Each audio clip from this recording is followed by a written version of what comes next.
What's going on, everybody? How do we make that stop?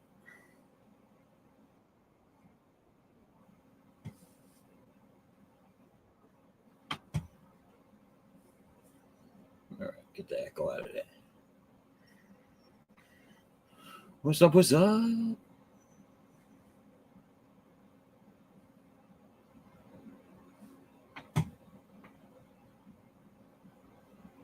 All right.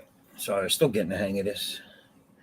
So, it is another Saturday night, drawing and chilling, drinking and stinking. You know what I'm saying?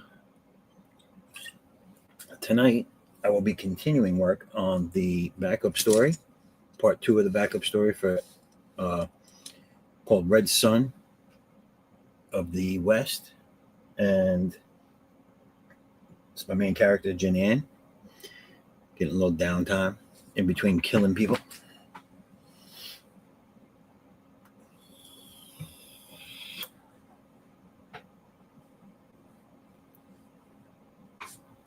So I'm going to just start drawing and wait, see if some people come on in here. But if you come out there in the chat and you have something you want to say, ask, do, just let me know and we'll address it. So I'm going to get to drawing.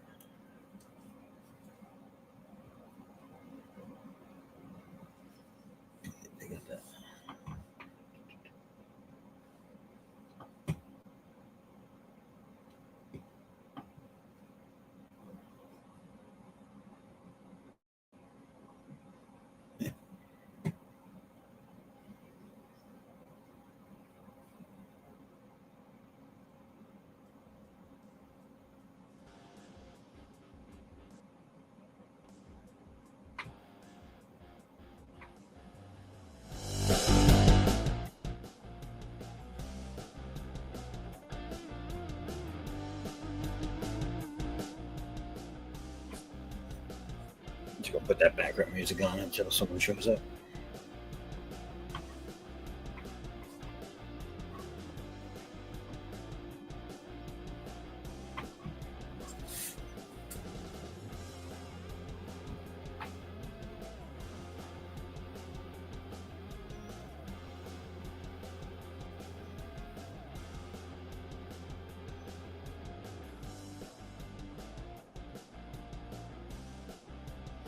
And just a little tip for those of you who like to watch shows recorded. It's almost a safe bet to show up to fast forward 30 minutes into this. Because I know there's a lot of people that would be coming over here that are tied up and kind of overlap. But I just feel if I started later, I'd be asleep.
So first I want to say you are seeing this correctly. I am doing traditional drawing. No digital going on here today, folks.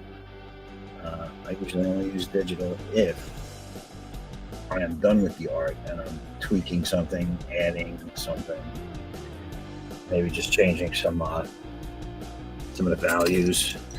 But the artwork is all done by hand. I do independent, like individual drawings here and there on my iPad, and I like using Procreate to do. I'm not a big colorist, but I like doing the coloring and special effects and stuff on that. And I use it to transfer all my traditional art over to digital so that I can send it out to a colorist or whoever else needs to see it, printers, whatever. But other than that, everything's traditional. I don't use an inker. I pencil dark enough so that I don't really need to have it inked, and I would be inking it myself anyway if I was to ink it, so it's just saving me time. And trust me, it's not really detracting. It's actually, I think the pencils, from pencils right to color, is actually a nicer feel to it. But that's my personal opinion on it. Not that detracts from those that are inkers. I would never want to do that. But I personally just don't do it. So there you go. Something about my art styles and preferences. Hey, Flip City, what's going on? How's everything?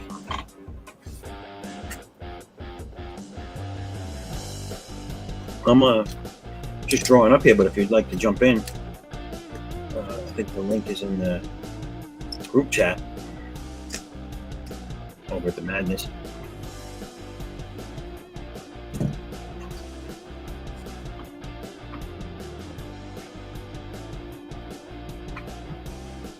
Come on in.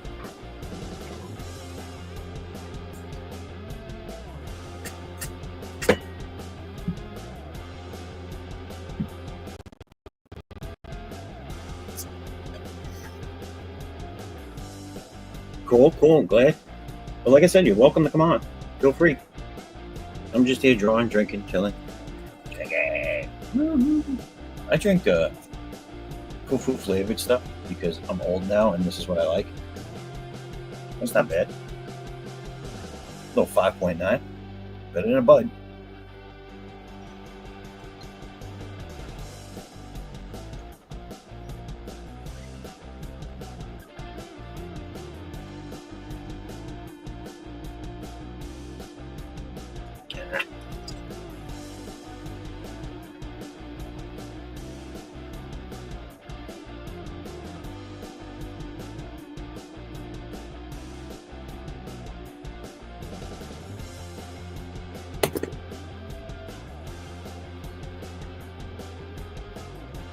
You hear people a lot talking about, don't do tangents.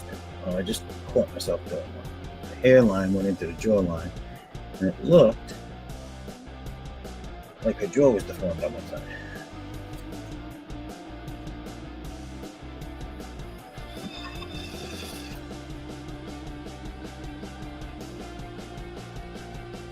I was gonna do a submission for your contest, but this past week, but I got so busy, time got away from me, and then next thing I know, I'm back here getting ready to do another show. And I was like, what? Where did the week go? I wanted to have videos for this all done by then and everything, and I did nothing. Hopefully this coming week goes a little bit slower so I can get more done.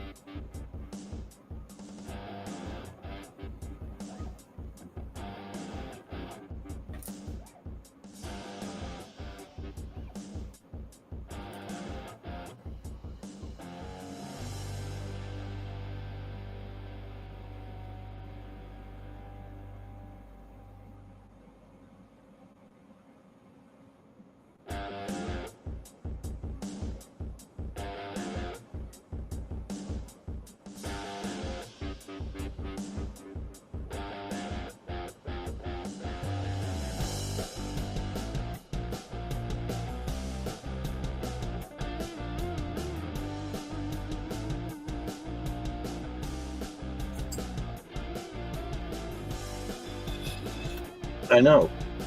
I really don't know what I actually even, other than going to work every day, I don't know what I did during the week. That it's like, geez, did, did I fall asleep for most of the week? And today I am sore and tired. I hurt my back earlier on in the week. Maybe that's why it feels like it flew for me. But and it's getting better. But then today I decided, hey, I'm going to go outside and do some labor around the house, and decided to. I had a friend come over, and we decided to power wash, strip, paint, stain the. I have a pergola in my backyard, pretty big one, and it's all hardwood anchored to the ground. And I decided I'd do that today with a bad back. That was awesome. On a 5-day vacation. Yeah, those go by. You want time to fly, just go on vacation.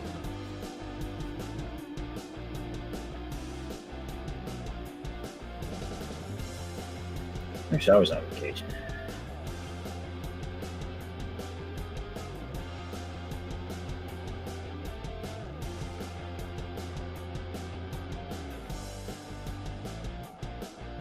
Vacation's a reason not to do anything. You know, I really should do this. Nope, I'm on vacation. F that.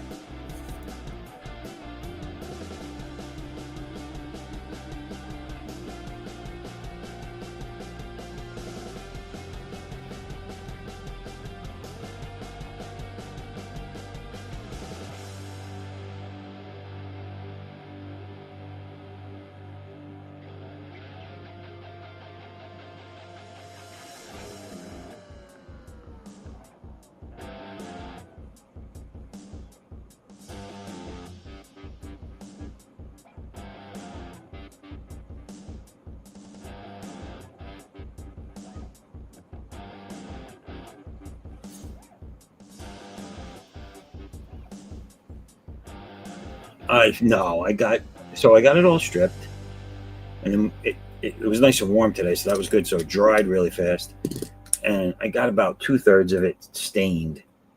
So I'm going to be staining a pergola early in the morning on Easter tomorrow, and hopefully finish that first coat, and then a little bit after work each day, I'll do a second coat where it needs it, but then I have to put like 3 coats of poly on the thing. The whole reason I'm doing this is to just it's about 3 years old, so it's to brighten it up, bring it back to life, rejuvenate it a little bit. But the biggest thing is I had carpenter bees decide that they wanted to make home there, and when I looked it up, I was like, this thing's just going to keep attracting them if I don't poly it, because they don't like the poly. They don't need the poly supposedly.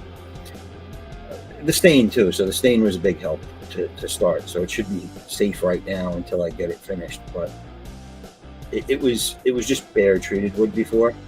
It had a light factory paint on it, but that had faded away in the few years that it's outside.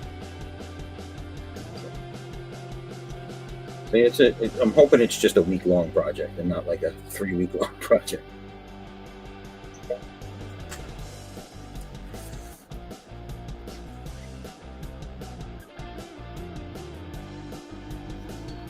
It's one of the things.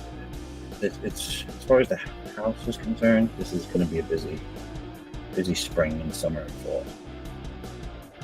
Lots of stuff to do.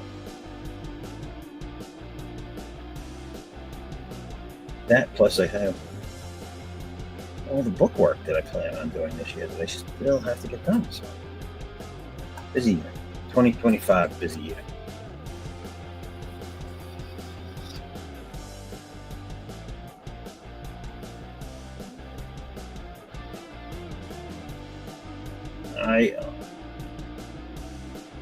I'm hoping everything from the printers comes in this week.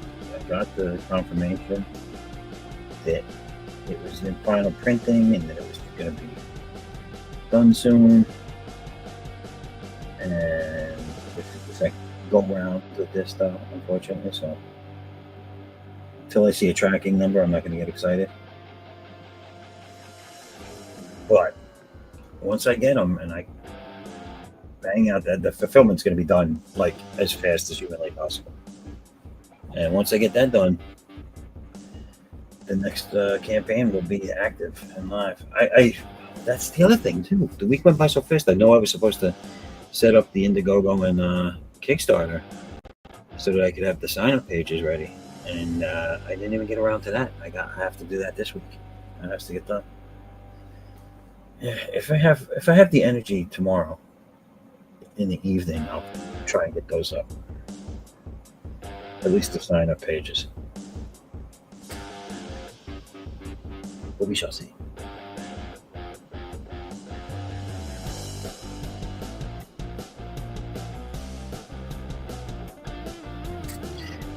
And if anybody thinks that that's an annoying background music, well, if you come in and talk to me, it goes away. Yeah.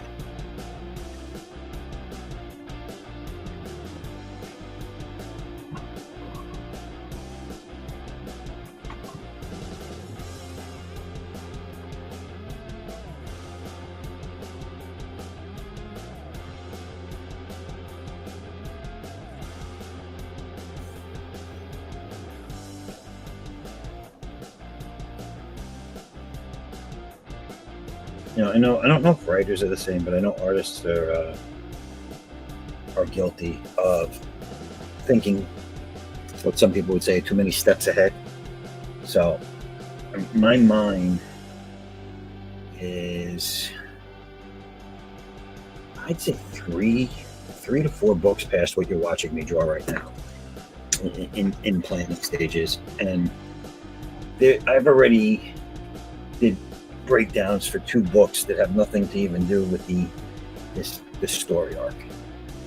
Now, for those of you who don't know, this story arc is going to be the first one in a long line of them. My universe is going to be revolving in 3-issue story arcs, one into the next, covering different characters, different scenarios, and the universe is basically the cohesiveness of of the universe is going to be in the background. So you're going to see the world come together behind and interact with these people. Some people might be in the same coffee shop at the same time, and you'll see the different perspectives in their different books and their story arcs roll around. So, I'm trying to keep the continuity that way. I figured it's the best way to do it, considering I'm a single person, a single creator right now, trying to create a whole universe.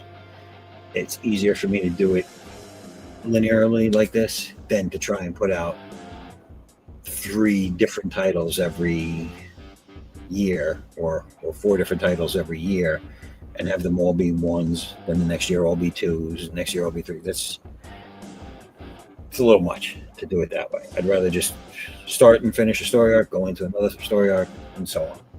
So that's what I've come up with, and hopefully it goes off the way I think it will. But at the end of this year, early next year, depending on how I am with time, I have a special project that I hope to get out there that I think a lot of people like. And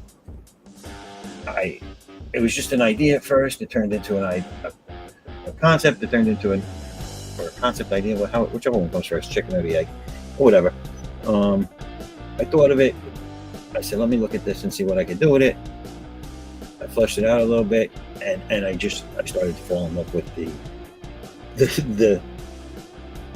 the world as I was creating it, and the people and the stories that just started popping up. And it's loosely based off. When people say it, you're going to realize it's loosely based off of something that already exists. But I believe it's taking it down a road that it hasn't gone yet, or at least it hasn't gone down that road very far. But you'll see it soon enough. I think I'm going to put my first ad out there for it in the back of Addicts 3. So that'll be cool. But I like it so much that by the time we get to it, I might have the whole book drawn, because like I said, the breakdown's already done, and the minute I can start fitting it into some spare time, I'm going to start doing page work for it.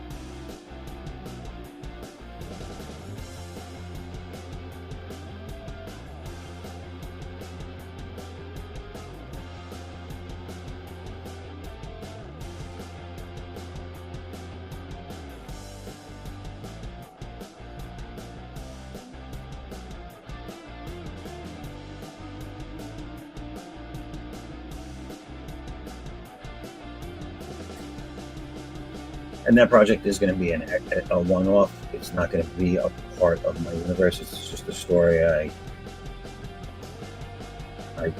wanted to tell. So I liked it so much. I said, okay, we're going to fit this in. I might do. It's supposed to. My thought is that it's going to be 3 books, like book 1, book 2, book 3, and I want, if I can, to put out one of the books every year, or because of the time frames, maybe time restraints, I should say. Maybe every other year I'll put out one of the books. The books are going to be decent size. I'm going to have a lot of extras. There's going to be a lot of sketches, a lot of, like, I'm going to include some of the breakdown pages, the process, notes, some color guides, stuff like that, as extras in the back of each one of the 3 books, just as a nice extra for people that are buying it or reading it or whatever.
Alright, so let me see. Let me share.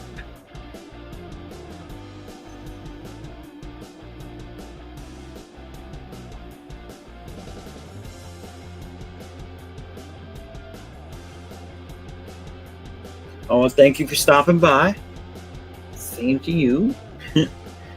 Well, hopefully see you next time or sometime soon.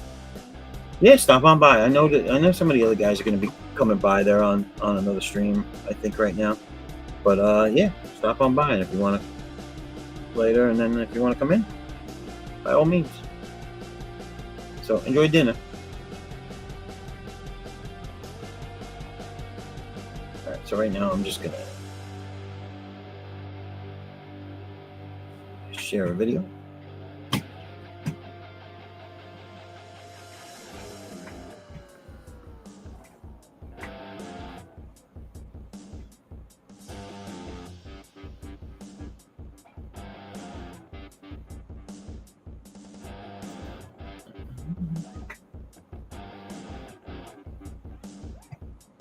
No idea what's going on. There we go.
Okay then.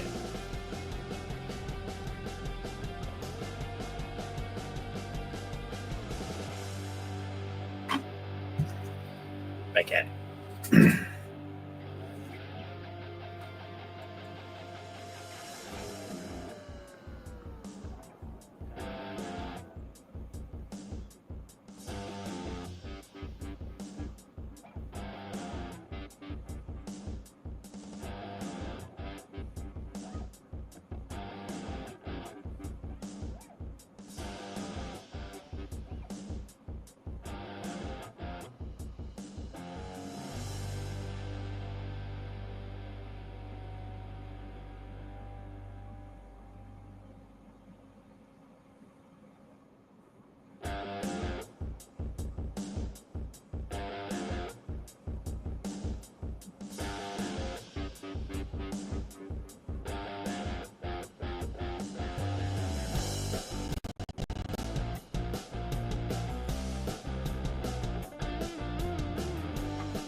I'm so tired. I thought about doing a Dale sleep stream. Yeah. I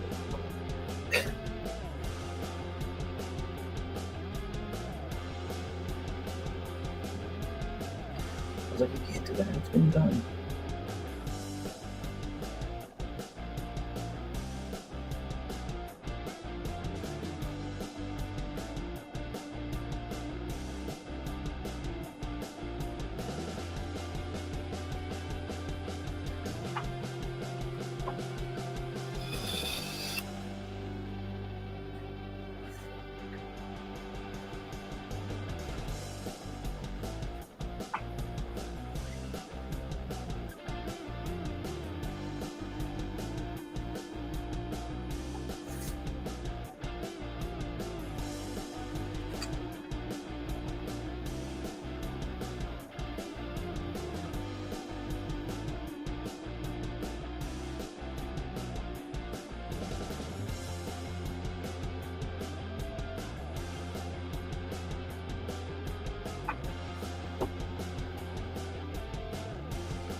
I realize what I'm drawing right this second is kind of going off the screen.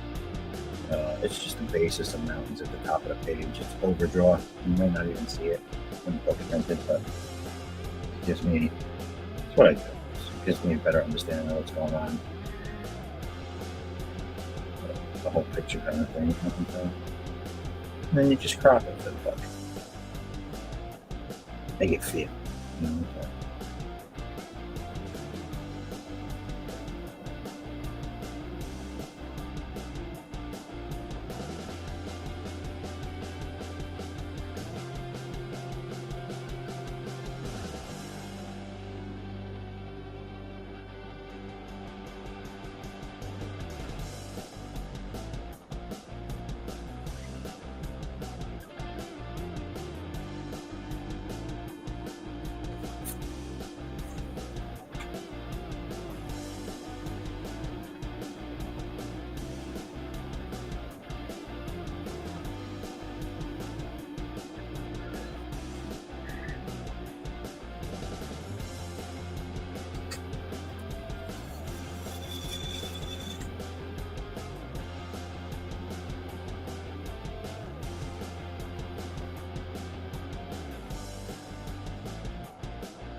Hey, Tank.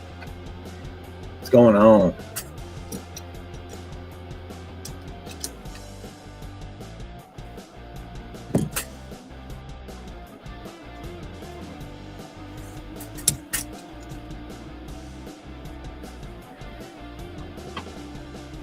That's right. That's right, everybody. Like and share. Like and share. Help save the starving artists. Like and share. And if you rub on belly, I do tricks. Just saying. Tank, I think I dropped a link in one of the chats if you want to jump on in. Feel free.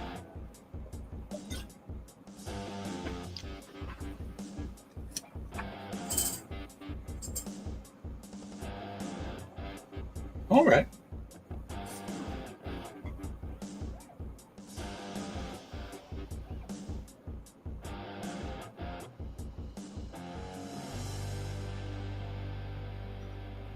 Oh, well, no, that's interesting, Tank. Oh, hey, what's up, man? This is the waifu of the day. I've been doing a different waifu every day of the week in Fantasy Star Online. Or sorry, different waifu every day through the month of April. That's 30 days, 30 waifus. I just kicked Costs a lot myself of out customization. of my own stream. That was awesome. It happens. How you doing? This is looking great, man. Oh, thanks. Hey, I'll be right back. I gotta go do some Dadland stuff really, really quick. Then I'm gonna come back and do some coloring. No problem. Sounds cool. Awesome. You just throw up my my sign. That's nice. See, people, now you have looping music and a dancing, whatever that is, to keep you entertained right along with it.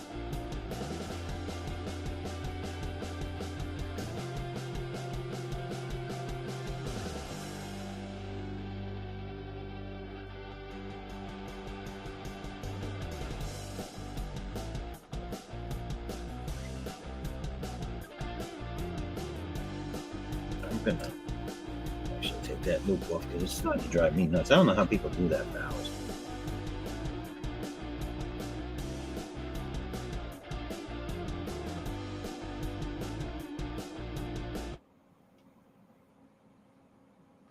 There we go. Much more better.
All right, all right, all right, all right. Oh, he's back. What up? Let me Oh, see. that Let looks me sick. see. Oh, thank you, man. Yeah, no, we had some fun over on the studio with Dawn tonight, and we were doing some stuff from where is that? What is that? No, that's not the right website. Where's the right website? Did I ask? Oh no, yeah, Unholy Nightmare from. That's what I was drawing tonight from Mutant Farm Comics. Oh, wow. Yeah, so they're getting ready to do Unholy Nightmare #2 over on Kickstarter. And so I was like, Nice. yep, so that's what I like to do, man. To They, get out there and do some other people's art. you were just doing this on another drawstring? Yeah, over on the studio with Is it? with the Dawn. That's the show where you guys pick a character, right, and draw. Everyone That's draws. right. Yeah. That's right. I jumped on there one night without knowing the rules, and I just decided, hey, I'm going to draw whatever the hell I want. I had no idea. Well, Emma didn't tell me let's see anything. here. Yeah, see over on Omer's channel, we did. Let me see here. I'm looking for my fan art real quick. Here we go. Unbound Fury. It's in its right folder. I'm waiting for it to load. I've got to close out Clip Studio. It's very poor memory management. Yeah, but this is what I did over there. That was a fun one. Yeah, very cool. I remember when you posted this, I was like, wow, that's pretty cool. Yeah, I have fun. I want to draw them again though. It's always cool to see someone draw your stuff too. It's amazing. Right, dude. It is so cool. I recently, and I've since lost it again, but I found a whole bunch for my flagship character, Scalpel Zero. I found a bunch of fan art. Right. And I was like, yeah, dude. And then I lost it again. I'm like, son of a. Where is that? That's okay. I'll find it somewhere around here. Oh. Yeah, I have no idea where it is. Dang it. Oh, well. But yeah, this is my Unholy Nightmare that I did tonight. This was last week when we did Fembat. It's a good show. It's a lot of fun. Like this and like Drawn and Quartered Ultimate Edition. Like hit up those people. Say, hey, I got a book, I got a campaign, I got a store, whatever it is. Mm-hmm. Get your character in the lineup, get your stuff in the lineup, provide them with good turnarounds and stuff like that. And there are some amazing artists. You didn't post this one though, right? Because I saw a lot of the Fembat ones, but this one I don't remember seeing. This is really cool. I thought I did. Maybe I just didn't see it, but that's cool. I might have jumped like right into promoting other people as soon as I did. And then I did this Prophet nice. And this Prophet when we had Dan Penosian on. That was cool. Yeah, that's cool. He looks freaking crazy there. Right. Look at that eye. I was just, dude. I dialed it up to 11. I'm like, it's an Extreme Studios character. Let's make him extreme. That's like Prophet without his meds. Mm-hmm.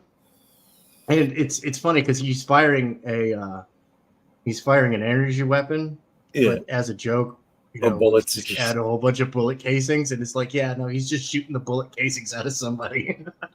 It's almost like you drew the character shooting, right, and then Stephen Platt just walked by the artwork, and all bullet casings appeared. that was the joke. It's a lot of fun though. We had that's cool. I like the action behind that. His Arachnus character. That's really cool. And then and then we had Michael Odin on for Elysian Fields Reborn over on Kickstarter right now. That's great, dude. That's a great thing. That's nice. Thank you. Yeah, I had fun with this one, and Vasilis Lolos, he helped me with my Greek. Oh, did he? And no, he's a character, man. He's a top-notch dude. He's a wild character. He's part of a dying breed of actual punk rockers. You know what I mean? Absolutely. So, Yeah. and then yeah. Speaking of him, a little That's awesome. he punk fan art. Smoking makes you look cool. First, he would say that he's dead. But No, this is his. This is his. Yeah, this is his character, he punk. And so I drew it up because I'm a big fan. I love the he punk. This That this was came out really nice.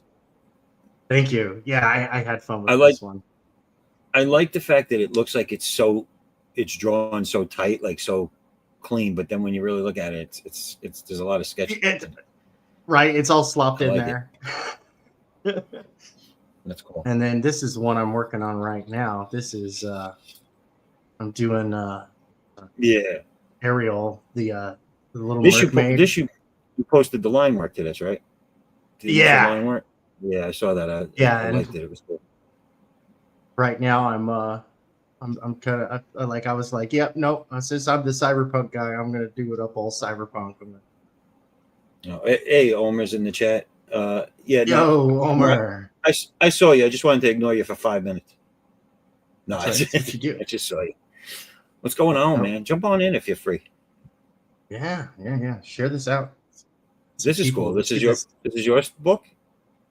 Yeah, so this is the book that I'm currently working on. Like, this is the opening page right here. You can see it's really light. But yeah, no, she doesn't have the shaved head. That's all been burnt and blasted off. Right. I just really roughed in like loose form. Right. So I get the she looks like she's having a bad day. That eye was jacked up. Oh yeah, no, she's definitely having a bad day. And it starts there, and of course, you know, I haven't got the script back from the editor yet, but she's basically saying, like, you know, in the movies, they say, you know, when you're dying, your whole life flashes before your eyes, right? And the only thing that she can see is where it all went horribly wrong. Then you turn the page, and we cut to there we go, autosave. We cut to a scene in the jungle where she's being chased, and shot at, and gets hit. And I love this this split panel right there, because there's, you know, they're all chasing after all the robots. Yeah. And then, because hidden in this picture, it doesn't come through on this because of the way that I just blue lined it. Right. But there's all sorts of, like, you know, you have all these organic shapes and stuff, and then I bust out the line tool, actually draw straight little lines that you could see. So you could see all the trip wires that she's placed. Yeah. And when that happens, 2-page spread. Oh, that's cool. Yeah. The jungle goes up. Wow. And I'm remastering this. So, like, this was originally, there we go. Peter's lagging right now. This was originally going to be a drawn-in tier. Oh, right. Get yourself put in the book type of thing? Right. Yeah. But since this is going straight to publication, so I'm just going to draw in the person there. Okay. Yeah, like this is another one of the story is that she's an android, right? Okay. And she's a prototype android. And that she's being field tested in this. She's being field tested against one of the production models, and it's all going to go horribly wrong. Oh, so that thing that was walking was the production model? Yeah. Well, yeah. Here with the one eye. This is the production model down here in the corner. Okay. Right. Same physical characteristics. And she's like dispassionately facing the explosion, and she just kind of like jogs towards it. Gotcha. Right, reporting as she goes. So that wait a second. So that drawn in tier person was going to get obliterated in the next scene. Is that what happened? No, the drawn in tier person. Now, yeah, it's they're going to have a bad day. I'll put it that way. They're going to have a bad day. But then Zero climbs up. Do you blue line it like this after you do the pencils? You blue line it like this for inking? I actually, I did. This is all old and inked and whatnot. Okay. Oh, all right. So if I remove like the blue so it's already line, inked. yeah, but this is old, right? So I Right. wanted to come in and remaster it. Like, Oh, I got you. right. So she climbing up the hill, take a look. I love the look of wonder. Yeah. As she admires her handiwork, hand on hip, hands on her hips, standing there wide gate. Look how proud, and it's all blasted to shit. As the other one, 12. So this 0 is our prototype. 12 is the production model. You see the two of them right here. Right. Like Zero's just got this whole mouse ate the cat look, cocky, full of herself, and 12's just completely unimpressed. Because then there's that. Then Batty shows up and nice. Oh shit. And it gets I had to resize everything because I had like my dimensions off and all this other stuff. So, but opens fire, and they scatter, spreading out. 12 goes for the flank, but the thing is faster than she expected, and she's just unloading onto it. And of course, I fought this thing in a video game before. Just aim for the tank on the back. Right? And it's, as you can see now, like all that gunfire was for naught. It's just bouncing off of him and stomps the crap out of him. Is that 12? Is that 12 he's smashing? Yeah, he just stomps her straight into the dirt. Oh, wow. And then this is all getting remastered. Like I said, I got to redraw these panels in their entirety, even though I'm going to keep the same panel layout. Right. But 12. But you can see the end result. Hold on, what the heck is going on here, man? Okay. Oh. Uh-oh. I'm having technical issues. Uh-oh. Yeah, I'm gonna have to. Okay. It's starting to get slow. My only complaint about Clip Studio is that it has very poor memory management. Oh, really? But Zero lands, pulling her kukri from the neck of the Borg. Notice the head is missing. Yeah. Sheathing it, telling 12 she's pathetic. Get her ass up, and she picks herself up out of the hole, and comes the flying vehicle we saw earlier in the little panel. And that's the corporate guys coming in to pull the plug on the whole mission. So she takes out that big guy then. Yeah, she takes out the big guy. The title of the book is called Apex Predator, and that's kind of what she counts herself as, the Apex Predator. I got you. It's a wild. I would probably say that it's. I've been defining it as being proto cyberpunk. Okay. Because this is where you get to watch the world devolve into that corporatocracy hellscape that we all know and love as cyberpunk. Right. So, here we go. So once I get rid of the blue line, you can actually see the detail that I had there. Now this what you have so far, what you've shown me, gives, even though not so much the story, it reminds me the layout and where they're fighting, like Predator, like in the jungle, good. Epic explosions. Like it really reminds me of that. Yeah, that's what I was really trying to capture that, in the jungle vibe. So now you can see all the little lines. Yeah, but they're a minor detail. But I do like it's the lines lead to something. It's wrapped around a tree there, little tripwires and stuff hidden throughout. It's good too because you're not trying to figure it out for too long. Like, like if you see those lines and then you get to the next page, you see him tripping a tripwire, so you're like, oh shit, that's what that is. Yeah. No, just focus on visual storytelling. Yeah. That's like I only occasionally like toss in a word, but that's just I like that. That's funny. The jump, all the bullets. Yeah, all the bullets, and then there's the one that hits. Quarter. Just got her. And without skipping a beat though, because Android. But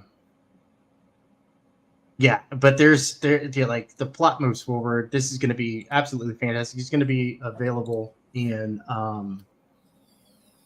Edge Punk magazine number 3. It's going to be available where? In Edge Punk magazine number 3. That will be coming out in August. That'll be hitting the stands in August. Wait, so that whole story is going to be in there? Yeah, and more pages. Oh my God. How big is that magazine? Yeah. It's the issue number 2 is over 200 pages. Wow. Yeah, it's a quarterly magazine. They've got stories. There's an RPG. It's got immersive ads, and it's an immersive cyberpunk experience. That's really cool, though. It is really, really cool. I love the physical copies because they come. Hold on 1 second. I actually have. Let me see here. As I'm reaching blindly around my desk. Oh, it's gonna make me get up, aren't you? Mm. Yeah. All right. Hold on. Let me go grab my prototype copy.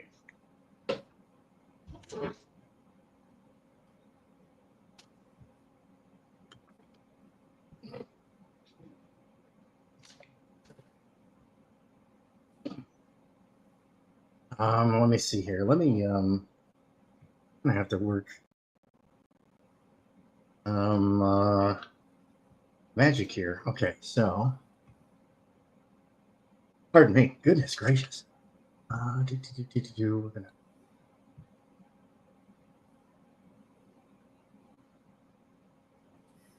okay. Let's see here.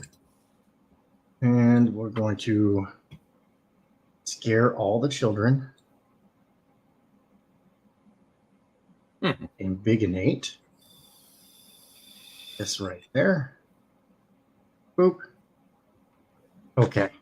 So got my Edge Punk magazine right here. Comes in this nice little blister pack. Pop that sucker open. And then this is the magazine. Oh, shoot. Yep, and it plugs right into your computer. Bloop. Just like that. That's cool. And it's all cyberpunk themed. Yeah. Right. It's got all the good buzzwords and all sorts of stuff on it. Very like C.O.U. LLC, he's the guy who's producing it, and he's really does just an absolutely fantastic job. He knocks it out, man. That's really cool. I haven't seen something like that. That's the first time I'm seeing something like that. Yep, and then it's got that little QR code down there in the corner. Oh yeah. If I remember correctly, that takes you directly to your copy of the magazine, which your security code is on your physical version. So you get a digital version with every physical version.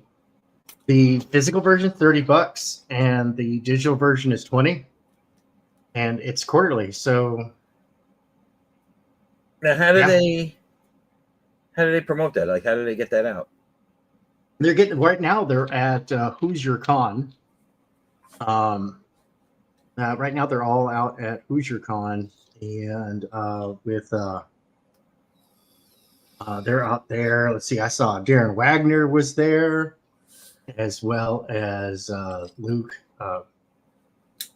Death Metal Hero Luke.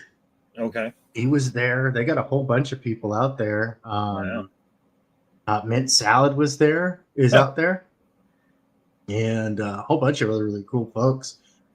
And they're putting out the word, and then they're it's up to the rest of us to get the word out of like, hey, look, dude. And the thing is it's a paid gig. It's not a big paid gig because it's a tiny magazine, but the deal, the marketing deal, or I should say the royalty deal, is really good. And it's non-exclusive license. So when it drops in Edge Punk Magazine #3, I'm going to be launching the crowdfunding campaign for it. And that was going to be my next question. Like when this is all said and done and you get it all done for yourself, are you going to crowdfund it as a solo project? Yeah, we're going to crowdfund it on the solo project, and like I've got an interesting thing, and I'm not revealing it just yet. Right. But it does start with some clothing merch, because I've got a line on amazing quality clothing with quality print. It's athletic wear, so it's meant to take abuse. Yes, yeah. That's cool. I got a prototype product from this guy 2 years ago. 2.5 years ago, almost. Yeah, 2.5 years ago. I got prototypes from this guy, and I promptly gave them to my children. And one of my kids was like, "Hey, Dad, look, here's this shirt. It's your merch." Right? They geek out on that. Kids love YouTube. They love merch. And like, "Dad, it's your merch." And I'm like, "Huh." And I was like, "Geez, the only real damage on this is like some holes that the kids got in it. It's kids' clothing. They're going to get it caught on sticks and whatever. And it had some sun fading on the cloth, but the print was still really vibrant for the amount of abuse that it had seen. I mean, that thing had been washed and washed and washed and washed, like far much more than what normal clothing would receive. I mean, just yeah. If you can get a child to wear something and it still looks good 2 years later, dude, if it still looks good 3 months later. Yeah. So that's the merch, and I'm like, okay, cool, done. The clothing items, the actual clothing itself, is produced in Central America. The printing is done here in the States, and the prices are so good that basically for what it would cost at, say, like Walmart, or I wouldn't say Walmart, I would say Target. Right, at a Target for a decent shirt with a print on it, which is between like $35 and $40 these days. Yeah. That we can ship it anywhere in the domestic US, like included. Just like, you pay, you give your address, boom, and it'll be there within a couple of weeks at the most. That's cool. So yeah, I'm going to be putting up I'm going to be doing a crowdfunder to kind of get this operation rolling over on Fund My Comic, and I'm going to start off with some merch, some quality merch, embroidered hats. Just grow it piece by piece by piece and build the brand, because I'm going to need a lot of stuff for crowdfunding campaign. I still need more infrastructure. I have no desk in which to draw at yet. I have the desk, but I don't have enough lighting. Like, it takes all my lighting just to get this. Right. So I've got to get more lighting. I've got to get a better drawing set up. I've got my webcams. So I'll have the face cam, and then I'll have the secondary cam that's beyond my hands, like what you got going on. And I'm hoping to have that set up by the Hump Day show over on Over Glitches. Right. Because I want to, like, for those two shows at least, I don't want to do digital art anymore. I want to do some analog art and be able to sell it. So I might even just be like, hey, auction it off during the show, and then cut the showrunner in for a piece of the pie. Right. And I know that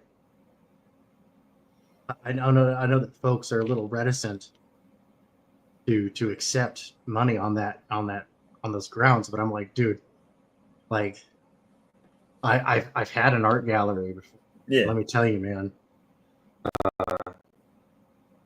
a good sales commission is nothing compared to how much it costs for a gallery fee.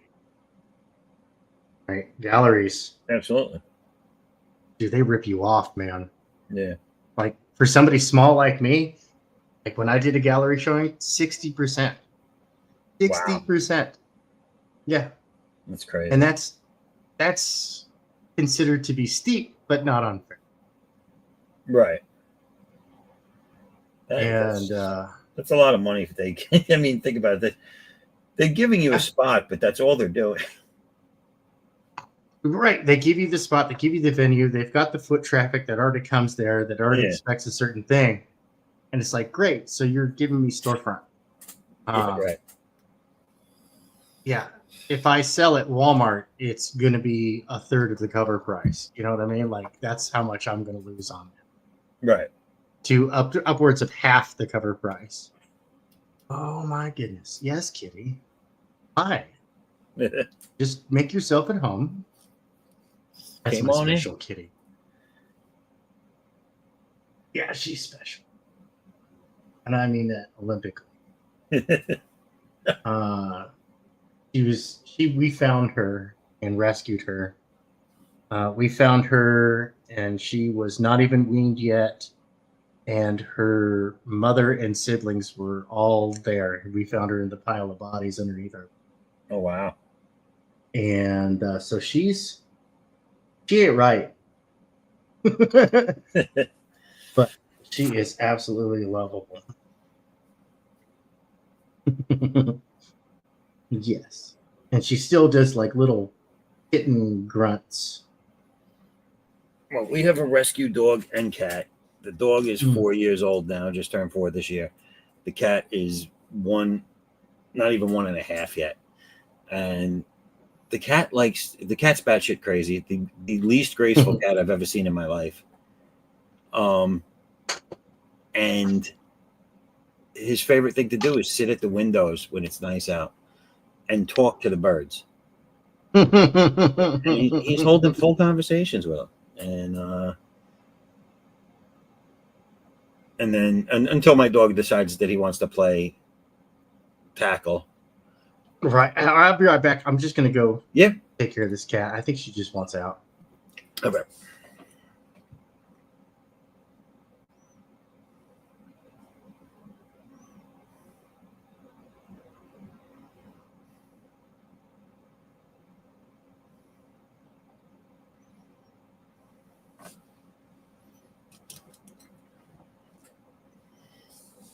Are you still there? You popped in, said what's up, and that's it?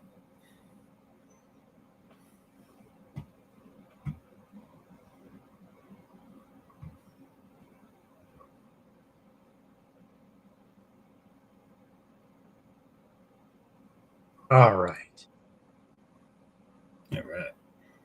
Oh, yeah. And before I go any further, there we go.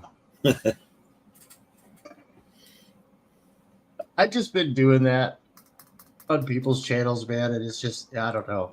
I think it's funny. What is that? Come out with it. With a little bit of a...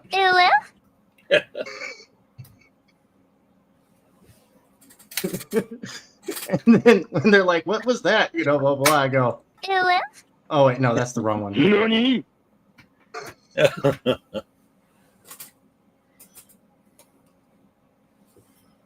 Man, this is looking great, man.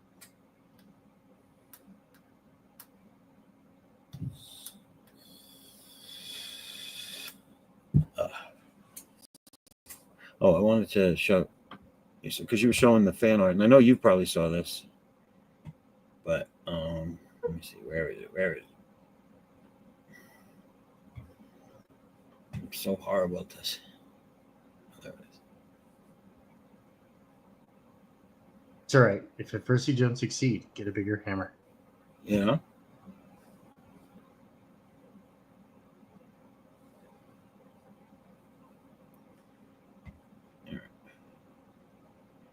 There it is.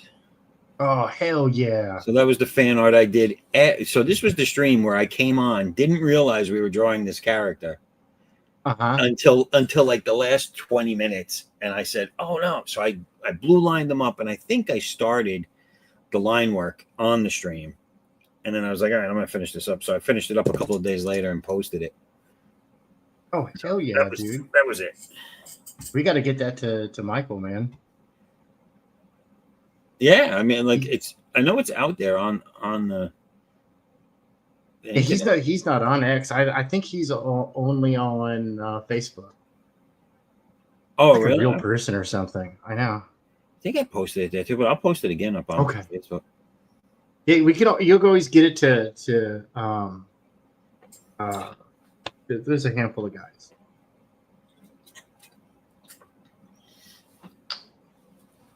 I'm never on Facebook. People send me links to Facebook stuff all the time, and I'm like, no, it's cool. I have enough spyware. Yeah. And I'll be honest too, I didn't know whose it was when I was drawing it. Like, I heard the name, but I wasn't sure I knew who it was. Like it's potentially someone that I'm actually friends with on Facebook, but I just don't realize it. Word. Yeah, no, I can dig that. Hold on a second. Okay. Sorry, I had work stuff. Good. A book that I'm overseeing. Done. I've been just kind of like production manager. It's getting done. It's a book coming out from Omniverse Incursion Entertainment. That's a company that me and a few other buddies started. It's called Shadow Saint. Ooh, it's good. It is Shadow who? Shadow Saint. Oh, okay, nice. Is the name of it? Yeah, sounds good. It's good. It's a nice title. Like how does one be a superhero vigilante in the near future, in the not too distant future, I should say, where it's a surveillance state? How does one be the shadow? How does one own the night and bring about justice? So it's a lot of fun stuff. It's good. It's good from the mind of Ben Phelps. He's really bringing the heat, and this is going to be his first book out, and we're very very excited. Like the surveillance future. Yeah, it's not cyberpunk, right? But it's a near dark. It's a near it's very 1984 deal. Yeah, very very kind of a little bit of 1984. Pardon me, and definitely like very very reminiscent of like our society if things continue to go the way they're going. Yeah, and it's a good story. It's fun. It's action packed. It's got everything you need. Got everything you need. Got it all. Yeah. Oops, wrong. Hey, when I do that, use the wrong tool. I never thought I would find drawing a woman bathing in a lake so tedious. All right. Water effects are tough to do in line art. I just do like line ideas, and then my colorist makes it work. Yep. See, there you go. Yeah. Like I am a what do you want? I'm like a staunch advocate of doing things by hand, but color in a piece of artwork, color is, unless you're doing black and white, color is a major factor in it.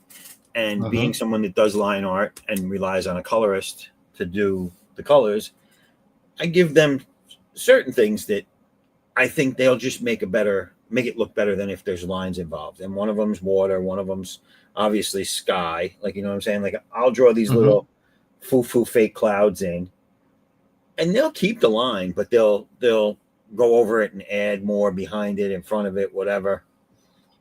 And and it works. Like mountains, I do the base on the mountains and I let them texture it, and I think it all pulls together nicely. Heck yeah, no, dude. And your artwork lends to good color assisting. Thank you. It really does, because I've been talking about this for a little while. I was like, why do mainstream comics suck outside of the writing? Right? Because we know that the writing's garbage. Yeah. But why isn't the artwork selling? Right? You think that even if the stories were like meh, that the artwork would sell it. It's because it's like, I'm like, dude, it's overpopulated.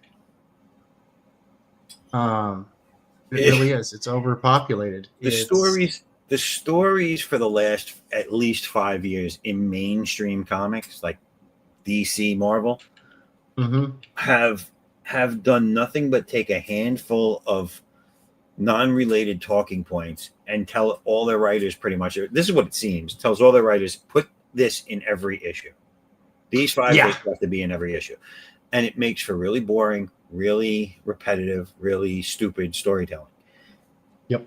And I have no interest in it. I have no interest to read somebody trying to convince me of something or talk down to me without telling me a story. You got superheroes here.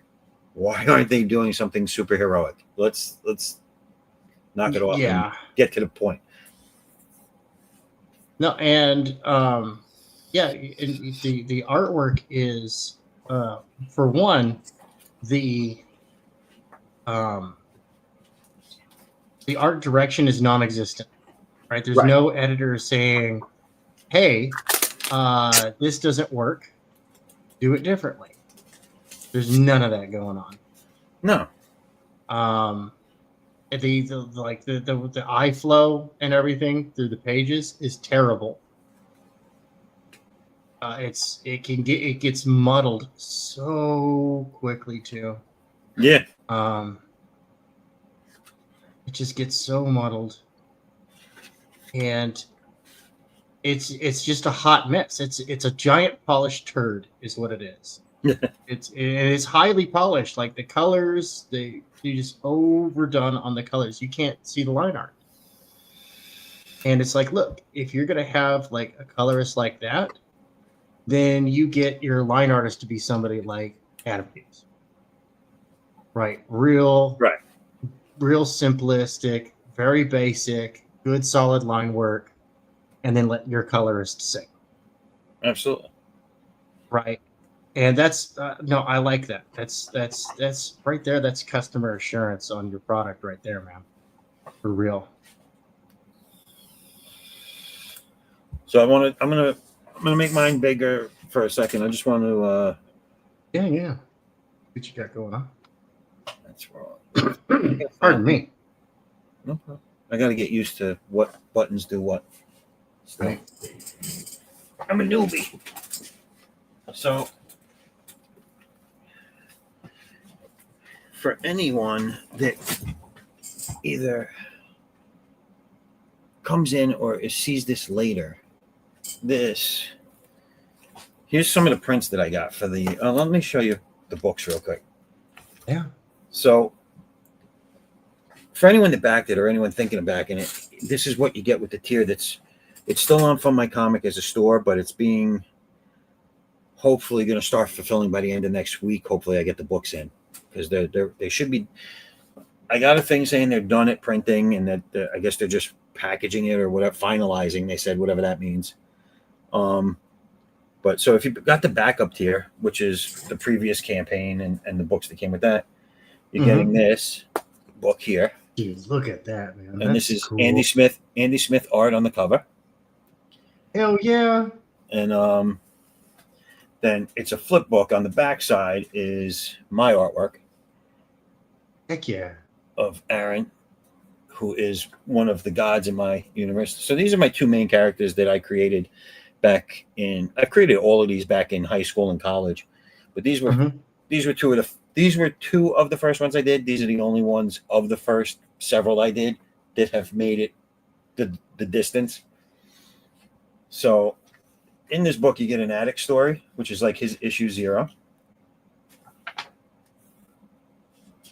And now on these books, the first campaign, I had a lot of different colorists that I hired to see who I was going to stick with, who I like best, and plus I had a lot of work that needed to get done. So, you'll notice in the newer books that it's all the same, and it's a little bit higher quality than some of the stories. This out of this story, this was my favorite panel with the drone. Yeah. That and the fact that you know she just killed somebody here. Mm-hmm. Smoking gun, blood stain drifting down the wall. Hand on a detonator. So she's all about the chaos. Right. I also was happy with this panel. Yeah. Like that. The eye flow. It works well. Yeah. And now my character Addix, he works with. I say he's like Batman and the Punisher, and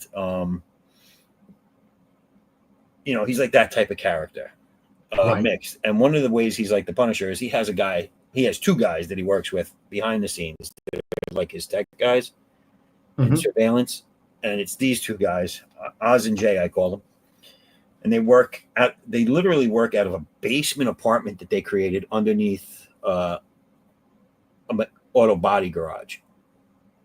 Okay. So, and he takes old 90s tech, like his main computer, I don't know if you can see here, is one of the first Gumdrop Macs that they came out with. And he just updates them all. But so it's the shell of the old Mac, but it's got all high-tech components inside and everything. You could see here his den is just filled with monitors and cables, and love it. Along with nudie posters all over the place. Like there's female posters hanging up everywhere in the armory. It helps define his character, Yeah. Yep. No, I like that. And background details. The two of them are the comic relief of this book, because they're constantly quipping back and forth, the two guys. Right. Even in a serious situation, they'll lace it with some jokes. And then this is one of those flip books, so you flip it around to the other side and you have the other story. Nice. And this one here is basically like the gods of my universe, and the demigods, demons and all that shit. But this page is the big page. If you get this book, this is the big page to remember. It's a prophecy page. Mm-hmm. And it's what a lot of them are working towards, or to try and work towards stopping. Then you have this. This was also with it. It's an anthology book. It has Bart Sears art on the cover. And it has 6 stories. They're all here in the front, but it has 6 different stories that take place throughout the universe. One's a space odyssey type story. Odin the Journey, it's called. These are 2 more of my superhero characters. They're basically like made in a test tube type characters. And it's called Imperial and Lexus. I love that part. And you actually see they're going to be the next arc I'm doing, and you're going to see the beginning of that arc in the in this series that I'm doing currently. Thank you. This was cool. These were crossover prints that I did for the original campaign with Frag's character, Graham Nolan, Andy Smith. Hold on one Aaron second. Presti's I got character. Badland poking in. Oh, go ahead.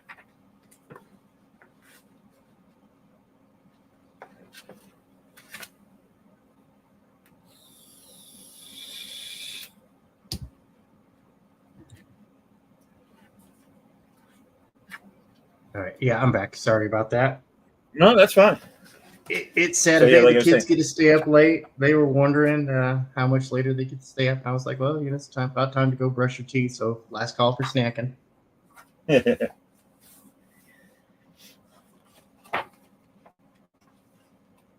And then I did basically like an about me story in the back of this. So Heck this is a yeah, reissue. man. The first one was hardcover and it was oversized. This Mm-hmm. is I caught a few typos that made it through in the first one, so I fixed them. I restructured some of the pages. Uh, so like there was some bubbles close to the edge. I brought them in, and so I basically edited it and then redid it as perfect bound for this campaign. So you get those two books that I just showed you if you do the catch up tier. This is the new book though with my cover, and I think there's 5 or 6 covers for it total. But this was my cover, Okay. and then Ober's got a question for you. the logo on the back. Who's this? Hey Zeph. So you got permission to use all those characters? Yes, I did. I actually went to each one of them, showed them my original sketch, asked them if it'd be all right to use.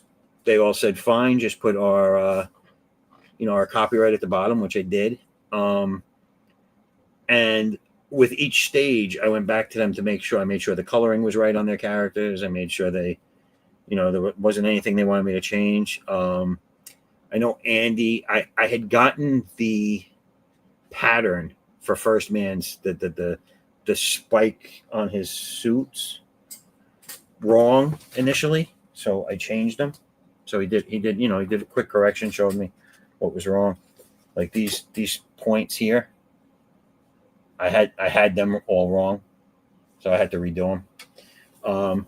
But yeah, got their permission, got their approval on the finals, and I printed them up, and they were cardstock, like tablet form initially, and I printed them in the anthology as well, and they're still in the updated version of the anthology because I didn't take any pages out. I just left it the way it was. I did my edits and resent it, and they printed it, and there you go. It has. So this one here, the new book, like I said, has like 6 covers, I believe. The anthology book has this cover, and then it has a wraparound, which I'm going to show you right now. This is a print I had made of it that's going out with it as well. That's cool. That's cool, man. So these are cardstock gloss. So they're nice, they're sturdy, and they're shiny, and they're nice. And it's 8.5 by 11. So those are going to go out. The reason I made them is because, again, eventually I'll do one of these campaigns where I don't mess something up, but it hasn't happened yet. What happened was that's half the fun, though, right? I know. I approved the anthology book, and I was just so excited that they got everything on the interior right that I didn't realize that they threw the Bart Sears cover on top and not the wraparound. Now, Bart Sears' cover was never supposed to be on this one. Uh-oh. I didn't plan on it being on this one. There's nothing wrong with it being on this one, but I just didn't plan for it to be on this one. So I was like, okay, I'm going to, instead of doing a reorder and waiting twice as long, I'm going to offer up this. And I did an update on the campaigns saying, listen, you're going to get the Bart Sears cover. To kind of compensate if you wanted to wrap around, you really had your heart set on my wraparound cover. I'm going to make an 8.5 by 11 nice print and put it in with the package for whoever ordered the catch up tier. So that's what I'm going to do with those. However, I got to see how many. I think there was 20 something orders for that. But yeah, they're sending me, because I told them to mess up, and they were like, well, do you have the PDF of just that picture? And I said, yes. And they said, send it to us. And I said, okay. And I sent it to them. I said, but I don't want to order anything else. So they were nice enough. They're giving me 5 of them. Oh, nice. So I'll have 5. So the first 5 people, randomly, whoever's on the list in the first 5 order is going to actually get that cover. Everyone else is going to get the Bart Sears cover with the print as well. See, I love it when people get it that, this when you're at the crowdfunding stage, especially early crowdfunding stage, there's a learning curve. There really is. And Huge. yeah, some folks are gonna get their knickers in a twist and decide that that's it. They're not gonna do repeat business. That's fine. What I would Wish them the say, best.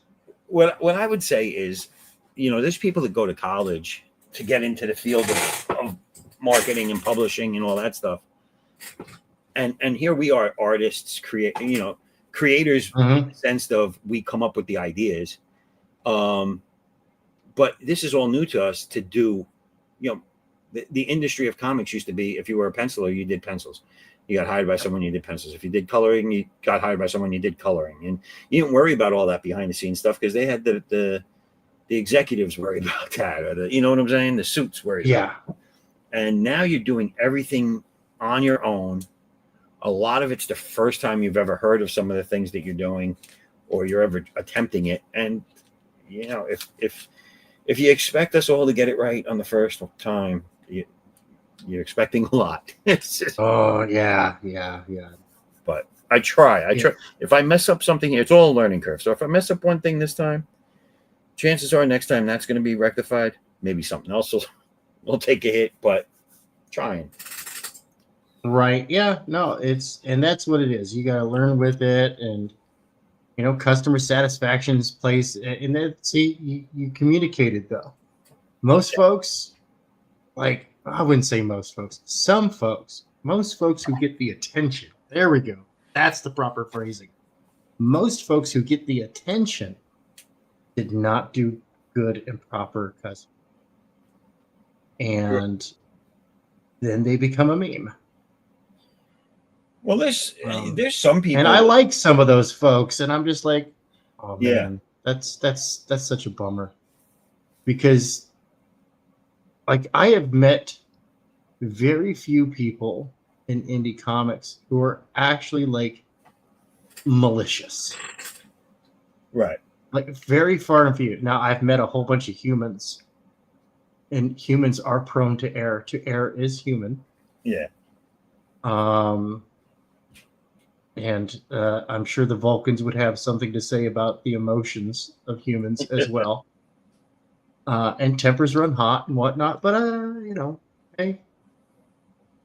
Hey. Yeah. I think what was that? Oh, I think that there's too. I don't know. What am I trying to say with that? Well, the old adage, familiarity breeds contempt.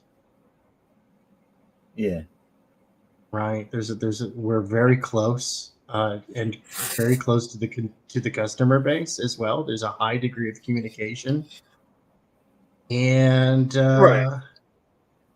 Yeah, no, I can get a little ugly sometimes, but sorry, go ahead. I just think backers understand, like your everyday backer understands that they're crowdfunding. This is still crowdfunding. And I think that concept gets lost a lot in all the disputes that are out there nowadays, and people yelling at each other to get things out on time and this, that, and the other thing. And that's the one thing I will say is it's crowdfunding. I know a lot of people have turned it into their business. And a lot of us, I want to do it. A lot of other people do it. They rely on it, and yes, rightfully so. That's why we're here. Is because it's an avenue now for us to get our stuffs to the customer without having to placate a publisher that doesn't care about us. They just care about their bottom line. And if our book doesn't sell what they want, we're done anyway. And the fans, I think, took to it. The backers took to it because the ones that go there and buy comics or back comics are comic book fans, and they're on crowdfunding, and they realize that they're putting their money behind the person, their ideas, and the art they like, or something caught their eye or their interest. Right. And they're willing to jump on board for the creative process. So I'm not going to say that I can get behind like 3, 4, 5 years taking, but I can get behind it not coming out right after the crowdfunder ends, because it's a crowdfunder. 9 out of 10 times, the person understands that they backed it, and they really should kind of look at it as, okay, well, this person's going to get started on it once they have the backing. Like, you know what I'm saying? Like, Right. Like, if it's already done and waiting for me to give them the money, then why am I giving them the money? What am I funding? Other than, right. shipping Yeah. Other and than like trying to like setting up. And this is something that I talk about with folks too, is that I'm like, cool. So make sure, if you got if you're willing to pay out of pocket, great. That's fantastic. That way you could do the flexible campaign and be like, hey, we sold 5 copies. right. I spent thousands of dollars on writing, editing, artwork, et cetera, et cetera. Okay. We'll go with something different next time, right?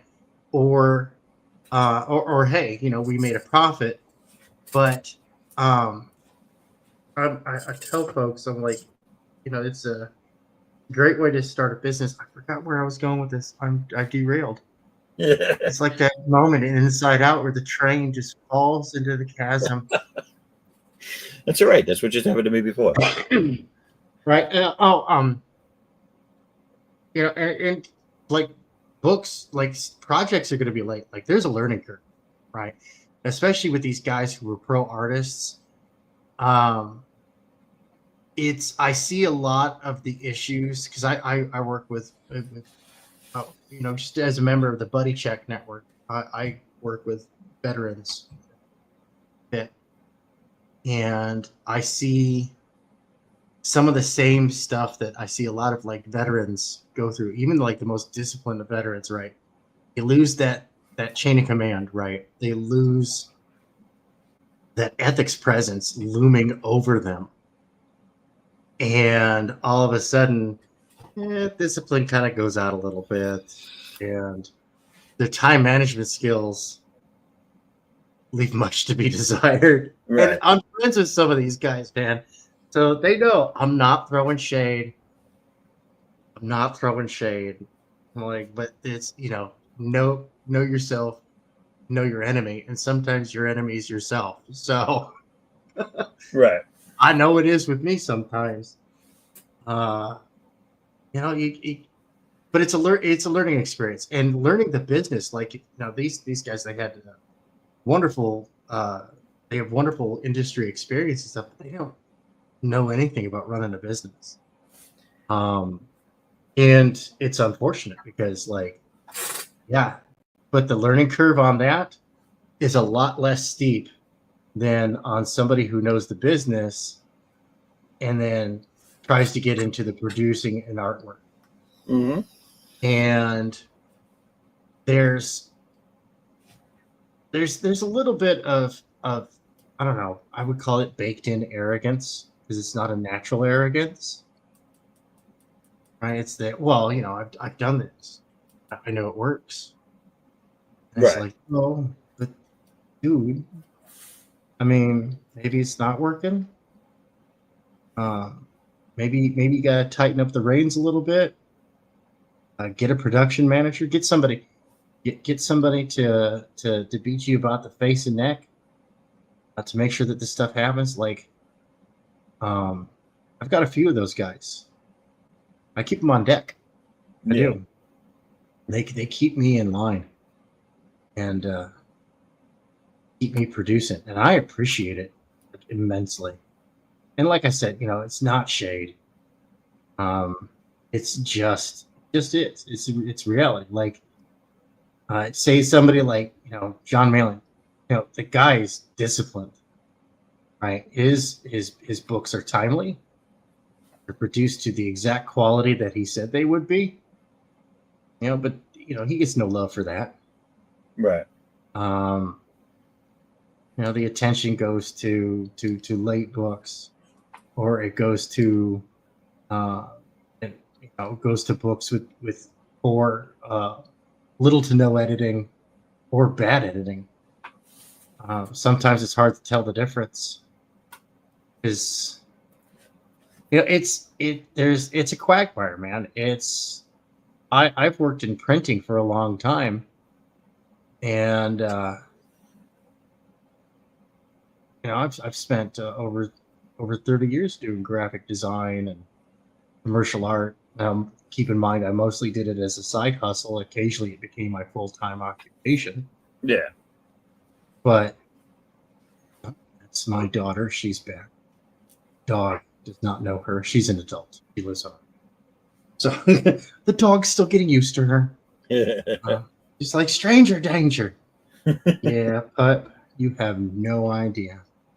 But I'm not going to say, the folks need to cut them some slack, because I'm not going to presume to tell somebody else what to do. But I say take it into consideration. But you're the customer, and as we all know, the customer always right. Right. So write them, but you don't have to be a turd of it. If you want them to keep coming back, then yes, they're always right. Yeah. If you want to cut off your nose to spite your face, then say something stupid to them, and then that's probably going to be the last we'll see of them. Or tell them that a printing error is not a bug; it's a feature. You're right. And there's one publisher that I'm specifically kind of talking about with that, and I was like, really, that's what you're going with? It's not a bug, it's a feature? Man, the only people who get to say that are the makers of Goat Simulator. It's amazing. Because that whole game is just bugs turned into a feature. Yeah. Have you ever played Goat Simulator before? No, I haven't. Highly recommend it. Okay, cool. Worth the purchase price. It is a failed attempt at a third-person shooter. Oh, is it really? Yeah, and because you were talking about learning curves, right? Yeah. I love to use Goat Simulator. I've seen it. I've never played it. Oh, it is so much fun. It is really fun. It's worth it's like $15 or $20 over on most platforms, and it's absolutely worth every last penny. Like you'll get your money's worth out. Right. And but Omer's yelling to look at the chat. What is he doing? What is all this? Hank, look at the chat. Stop talking. Look up. Oh, he's in the back. He's hiding. He's right behind us. Omer. All right. Am I letting you and your 5,000 pictures you shared in, or? That's right. There he is. Oh my God! I was trying to get your attention for like 10 minutes. Listen, sorry, man. I kept looking over there, and all it kept saying was your last comment, and then all of a sudden I look back and I'm in the back. Shut up, and you guys would just. I know. He just kept drawing and drawing. I'm just giving you shit. I'm just. I was like, oh, maybe if I say the word dummies or stupid, because he was like, oh, you dummies. Then you get my attention. Properly addressing me by my formal name, dumbass. It's like I can't hear you when you're chatting. I have to look at it. What's up, Beaver? Scarlett? Held to the chat in the panel. What's up? I was like, oh man, these guys are drawing. They're like into it, and they're talking. They're on them. And, I was like, oh. What up, Scarlett? I want to get in here. Let me in.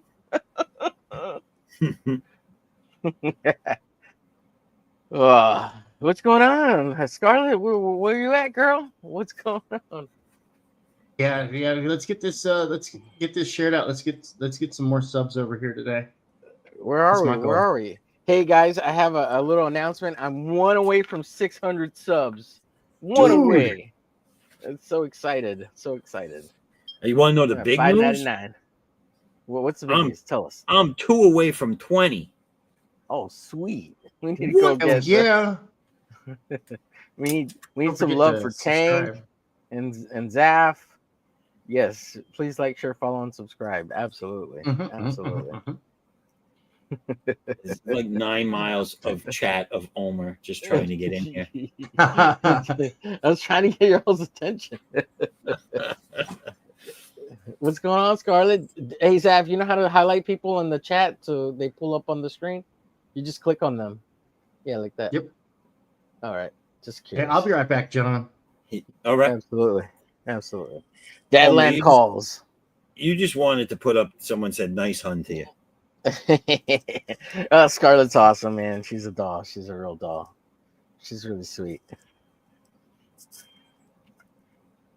Oh yeah, I've been working on a competition piece for Scarlett's channel over there. She's doing a contest for TV shows that they really like over there, and this is one of them. It's for Severance, and they're doing one for Yellow Jackets and From the other two shows. So This was a good show. Have you been watching it?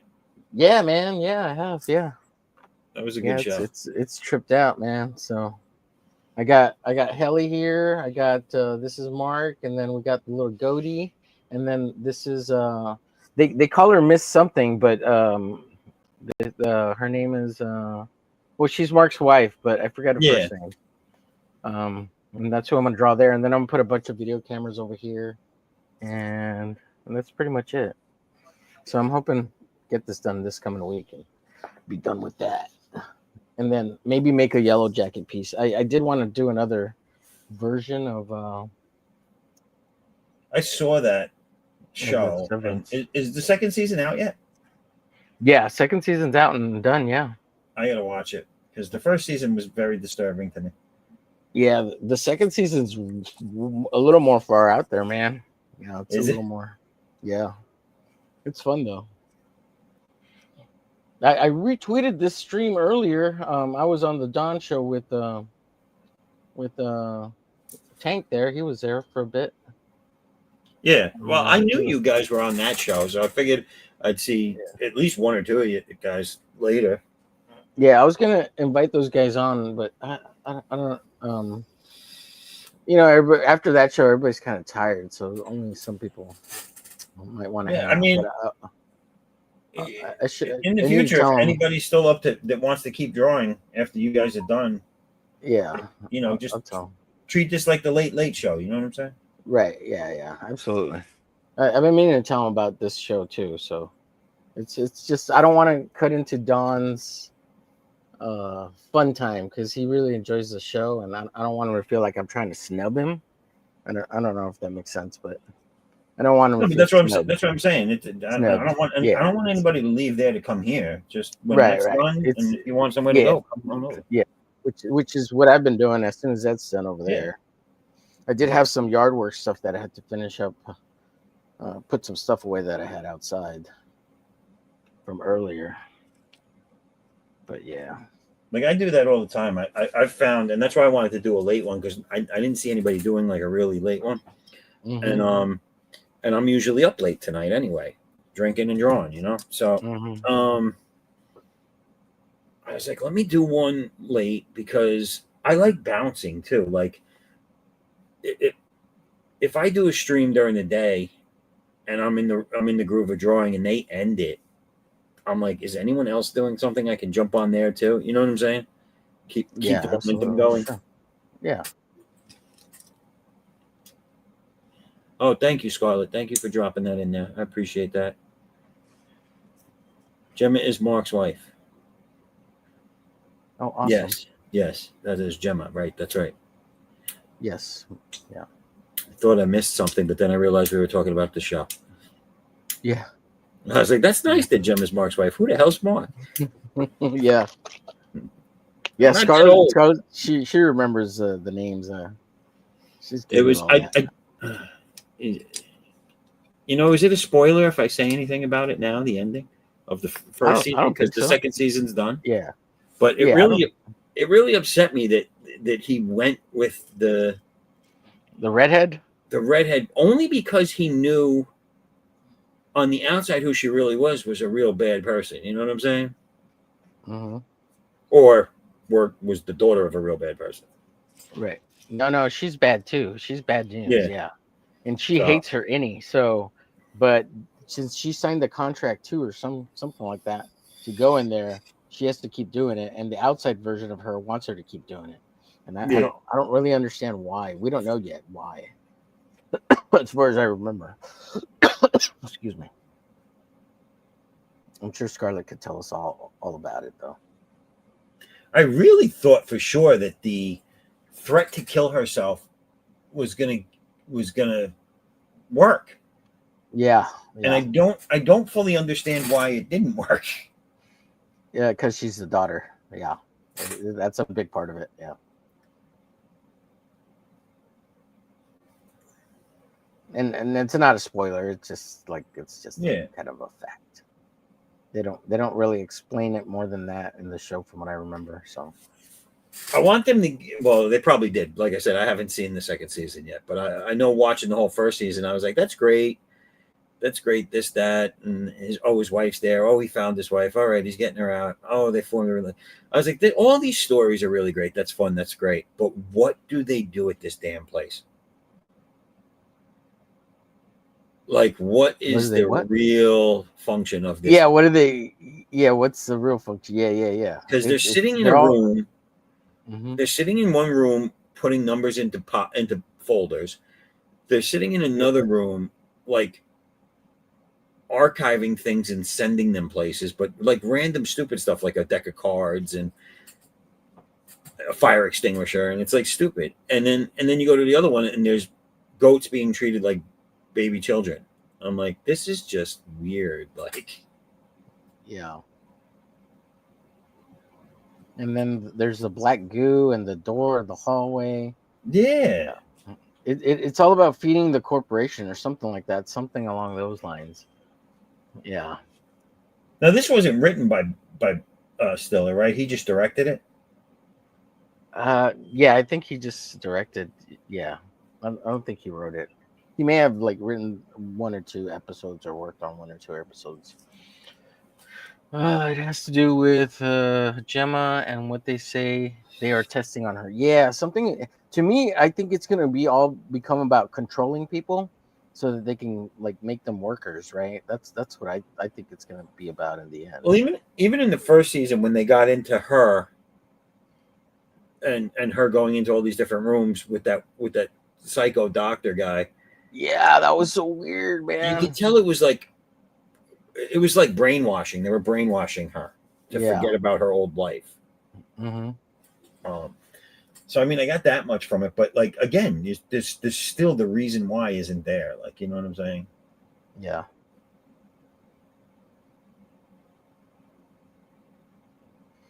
Let's see. Scarlett's dropping knowledge over there in the chat. Let's see.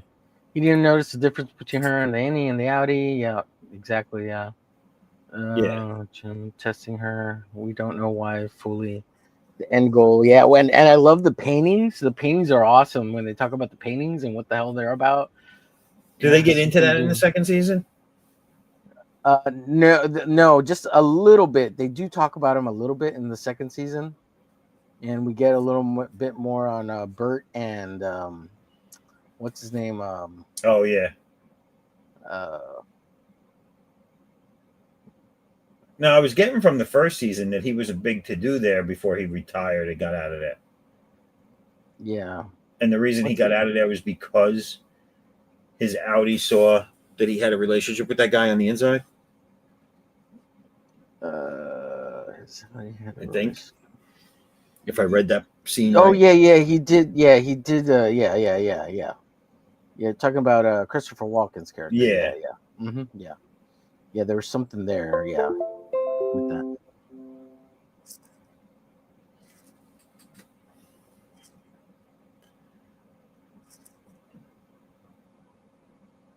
Yeah, so I watched season 1 twice, but I need to rewatch season 2.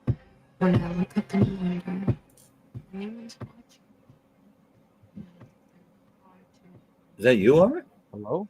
No. Yeah, sorry about that, guys. I forgot I had that plugged in. Oh. Whoa! What are you watching over there? What are you watching?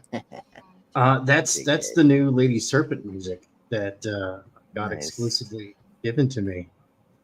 I was just gonna. There we go. You guys can barely hear that, right? I can hear you. Can you hear the music? No music. No, I can't hear music. Yeah. How's that? I can hear a faint something. Yeah.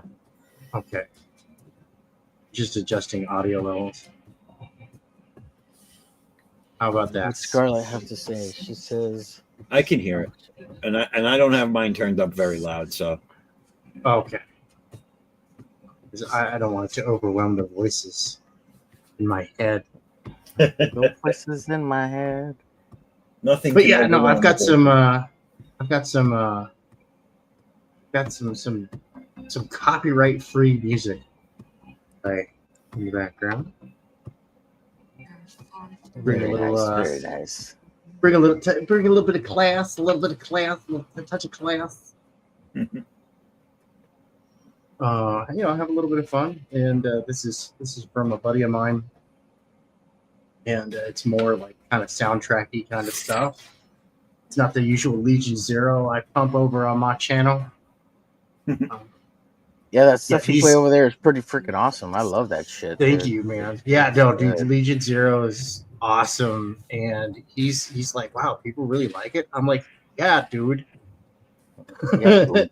What kind of It music slaps. He does like he calls it metal adjacent. It's kind of like an industrial. It Oh, sounds alright. like Trent Reznor to me, man. I was Trent Reznor and White Zombie kind of mixed together, man. I was like, that's dope Right. shit. is? Nine Inch Yeah. Nails stuff is great. I used to love them. Yeah. Oh, they're gonna be on the new Tron movie. Yeah, I Reznor's, heard. gonna be doing it. Yeah. Yeah, I was telling him too. I was like, dude, like people who do drawing streams are starved for music because you go to these YouTube playlists and they're like, oh, it's copyright free, and all you got to do is go to our website and register your channel, and we won't do a copyright claim. But they never answer their emails. And your channel gets a copyright claim against it, which isn't anything bad, but it also means that it doesn't count towards your monetization hours. Yeah. Mm-hmm. Yeah. And so it doesn't help either. Yeah. Right. And so I was like, dude, people are starving for this, man. And if I could just, pimp this wherever I go, and on the honor system say, yeah, go check out Legion Zero Music over on SoundCloud, and subscribe and go check them out. I'm trying to get him a YouTube channel up and running. We're working on some visuals and whatnot. I'm got an experiment where I'm trying out a bunch of artificial intelligence in betweening services for animation. Oh yeah. Which animators will tell you, man, in betweening is the soulless work that every animator could do without. Oh yeah. Mm-hmm. And I'm very excited for that technology to continue to develop, so that way animators can be freed up to do better keyframing, and we can watch an independent animation revolution take place that we've never seen before with the proper use of technology. Right? Not an abuse of technology, because like the big studios, they want to replace the keyframe animators with artificial intelligence, and it's just garbage because it's a soulless machine. I mean, let's be real. They want to replace the world with AI. They do. They're social engineers. They're sick puppies. Is what they are. They want to reduce the population and do all this other stuff, and it's like, no, you're gross. That's sick. These are, in my opinion, these are all people that lived their entire life without human contact of any kind, and now they want the rest of us to be like that. Yeah, the only human contact they have are the people that wipe their butts. Right. And that's how they view people. It's pretty gross. I studied to be a fiduciary, and decided I really didn't want to do it for a living after I spent all that money taking all them classes and getting licensed. I quickly realized, wait a minute, I hate this. Well, that's okay. I think they got an ointment for that. Right. But I got to take a peek behind the financial curtain, right? How the world of money works. And I thought Hollywood was bad.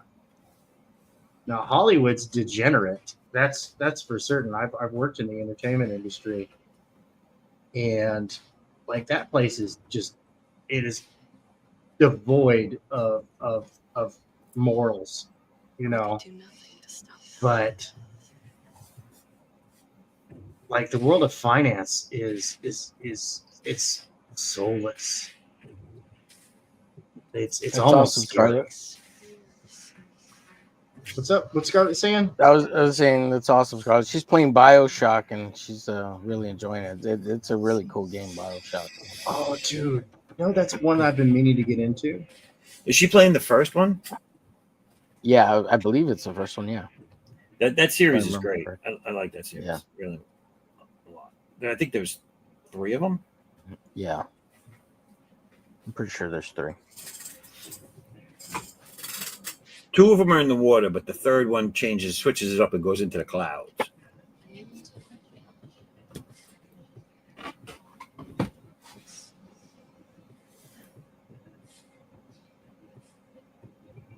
Yeah. I would like for them to make a new one, but I think it was meant to just be a trilogy.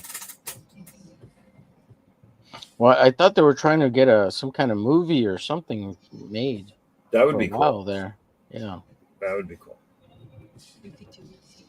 but I don't know, Scarlett might know more than I do on that. They did a nice job with that because they put out 1, they put out 2. They by the end of 2, they answered a bunch of questions, but they left a bunch of loose ends. And I remember thinking to myself, what the hell's going on here? They left all these loose ends. Or not loose ends, but stories they didn't give you the final thought on. You know what I'm saying? Mm-hmm. And then when they drop 3's kind of like a prequel, I think, and it answers all the rest of those questions. So they did a nice job with that. I love good storytelling. Yeah, whoever wrote that before they made it a game is a good writer. I'll give them that. They're a good writer. I liked what you call it too. Did you get any of you guys play the Dishonored series? No.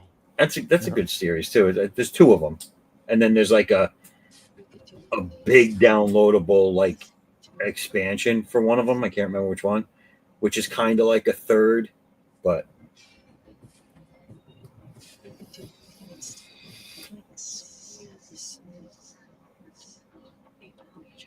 I've played a bit of the Elder Scrolls. I enjoyed that, and I'm not a fantasy guy, but I've enjoyed the world building of the Elder Scrolls. I'm one of those guys that I read all the books that I find. I actually sit down and read the little excerpts and stuff like that. Because one of the mechanics that I like is that you can find adventures and treasure there in those books that won't be marked on any map. yeah. Whereas like, oh, cool, I can read the clues and I can get into the world building and see, how the world was created and whatnot. Of course, one of my favorite pastimes is modding Skyrim. I have a problem. I wanted to do something. So I know Andy Smith's books that he's been putting out with Cordrath. He's been the guy Dennis, who's his friend and partner in it, has been doing the Dungeons and Dragons style modules for it. Mm-hmm. And that's really cool, especially with the PVC characters that he's, the 3D printed PVC characters he's been putting out with the campaigns. You could use those in the thing as well, but they're building it off of like Dungeons and Dragons world building, I guess. I guess my question is I wanted to do something with my characters. Like I want to make character sheets for my characters, give them with campaigns moving forward, like maybe 2 or 3 in each campaign. And I want them to be generic, where you could, if you like the character enough, you could bring it into like a D&D or one of these other games that exist.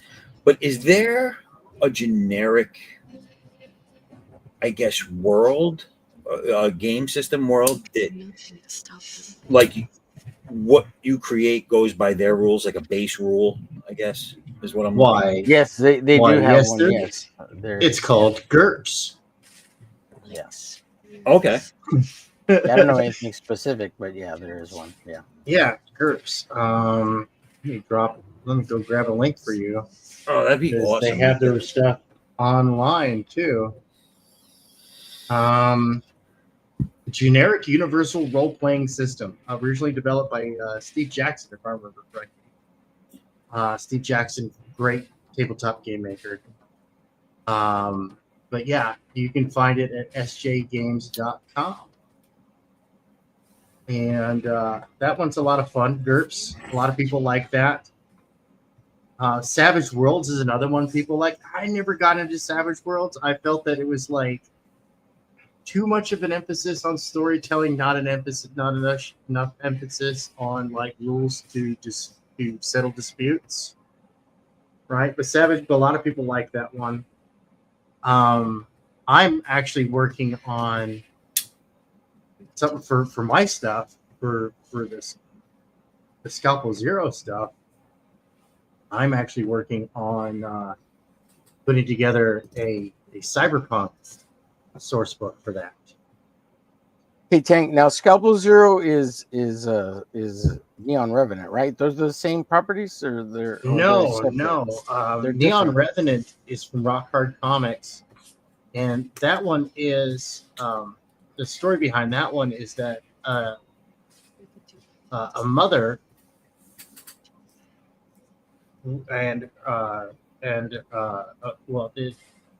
she's a mother, and her whole family, her kids and her husband are murdered, and she comes back from the dead with superpowers and avenges them.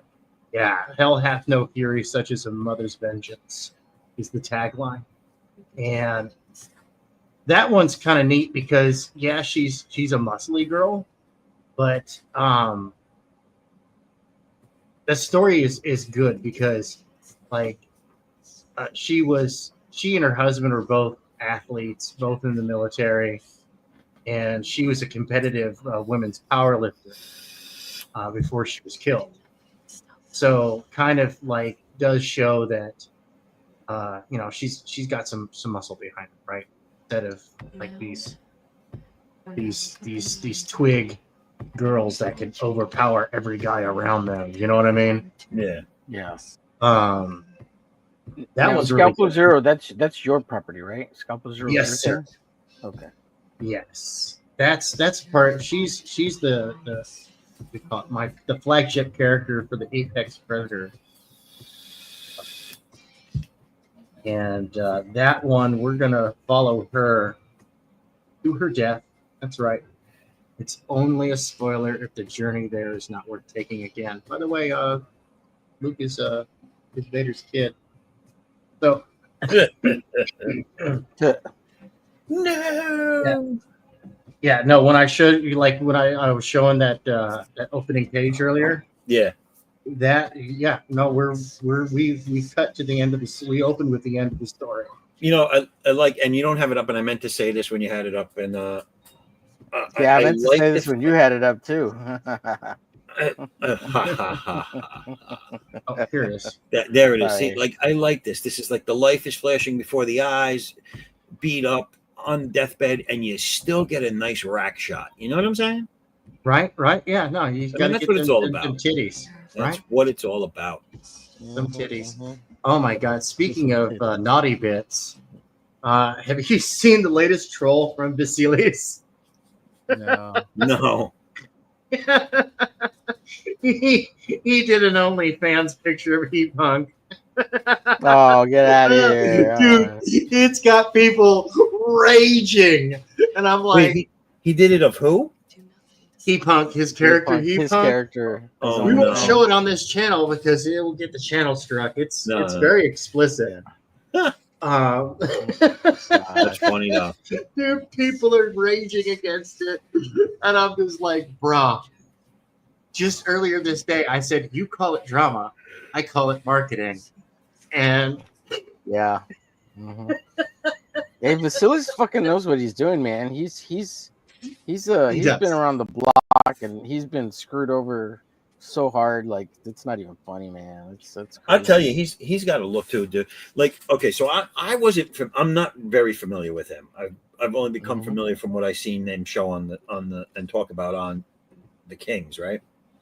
And I was like, this dude, where did they get him from? Because I'm looking at him and I'm like, this guy came from like straight out of the punk era, dude. I was like, look at him. Yeah. And he seems like a cool dude though. Like the more I got to hear him talk and see the things he's doing, and it's like he never grew up and he's old now as a punk. Dude, he's having fun, and he's worked, at much higher levels in entertainment than I did. I mean, like, dude, he designed a whole look for My Chemical Romance, which they had another artist come in, race his drawings, essentially, reproduce them image for image, just so they could screw him out of a royalty deal, because the other artist would have a lesser royalty deal. That's fucked up. Yeah, man. And they went on to make millions of dollars off of merchandising alone. Yeah. Like, they screwed him out of millions of dollars, dude. And like set designs for their band concerts, like they fucked him hard. Dude, they did. And because he's a wild card, and he's like he ain't gonna kink shame you. He's a wild card, But at the same time, I think what it was, and he's going to be spilling some beans about the entertainment industry. And I'm like, I think I know what you're going to be talking about. You're going to be talking about some of that degeneracy that goes on behind the scenes. Like, whereas we joke. Well, also probably because he was a foreigner, right? They're like, yeah, he's just a foreigner. We don't have to. No, it's interesting, right? Like, the D. Antwoord situation, right? Where, they were accused of all these horrible things. Nothing ever came of it, by the way. They were just accused and their careers ruined. Right after they had their first trip to Hollywood, and they immediately spoke out and said, dude, these people are messed up. And then boom, all of a sudden, they're terrible people, these D. Antwoord folks. And it's like, kind of sus, dude. Yeah. I mean, dude, I've been offered casting couch girlfriends. Like, you need a new girlfriend? Well, we'll hold a casting couch. Oh, wow. And it just said to me with just like casual fare. And I'm like, dude, I'm not wanting to lose my job, but I'm just like, yeah, no, I'll pass. Thank you very much. I'm actually enjoying my time being single. And meanwhile, in the back of my head is like, I'm thinking like, I don't want to do this job anymore, man. This is morally reprehensible. That was like after Tank's 5th time of getting a casting couch. Right. he was just tired of it, really, is what it was. Yeah. It's so much work having to go through all the girls and figure out which one I want. Oh, God. Like one guy even set up, he had the model come over, right? And the premise was that she was going to model for me to draw something. And I was like, well, yeah, I've been looking for a model to draw this character. And the person he got was perfect. But it was just like, and she was like, all right, so, where do I go get changed and all this stuff? And I was like, no, what the hell? No, I did not hire a model. And, it's like, I hung out with her and she got her paycheck. She didn't even have to do any modeling and whatnot. And I went to him and I was like, what the hell are you doing, dude? Like, I told you, no. Wow. And that's what they do. They want to corrupt you. Like, you know, you see the stories from the Tinfoiler Club of, oh, it's all this satanic cult stuff like it. It's like, no, it's not. I mean, yeah, you do get those folks up in there, but I see in the chat, mostly, Scarlett. Sorry, just saying. oh, that's all right. Hey, if Want to I got to acknowledge her. the chat. She was telling I said she played all 3 Bioshocks and watched the walkthroughs. Oh, Yeah, I had just put those up. You were getting really into Sorry, the Punisher's I fiery just wanted to say, yeah, hand cannon. no, you're good, dude. yeah. Yeah. Got to acknowledge the chat, you know. Sorry, go No, ahead. you do. But yeah, no, it's messed up, dude. It's messed up. And when Vasily he dropped the post saying, "Hey, you know, should I do a channel and start dishing?"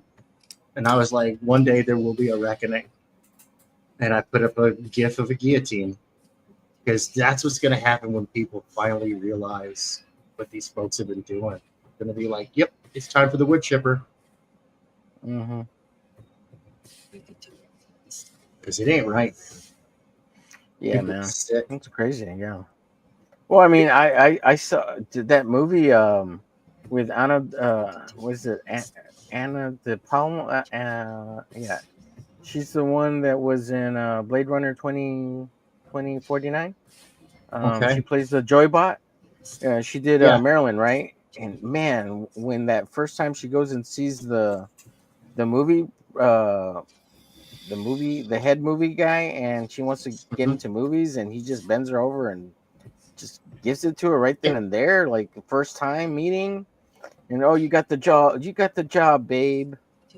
And Yeah. she's just like, what the hell is going on? Like that. And they're Totally, casual about it.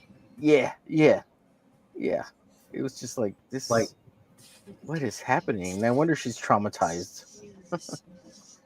like for you, that was the day that I took your innocence, that I ruined your whole entire life. Mm-hmm. For me, it was a Tuesday. Right. Yeah, man. And that was like that was like right before I got glasswalled. After I turned down the casting couch, I actually started receiving less work immediately. And it's like, dude, I'm not even like in like big time Hollywood stuff, you know. I'm on the periphery, you know, doing like storyboards and character designs, you know, little stuff. You know, larger cog in the machine, or small cog in a larger machine, I should say. Where were you at, Tank? What company? I worked mostly for a company called Burning Gears Productions, but I also just knew people, and they'd be like, "Hey, you know, Warner Brothers is looking for some extra eyes on character design. So, you know, they pull you in, you do, you know, you work with something, do storyboards." Did you ever run into Chad out there while doing your thing? Did you ever get to meet Chad out there? Chad? Is it Chad Townsend? Because he was doing animation and stuff out there. No, I never worked with anybody important. Oh, okay. Well, I mean, occasionally I worked with like the director of photography, and laying out and sketching out how they wanted the scenes and stuff like that. So I actually got pretty decent at doing designs, and then I would do like some of the concept art. I would be part of, like, once again, just a cog and part of a larger machine. So I might do pencils, I might just do the inks, or I might even just do the layouts for movie pitches and stuff like that. I used to go watch, dude. I used to go watch my movies at the Directors Guild. I had tickets like all the time for the Directors Guild, because directors would just be like, "Hey, man, you want some tickets? I got tickets." And let me tell you, dude, that is the best theater in Los Angeles. The Directors Guild theater. Oh, dude, like the sound, the picture quality. There's no better in all of Los Angeles than the Directors Guild theater. That is dope sauce, that place.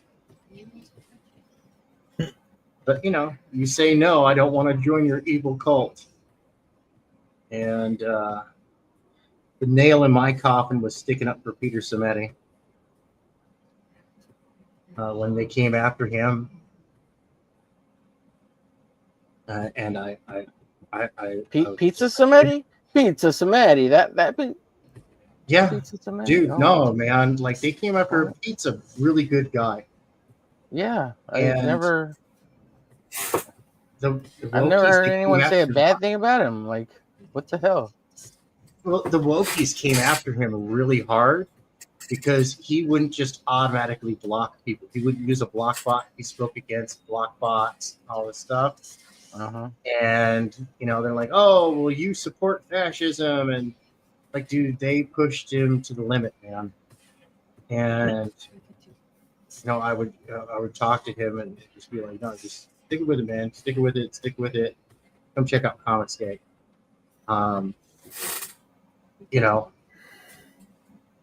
And I guess enough people said it, that he came and decided he'd go play some reindeer games with the rest of us. And I'm glad he did, because Pete's absolutely awesome. Alternate Comics is great. I like how if you don't agree with wokeism and cancel culture, you're the fascist. Yeah, right. I like how that works. Like, what? Yeah. Which one do you want to be, the pot or the You kettle? got it the wrong way around. Yeah. Freaking I mean, can I just play? I feel like saying, can I just play back to you what you just said and you tell me if that makes sense? Yeah. No, for real, man. All right, guys, hold it down for a second. I got to go get a drink. Sure. Yeah. What's going on in the chat? Scarlett was the last one to post a little bit ago. That's why I was trying to acknowledge her. She's probably gone. Well, Scarlett, keep talking. What up, girl? Right. Yeah, I've been trying to kind of pimp out her contests and trying to get more artists to participate, but I think I've only got like one other person, Doc Blaylock. I should get Zaf since he's seen the show. Have you watched any of these shows? No. Severance, man. I never get other people to watch these shows would be great. Yeah. Well, yeah. TV sucks, right? So. Well, yeah, this is an Apple show, so. Yeah. Like I recently, the last thing I watched was I just watched all the Space Ghost. Oh, nice episodes, yeah, cool. And but that was for a project I'm part of. Mm-hmm. New TAD Talks coming from Stark of Iron. I'm really excited for that one. Which one? TAD Talks? TAD Talks, right? So Space Ghost's real name is Tad Ghostor. Okay. Right? And so the TAD Talks is kind of bringing back that classic Space Ghost Coast to Coast. Oh, really? This time it's going to be like independent creators that are being interviewed. Oh, okay. Yeah. Sounds cool. And yeah, it's going to be a heck of a lot, is what it is. And I provide the voices of I provide the voice of Zorak. And I also provide the voice of Volta. Nice. So it's silly. It's fun. Like I don't know what I can say about it except for don't sleep on this one. You don't want to sleep on this one. This one's gonna be good. I love his channel. I'm like, dude, when it comes to channel memberships, I think he's got the best value. Why, thank you. With members only. Sorry, what's that? You're welcome, Zaf. You're welcome. Yes, you have the best value. That's right. The best value. I was talking about Stark of Iron. How I think his channel memberships have like the best value because for $3 a month you get access to 2 members only streams, and dude, that's where the party's at. Like it's Nice. hilarious, it's fun. Like you can go spend $3 and rent a movie on Amazon, or you could have if you rented a Lord of the Rings, you could get 4 hours, squeeze 4 hours out of it, or you could just tune in live for 2 to 3 hour shows where it just goes off the rails, and it's fun. And that's the way, Did we lose Scarlett? She was eaten by Yeah, wildebeest. she probably took off. She probably You missed it. watching. It was something. brutal. It was brutal. Was there a rack shot at least? We'd have to ask her.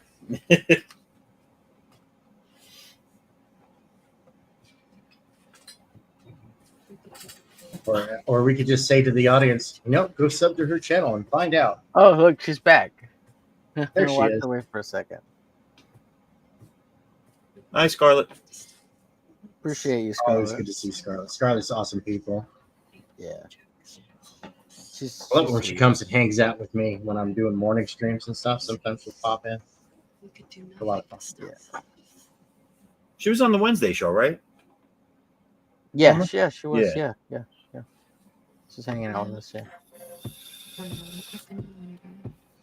Again, I was saying earlier, I'm trying to get more people to participate in this art contest for the Severance and the Yellow Jackets, and since you've seen it, Zaf, you should make a art piece for the competition for your channel. Yeah, I was saying earlier that the week got away from me.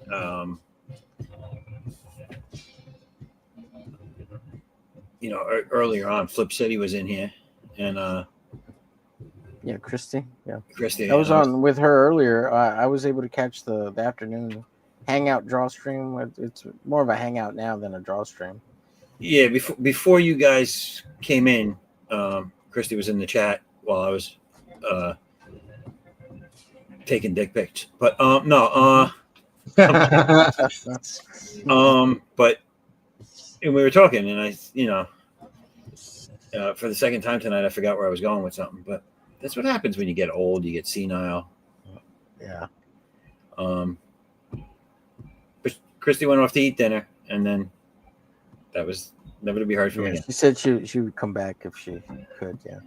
What we talking about?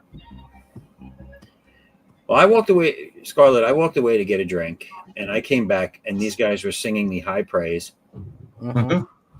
And I have the best channel, best bang for your buck, and That's right. Like, share, follow, and subscribe. Christian Zaffo. Right. Make sure you share this out. We got to get this guy some more subs, man. Like, for real. Yeah, absolutely. Got sunburned Friday at the beach. We could do nothing. Oh, you got to go night. Oh, the natural aloe is the best way to go. So,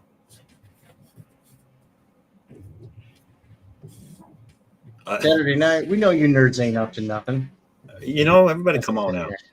But yeah, Scarlett, my mother used to have an aloe plant, and when I was in high school, we all went before the sun came up to the beach. The sun was about to come up, and I passed out and didn't wake up until 12 o'clock, and I was burnt. And all I know is I mean, my mother wanted to kill me because when I got home, I cut the hell out of her aloe plant and rubbed it all over me. Yeah, my mom had a collection of aloe plants just for that purpose. Yeah. Boo-boos. Oh, I butchered this thing. She was like, "What the hell happened?" She was not happy. Yeah. But I love aloe. I do love it. Hello. Hello. Was that Rick's girlfriend from the end of the world? Rick and Morty. Hello.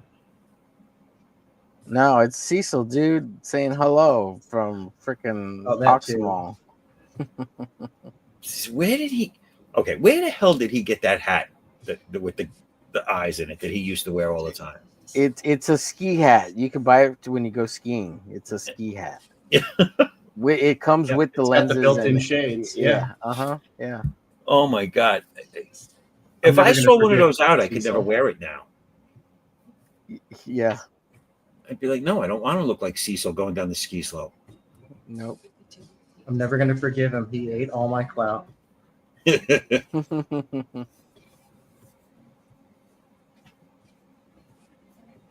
Yeah, I had managed to get in on this. One of those screenshot. You take a screenshot, and then you pass it on, and someone else takes a screenshot, and he put a blurb right over my face. It only covered up my face and my name. Oh, And I know he didn't do it on purpose, but No, yeah. still, the kayfabe was real, and so since then, I have never forgiven him for eating my clout. Oh, he didn't airbrush you out of the photograph like John Malin and Chad Townsend.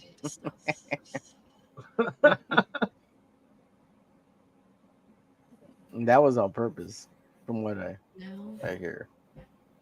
What? I don't know this story. Yeah, I had forgotten about it, but yeah. So Chad was at the thing with the Dungeoneers, right? And there was a photograph where he was removed from the picture because he was in the way. That's it. That's all. That's the whole story. So Okay. yeah, it was kind of funny. It was like, what the heck? They didn't just like because he was up front close or something. And he was standing there or something, and they just like erased him from it. Yeah, it was weird. It's like, why would you put effort into that? Like, it's just so weird. Right? It seems like a waste of my time. Yeah.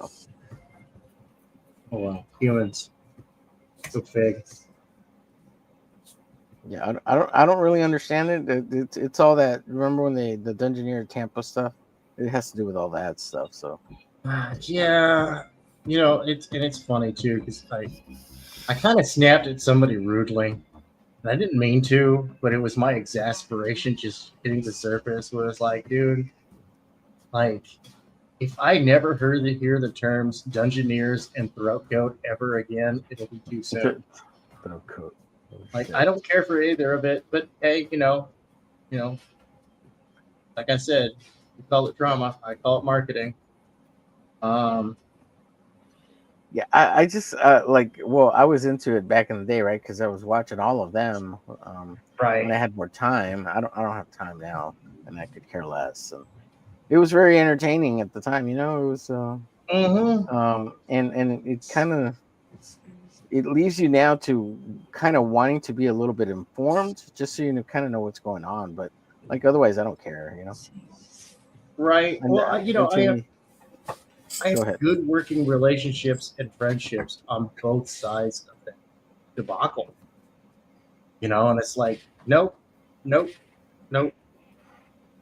This is one of those things where I look at them and go, this is why I am my own person.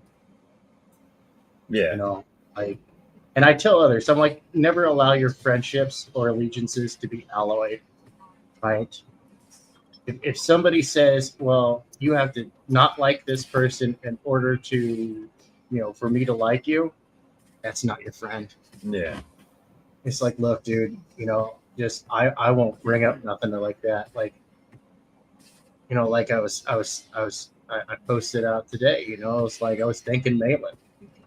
And he knows what he did. Malin saved Christmas. Right? He did. Malin saved Christmas, and I will never forget. Like at your household, or what? What do you mean he saved Christmas? Well, this was 2019, and we had the place we were living in Oregon was really bad. right? And we kept leaning on the landlords, who's slumlords, to repair this. And we're like, look, this place is going to collapse, right? You got to fix this or give us another place, right? So they evicted us. And then they destroyed our renters record by saying we did a whole bunch of stuff that we didn't do. Like I had actually spent hundreds of dollars repairing that place, but that was just like out of necessity for safety, right? And then we had a disastrous move back to Los Angeles, and at the time, because we had we were waiting for paperwork to go through and all this other stuff, that we were living out of motels with kids, Yeah. And we were short, and so I basically had to go live and do a bunch of e-begging, man. Yeah. I didn't have any other option. It's like, I tried to work my way through it. Now I'm out there asking for charity, which for me is just, dude, if it were just me. For everybody, sure. I mean, yeah. Right. Yeah. Is that when Malin came through with the casting couch? Yep, he did. He said, bend over. No. No, dude, I was short a certain amount, and he covered like 80% of that. Wow. That's amazing. And was like, Merry Christmas. And I mean, dude, I still get a little emotional just thinking about it. And well, it's funny you say that, because I mean, he's the one who perpetuated all the fucking Dungeoneer stuff for the most part. I know. It was a joke, but he kept at it. Right. I think it's funny, it's funny, and see, that's the dumb, thing. But it is, but it's like he's in one way, it's like, yeah, dude, let it go. But in the other way, it's like, well, you know what? This is the internet, man. You got to have thick skin to be up on. Yeah, well, especially if you're going to put yourself out in the public light, like, dude. His mentality, though, has been around for years. That the type of person he is, and I don't think it's good, but I don't think it's bad either. He's one of those people that he'll be, like you just said, he went out of his way and did that really nice thing, and that does. Hearing that story from you changes my perspective a little bit on what I think about John. Sure. I don't dislike him, but I don't think he's a great guy normally. But he's as cuddly as low grit sandpaper. Right. I ain't gonna lie. But the thing is the reason why I feel these people get their asses twisted because of him is because, and he's right, if you're going to play in my playground, or if you're going to play in the same playground I'm playing in, and you want to play with me, then you have to be able to take me. Yeah. And if you can't take me, then you're in the wrong. And don't come here. Yeah. You're in the wrong playground. Yeah. Go play in someone else's sandbox, because I'm not going to change for you. Like, I'm not going to stop doing what I'm doing for you. And I can take a ribbing, I can take a joke, so you need to be able to take a joke. That's how he looks at it. And I don't think that's wrong. I don't think it always makes him out to be a nice guy. Like, you know what I'm saying? Like, I'm not defending him doing it. I'm just saying, like, I see where he's coming from. Like, he's a hard ass when it comes to that. Like, I'm not going to say I'm sorry because you came over here to play with me. Like, you know what I'm saying? Like, right. You know, and it's like Zangief said, just because you are a bad guy does not mean you are bad. Right. So yeah, it's interesting, you know, because like I said, I got people all over the place that I get along just fine with, and that's me. Yeah. I'm your friendly neighborhood force multiplier. So you're officially mailing militia then. I get it. Oh, I'm old school. You know, vote early, vote often. If you're gonna have a poll on the internet, man, I was in there too, man. That's a popularity contest. Yeah, and I beat Smiller on his own drawing show by activating the Cult of Raven. I did. That's how it works, right? Yeah. I got the Cult of Raven to come in. And, like, dude, I stopped drawing, like, probably... I was definitely the first person to stop drawing.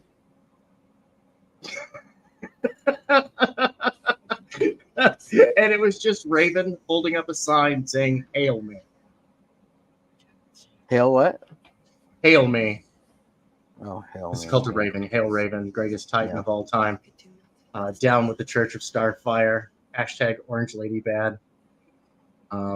Yeah, that's probably before my time. I don't remember any of that. Or yeah, Cult of Raven's like old school stuff. Occasionally you run across some Cult of Raven. You've been here a long time, Tank. You I have, man. I've been here. You were here.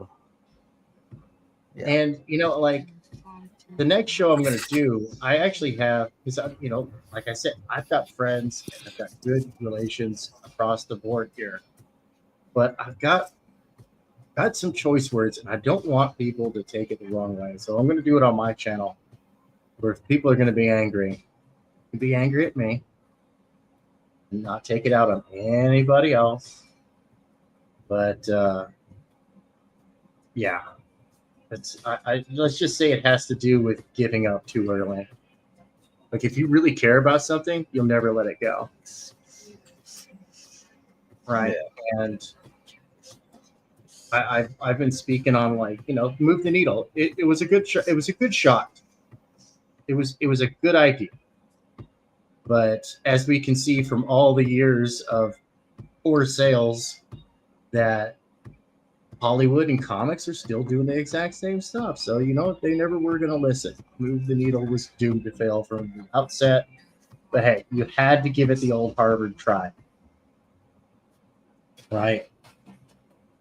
Yeah, I don't really even care anymore about whatever they do. Like, it's whatever. Yeah, I do. I don't. If you watch or do or who cares? Whatever. I mean, yeah. You have Disney Plus. You don't have Disney Plus. I don't care. Yeah, whatever, man. Like, I'm still gonna go watch. I'm still gonna go freaking watch Thunderbolts because it looks fucking awesome, and I'm still gonna go watch. What's the other one?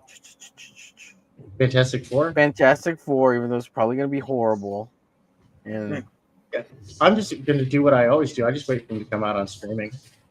I mean, I pay for those services anyway. There's that too, right? Because people think that like, look, that's another message that you can send them. Is like, look, if you are subscribed, don't watch it. Don't watch it.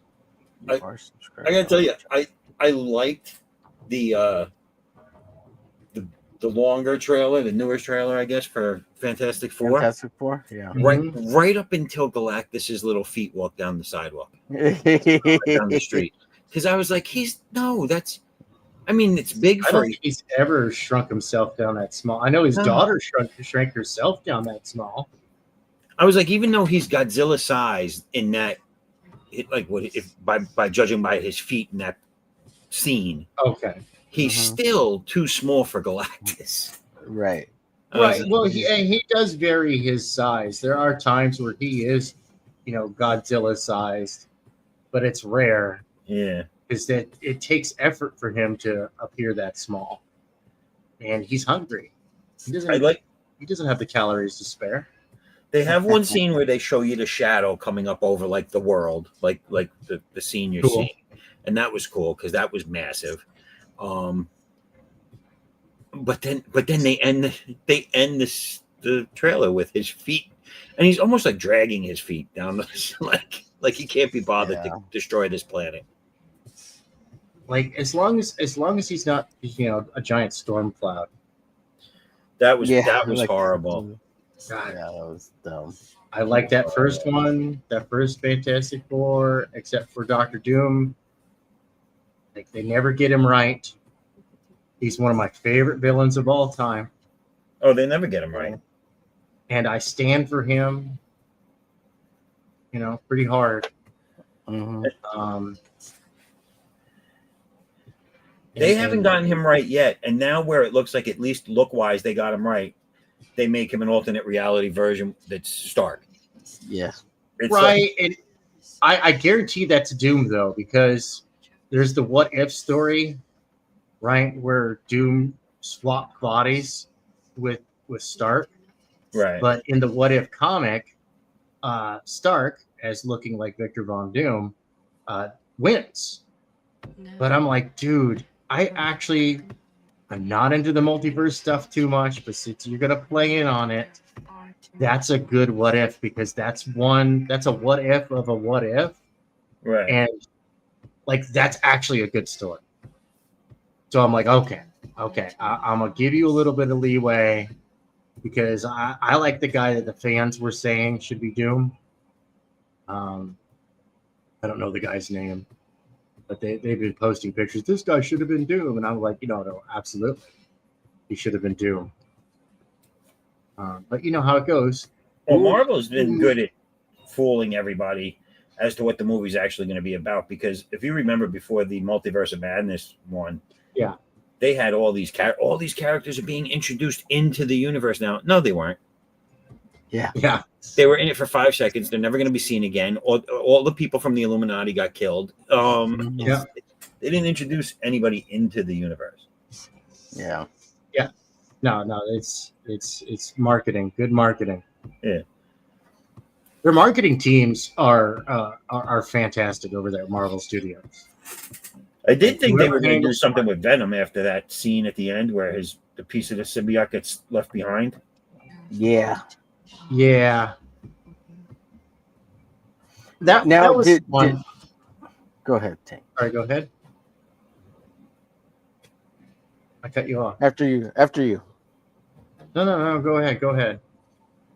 I was going to ask, did Marvel officially buy back Sony's share of Spider-Man and totally buy it back? Or I heard something recently. I was like, did they?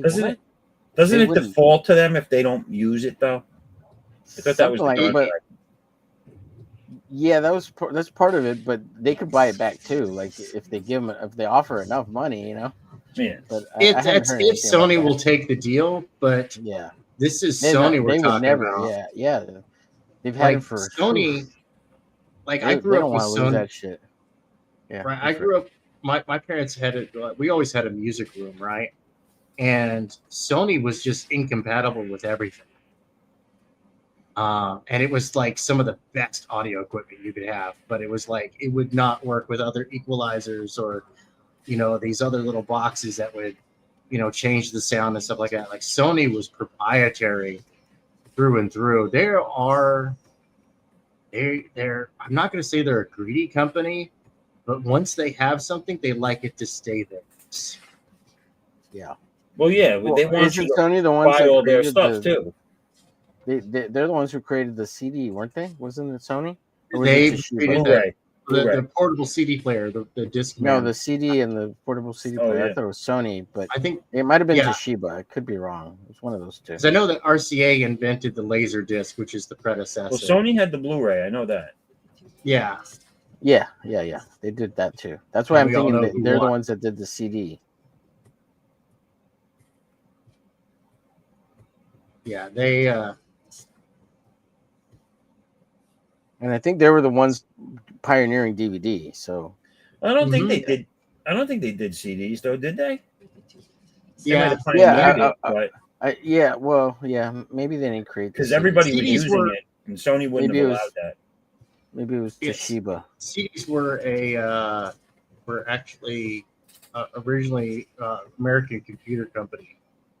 So when I came up with it.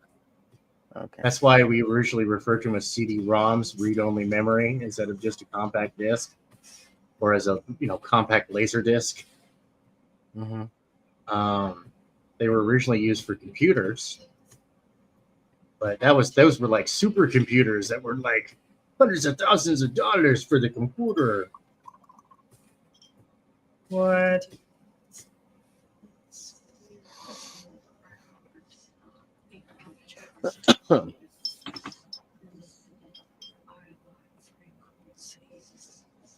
It's so funny, speaking of like mainstream stuff, like we I worked out a deal with my kids. I was like, okay, so you guys Now, do your chores, you do this extra chore, I get it knocked out of the way, and then you'll have your credit saved up.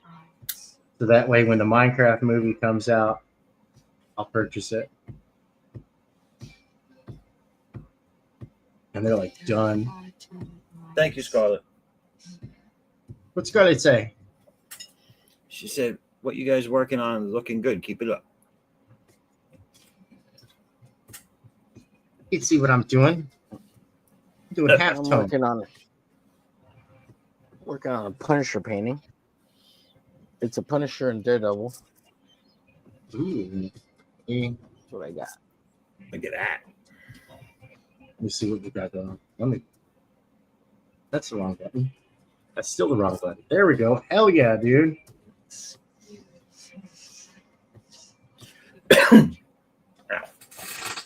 Zappo's making pages over there. Pages. So working Yeah. Pages going. pages. Pages for ages, baby. Yeah, I'm doing a little something different, kind of just going at it and having fun and throwing some paint down, throwing some raggedy lines down. Kind of a little of a silliest, stylist. Just throw the artsy fartsy, throw stuff at the wall, see what sticks. Yeah, you've been changing up colors too. Yeah. I was like, every time I turn around, he's throwing a different color on there. I'm like, God damn it. Probably not.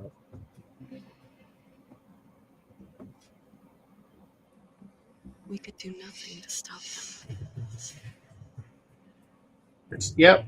Of course. Of course. Of course. Of course. What happened? Oh no! I just realized that my line work was all interconnected. So I actually it on the layers go all around the inside of this, all around the outside of this thing, just to just to select all this stuff. Like there's only a couple of spots where lines aren't perfectly connected, so like dang it, I didn't have to go and do all that slow ass work. Like all of this could have been done a lot faster. Son of a bitch.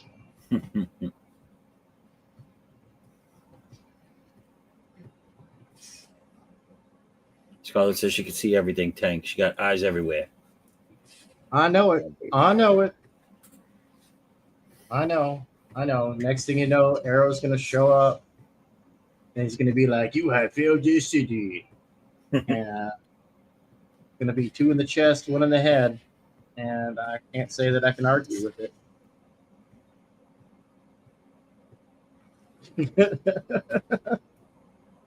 Gonna be first season Arrow showing up, giving me the business. He gonna whoop my butt. He gonna whoop my butt so bad, I'm gonna be like, man, why'd you whoop my butt so bad? Oops, wrong button.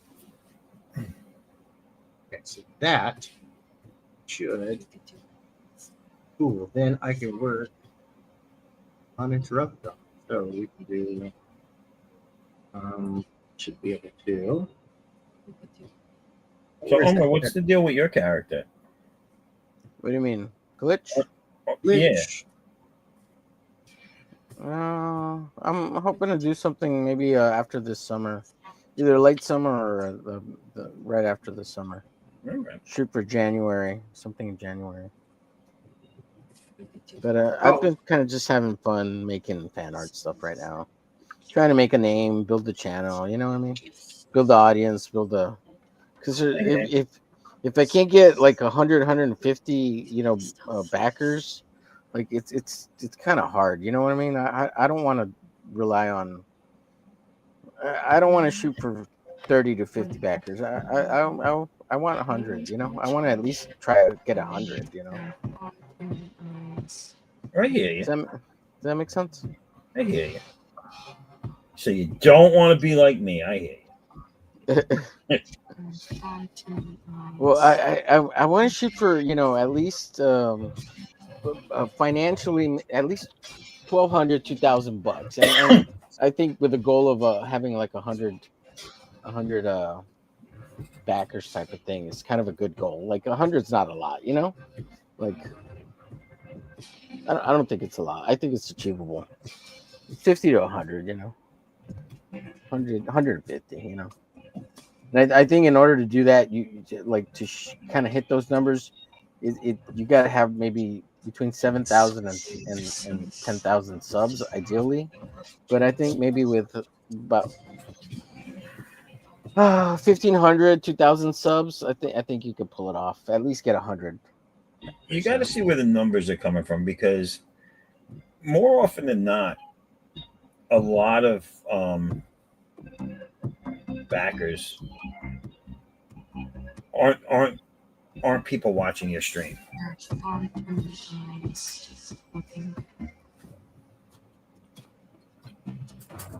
What? A lot of the backers on a campaign, on an Where are they average coming from then? on an average campaign, believe it or not, a lot of people say that they get them from just like on the big platforms like Indiegogo and Kickstarter, or just from people browsing through, looking for new stuff. We could do nothing to stop Gets a them. lot. You get it from all different places. You get it from ads, you get it from all the social medias, and you get it from streaming. But the biggest ones seem to be from people just that are there on these platforms, browsing, shopping, basically. Right. Well, that's one way, right? That's one way. If you don't have the audience, like if you haven't built an audience, you can't rely on that audience. So I mean, But like you said, you if you get 7,000 people, you're gonna pull.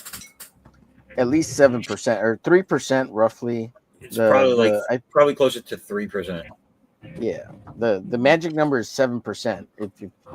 That's what the big guys are saying. The ratio breaks down to 7%. That's the magic number. But I would say if you're a smaller channel, you're probably going to get closer to 3%. Yes.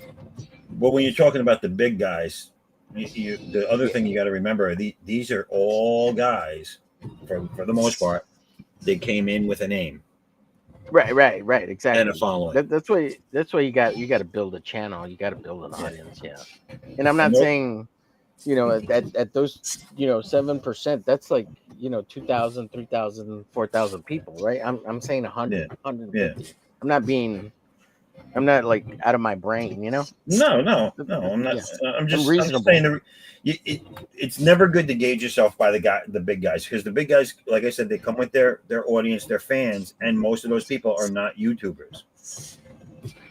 Most of those are comic book fans, and a lot of them are from the older days, from the 90s, Right. Yeah.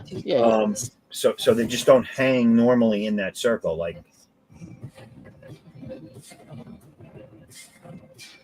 I get what you're saying. I know what you're saying. But I like the numbers. The numbers sound reasonable. They don't sound too far out there, and I beg to differ on the YouTube audience. Of course, that's why I say it's not going to be that big from YouTube. But if you have 1,000, 2,000 subscribers, and I'm not even close to any of that. I'm at 600, and at 600 I could count on 6 people backing me. That's the realistic thing. Maybe 6 people, 3 people, from the channel. So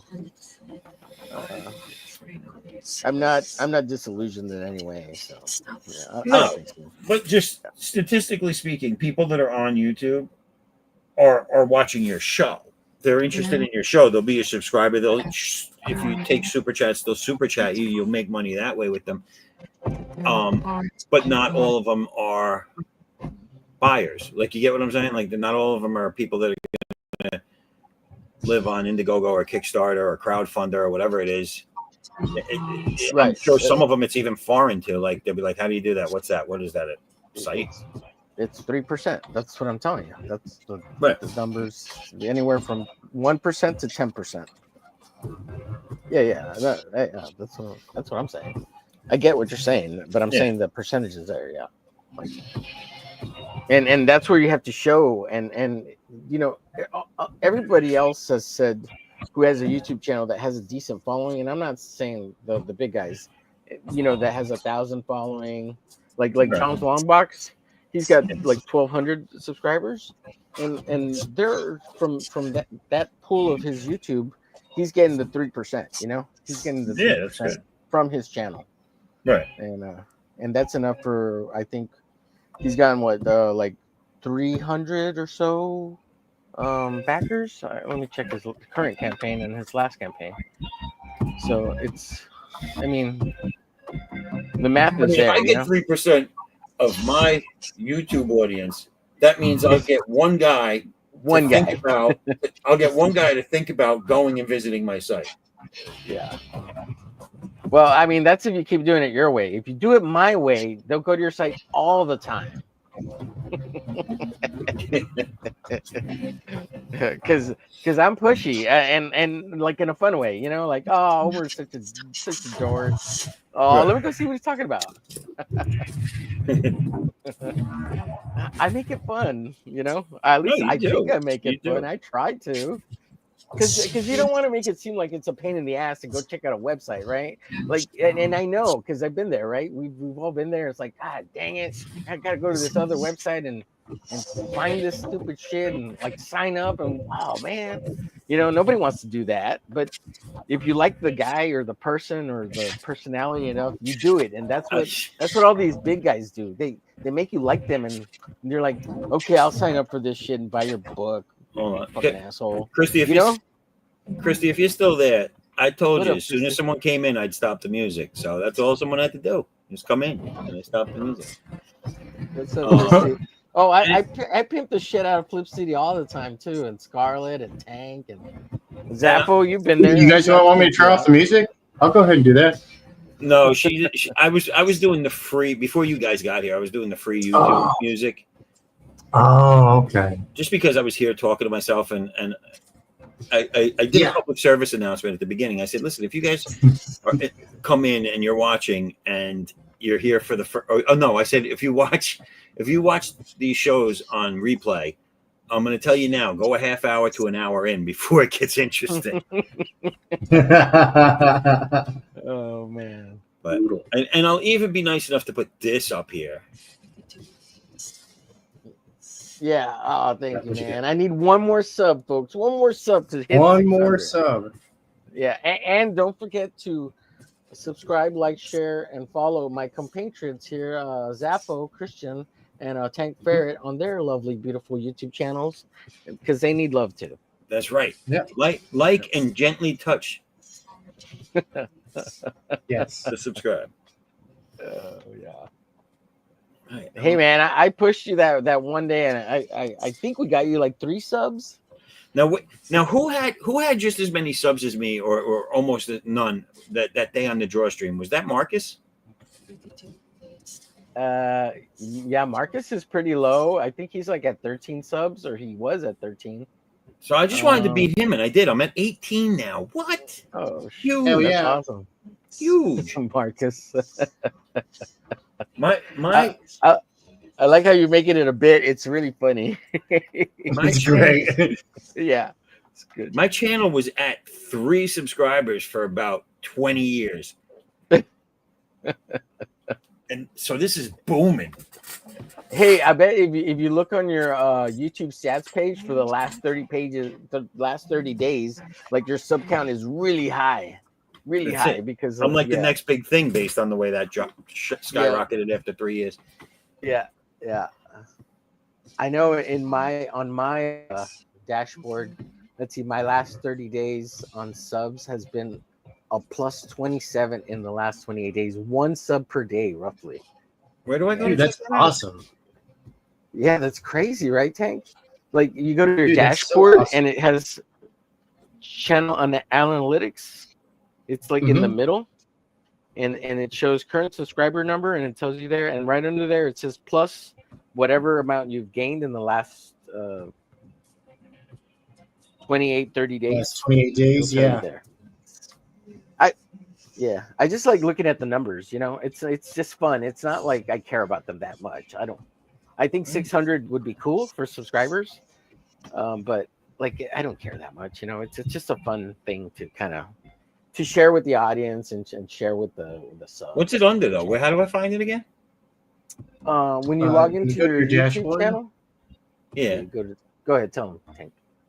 Yeah, you go to your dashboard, and it'll be there on the in the middle of the screen, on the top section, top middle, and it'll say your sub count, and then it'll say, you know, plus so many, plus minus so many in the last 28 days, and yeah, I've seen it go through negative. Yeah, Thanks, mine was Greg. like that for a long time. Yeah, negative. Dude. A Yeah, negative. no, I had one guy who pulled a Critias, and dude, for a while was taking heat for that. I'm like, dude, it was me my campaign. Like he blocked me, he blocked everybody. Okay, he's a turd. Jeez. Yeah, Greg Levitt, Gun Demon Greg. People were like, "Oh, Gun Demons was your campaign. Where's your book?" I'm like, dude, it's no, none of that is true. I was just a carnival barker helping out somebody. Oh yeah, I heard a Gun Demon never came out. Right? It just like Yeah, no, he disappeared. ghosted. He disappeared, Yeah. dude. Piece of shit. Hey, Matt, MMB's on. I wonder if he sent the link. I go to his channel. Is today Saturday? Oh, he's a great guy too. Yeah, MMB's a good guy, man. Yeah. Yeah, I guess he didn't drop the link. I didn't see it. I guess Zaffo beat him to the punch, and maybe he just wanted to do a solo show. Who's this? Matt Burke. Metal movies and Brewski. Yeah. Great guy. Yeah, he's super good. He created a Butch Cleaver 1 and 2. Mm-hmm. I don't know that I know that. Yeah, he's. You don't know Matt Burke? No, I don't think so. Here, I'll drop his channel in the chat. He's a good guy, man. Check him out. Yeah, he's badass. Nothing but love from Matt. We're real.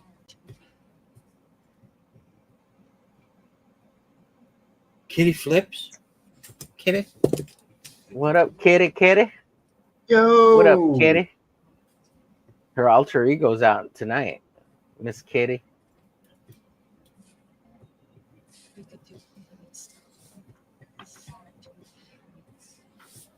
Let's see. I read that too fast. She said woo subscribers. I thought she said wood subscribers. I was like, there's no wood here. Not yet. Kind of sick show you think this is? Not yet. Give me a minute. Wait Wait for the pills to kick in. This ain't no foreskin pro. You're never gonna let go of that. Ever. Never let me live it down.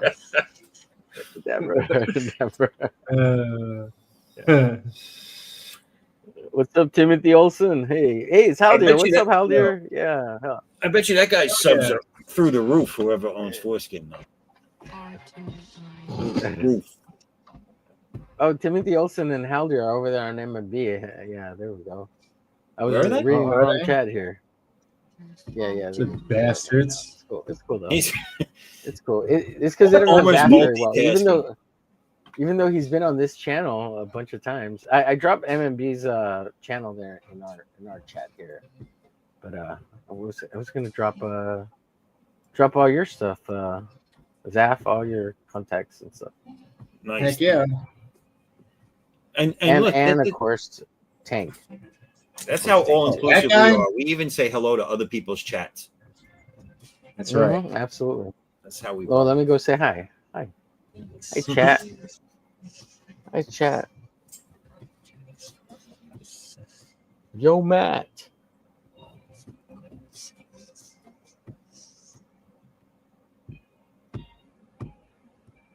Right, drop some fire emojis. Start a flame war.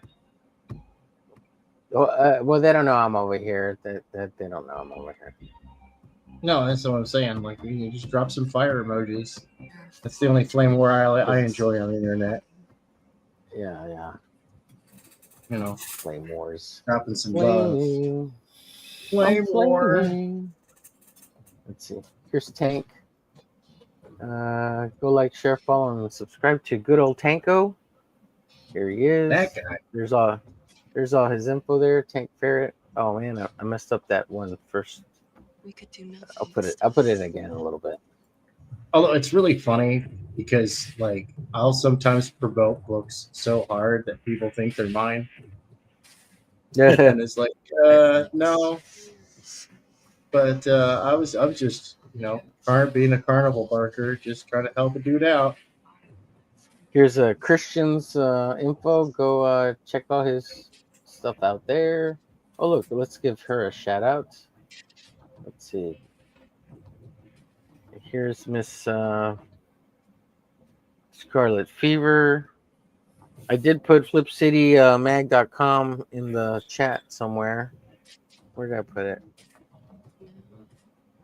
Did I put it in there? Check out. Where's shit? Miss Kitty, if you would like to come in and say hello, you can. For real. Yeah, she has access to the link. At least under Flip City. She was a fun guest. I've had her on my show once, and that was fun. Because you know how Omer, you know how the digital bullpen goes, dude. We're talking shop, sausage, etc. And it was nice to get in and actually get like some solid marketing data for the Flip City when they were running their campaign for the advertising. Dude, absolutely. Yeah, here. she's I mean, they have a circulation of like 2,000, 3,000 people, man. Like, physical circulation. I don't know what the digital is, but like that's significant, man. And she's getting into diamond, which kind of doesn't matter, but it's kind of cool. Like, still, because diamond's a piece of crap, but whatever. Well, and it was really good to have that conversation because, like, that's something a lot of folks don't even think of. No. Mm-hmm. Yeah. Like they don't get to thinking like, oh, they see these advertising tiers and then they go, oh, whatever. You're crowdfunding. What kind of circulation do you have? And it's like, well, no. Take a look at it and do some math. And we did some little sausage making where we discussed. I was like, look, if you got if you move this kind of numbers and you have this kind of campaign, then you could definitely turn that into money. Yeah. And it was like, so it came with the Tank Ferret seal of approval because I do love marketing. I don't do much man, of it. and Flip City, Christy over with the Madness Network, they do the art contest over there, and you can win a free ad. I have a free ad that I won for entering their competition, and it's a $350 ad, a quarter page ad in their magazine, their physical magazine, and this is the ad that's going to show up in there. I'll share it with you guys if you guys want to see it. Yeah. And you can win this contest as long as you have 450 family members. Yeah, like me. It's a popular. I am Irish. Yeah, I had all of the Mexican family come out to vote. And are you sharing something, Homer? In just a second, let me bring it up here. I have no idea what I'm doing here. I'm just having fun doing it. It looks cool. There, it's there at the bottom. All right. Yeah, that's the ad that's going to be in it. Ooh, look at that. Hell yeah, look at that. I mean, it's a little crude, and I asked her if she needed something more or less crude. She's like, nah, we're Flip City. It's fine. Yeah, no, that works. I mean, that spittle has a little bit of a camel toe at the bottom. Hey. Not complaining. The jizzle. The jizzle. Choke Oh me. shit. The jizzle that you dizzle so whizzle. Yep. Yep. It reminds me Too of the funny. Babe. We could do nothing to stop them. This I can tell this picture was taken while he was in his blue phase. Dun, dun, dun, dun, dun. That picture is like 15 years old, man. I'm too old now to get any good photographs. I'm like, oh man, I stick to my younger days. Man, Tank, I did a big oversight on my. I need to add Dawn. I don't have Dawn in my ads or Chrissy. I need to put her in the friends of the channel. Oh no. And okay, I got Christian there because you see, I only remember because when people show up to the show and they're in it, and Chrissy has been on the Hump Day show, but I guess I never added her. I thought I had her on there, but I try to. Oh. If you ever need anybody's info, just go to the Hump Day show, like that. That's in their kind of little group, and all their Twitter and everything is in there. Like Zaf, I got all your stuff. Awesome. Tank, I have all your stuff. I Dude, have. you're awesome. Yeah, so every Hump Day show has it. So just looking for the Hump Day. The other ones I haven't quite edited yet, like the random streams, and I'm gonna put everybody in there too, so it's all kind of the same. But yeah, and if there's a special guest and you kind of wanted their info, like we had Nick Garber on earlier today. He was on Wednesday, and all his stuff is there. So I just copy pasted and put it in the chat over on the studio. So if there's any like specific person you're looking for, I try to get all their info and put it in one spot. You can just copy paste it. So I try to do the same thing. Where like I've got in the description for my live streams, I've got all the info for all the cool stuff cool stuff and cool people that I'm promoting, because I'm like, you know what, man, like, yeah, I'm a nothing nobody channel, but well, here's what it's cool about it, Tank, is that it fuels the algorithm. I don't know how to say it. It triggers something in it's the SEO. algorithm. Yeah, it because the AI looks through the description, looks through your title, and YouTube loves the description being filled out with something, at least a paragraph. You gotta have like more than 10 words, and YouTube loves it, and it goes through it. So something to consider, Zach, if you're not doing that. Yeah, and when you leave a comment somewhere, folks, 3 words. Yep, 3 minimum words or more. of 3 words. Yeah, otherwise YouTube doesn't read it as a comment. Right. And emojis don't count. Like no those emojis do not count. Yeah. Anyone's watching. Yeah, that's something I've been trying to get better at too. Going to other people's channels and at least watching the video and commenting something. I do that for Haldir all the time since he's such a good mod. Like I always watch all his stuff and I try to comment as much as I can.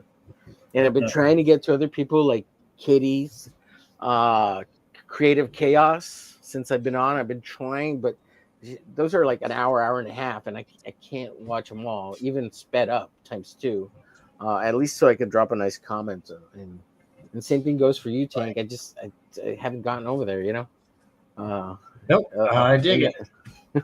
But I'm trying to. I am trying to. Same thing with Zaf. I think Zaf had one video. I did comment on it. The one video I had there for a little bit. I think I did. Oh shit! I didn't know that. That's what Kitty says. Yeah, and when we cross, and so when we cross platform and comment on each other's YouTube channels, that boosts your channel. So I think that's what's happening to my channel, like because I'm trying to reach out to other people, and I get a little bit boosted. So just remember that. Keep that in mind. It's a given. So if you go over to someone else's channel and just drop a comment in the chat, just leave a comment on the video. A comment in the video, even in the chats too. Like yes, the chats matter too. Yeah, like the live stream chats matter. Yeah, and like the more into the hundreds you get, the more YouTube will boost your live feed. Like when you're live. Yeah. We could do nothing to stop them. And then there's the heart button too, like the little heart button. If people click on that and actually use it, it helps boost you to the front page on YouTube, and it helps push your notifications out to your subscribers. Yeah. So just I don't people forget about that a lot, but it does help.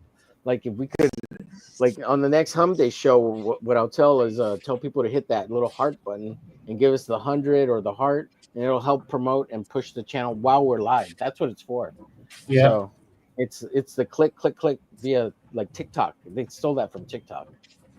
Yep, And they then the did. tap. Yeah. And I guess a lot of people forget that, right? So I remember do all the time. Yeah, me too, dude. But I remember back when it first started, and like on Ethan's streams and shit, and John Malin's, when the show would start, man, I would be hitting that shit over and over again, throwing them hearts and hundreds and shit, and it was just so that the feed could get pushed out to all the subs. So it's crazy, man. There's a lot of little weird things like you gotta kind of know that people don't know, you know. You got to research it too. It's all research, right? Tank, I don't know if you research that stuff, but I do. Yeah. Actually, you know, a great source for that is Spiffing Brit. Spiffing Brit. Spiffing Brit has broken YouTube a couple of times, and they haven't fixed it because that is how the site's supposed to work. Mm-hmm. And people are like, oh, well, they already patched it. It's like, no, this wasn't a bug. This is the feature. Right. This is how they wanted it to work. What's the name of that? Spiffing Brit. That's right. If you see a stick figure who looks far too snooty for this world, come to the right place. Spiffing Brit. He basically like his videos will be titled "Such and Such Game is perfectly balanced with no exploits except," you know, like that's like what it says there. And he started off his channel, and he still does it by breaking games. Right? He'll find some sort of bug or exploit in a game, and then like just beat the crap out of a game using it, and it's hilarious. But then will you put his channel in the chat so I can check it out? Oh yeah, give me a second here. Let me zoom out. There we go. Not liking it. That's okay. I'm working on a separate layer. There is. There's that. All right, let me grab this and. Well, I'm hoping that on the Hump Day show, just putting ass and boobies as much as I can without crossing the line will pull my eyes. You don't want to end up like MXR. Oh, dude. Oh, I love MXR. God. And those of you that like you like the Skyrim mods, right? Yeah, like, that's where I got. Yeah, I don't want to push it that far because most of the stuff is like music videos that I'm doing. But he was doing super big clickbaity, like dude, for real. Yeah, boobies. But it was great. Like it was censored, right? It wasn't. He wasn't like. Yeah, it wasn't just like it followed the guidelines. It just. Yeah, maybe, he walked. I didn't think so. Right up the line. Yeah, he was right on the line every time with those thumbnails, the clickbait, and then and it was all his thumbnails, man. Yeah, like the Puritans reported him, and it's a shame. Yeah, but so I'm not. I don't think I'm doing. You want me to share this? I don't think I'm going that. Oh far. Yeah. I dropped that there to. Yeah, so I could check out the channel, but you can bring it up. The Spiffing Brit. Oh, okay, Spiffing Brit. I got you. That's cool. You follow a lot of other stuff that you're more into the, like you know who I follow on YouTube, Tank. I'm following like Itchy Boots, like this chick who rides a motorcycle around the world. I follow like cool. like. Yeah, it's kind of cool, kind of weird, yeah. And then like a bunch of like wilderness channels because I like go camping and hunting and stuff like that, and like survivalists. Okay. and like gun channels. I don't watch anything related to video games for the most part. The TV shows, it's kind of like Scarlet Fever, kind of is the only channel I kind of watch for that.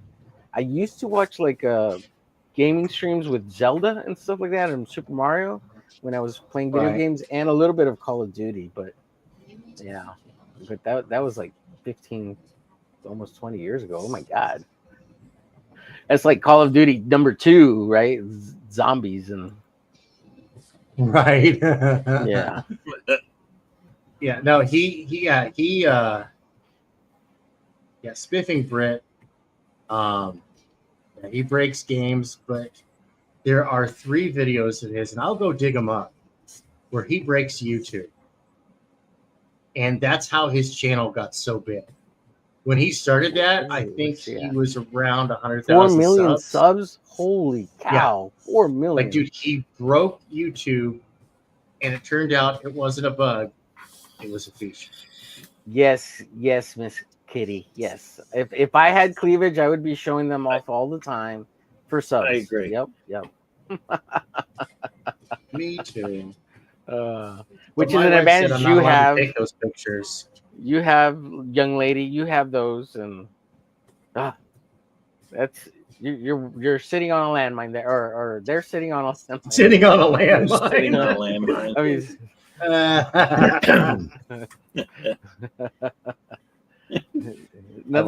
nothing but subs right there, girl. Nothing but subs. Nothing but subs. Few motorboats and a sub. Yeah. There's the break. So here's nope that way. Okay. Deselect. Grab the marker. Catch this hole right there. Let's see here. We could do nothing to stop them. Oh, nope. There. No. Error. Anyone? Yeah, just patching up some holes so that way I can cheat on this a little bit. I don't want to like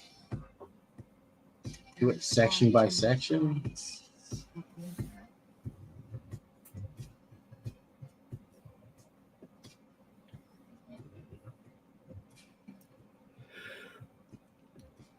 I want to be able to cheat.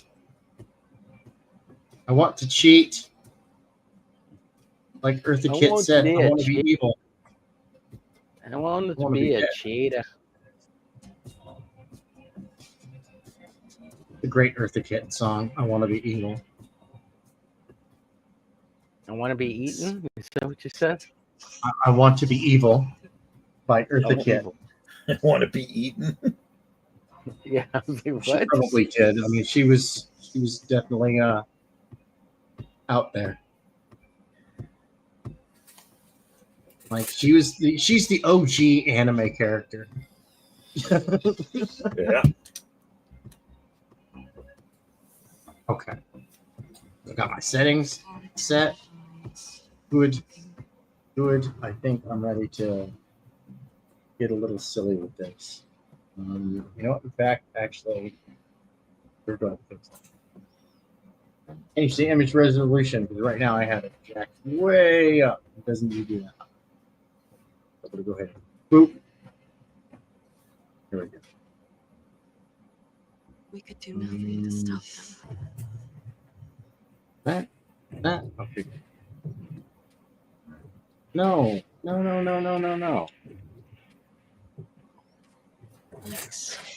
Oh, I see the problem. Objects. I should hate it when you do that.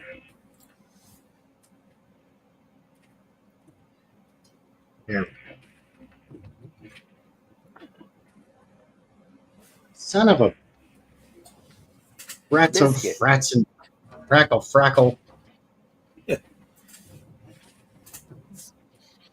Yeah, I'm trying to cuss less on streams just because sometimes like over on the madness, I tend to cuss a little bit too much just because of the way we talk over there, and I know Pops Yeah. doesn't like it, so I'm trying to cut back just in general for all streams. Wait, who 'Cause doesn't like it? I don't think Pop cares for it much, so when other people do it, of course, when he does it, it doesn't matter. But anyways, just for my own, I was gonna say I just do it naturally. Like it's just yeah, it's ingrained that's in the me. yeah, exactly. It happens. Like it's the same thing here, Zaf. Like I'm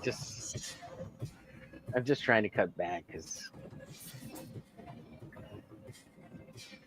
Well, I mean, I you tend can to cut say back. that.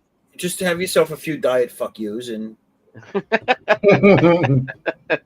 you know. Yeah, I don't say the F word too much, but I do say shit a lot. So I'm trying to like I would be like, oh shit, you know. They sell a new kiss my ass substitute that you can use instead. Uh-huh. You know, there's ways around it. And what is it? What's I the don't know. substitute? I don't know Oh, because I don't use any of that. I just well, say kiss it. my ass. I just say it. I'm modest, but have been considering pushing the gals up a bit. Nice. Nice. Yeah. Yeah, you're just sitting on. I mean, they're just sitting on subs right there, girl. That's Cleavage clicks. Oh, I get it. I get it. Yeah. We could do Oh man. years. Oh shoot. I think I'm gonna go like Psy from over Red Valkyrie and Psy and get that fake set like there he you go. has, We could do nothing to stop them. just for clicks and subs, right? Hey, there you go. Now, I was gonna wear a bikini and get a kiddie pool. Oh yeah, go Amaranth style. Yeah, I heard that absolutely. works. Yeah, I hear that works too. As long as you wear the Some people are a little too into that. the mankini. Well, I mean, you'll get the homosexual vote, you know, the bears. You get all the bears and the Thought bears. Dog bears. dog bears. Too funny, man. I gotta let this dry a little bit more. I'm gonna take a little break and I'll be right back in just a bit. Yes. All righty. After these messages, he'll be right back.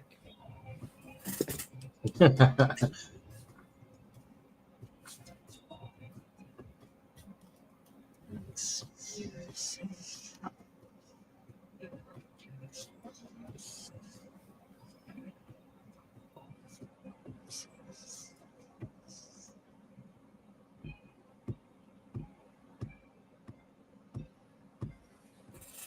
This page is taking me way longer than I thought it was gonna. Sometimes that just be the way it is, you I know. know. And I've done some that I'm like, oh, this is gonna take me forever, and then I finish it in a draw stream with no problem, and I'm like, oh, guess not. Know that one too well.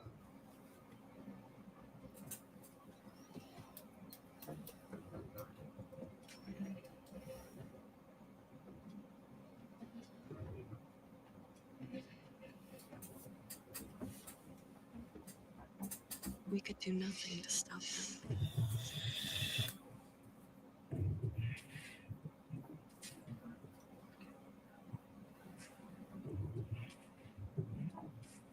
Like spheres and big objects. I'm like so close to the finish line of the pencils on this book. This book is already half colored. My colorist is catching up to me. Uh-oh. Yeah. She's doing great though. I mean, Hey.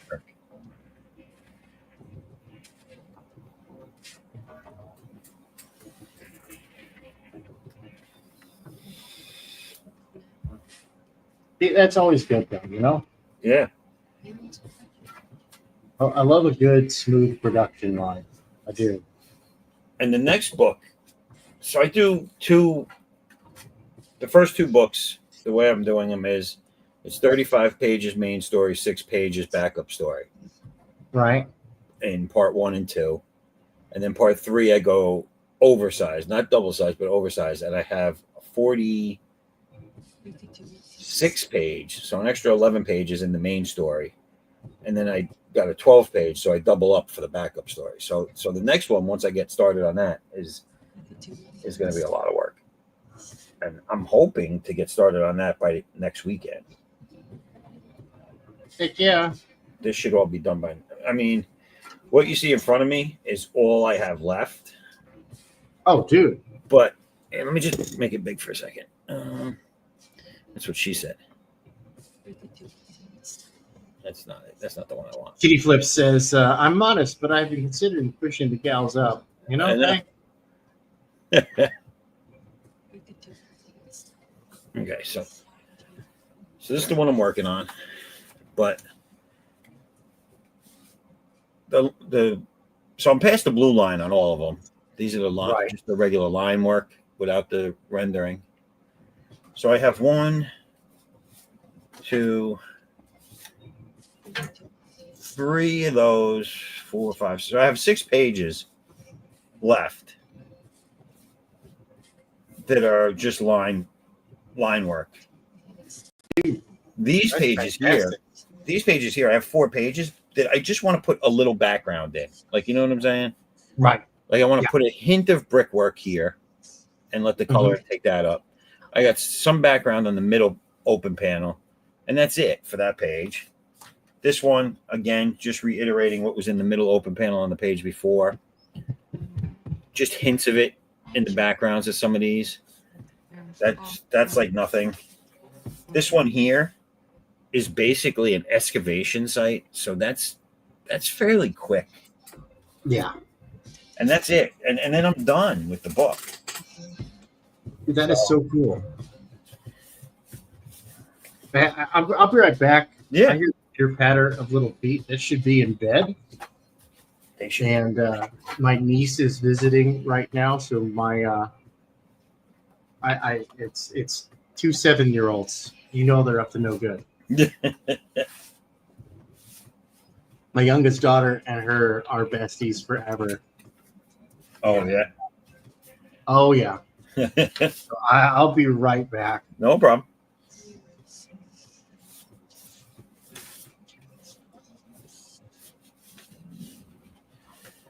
I'm all out of water now.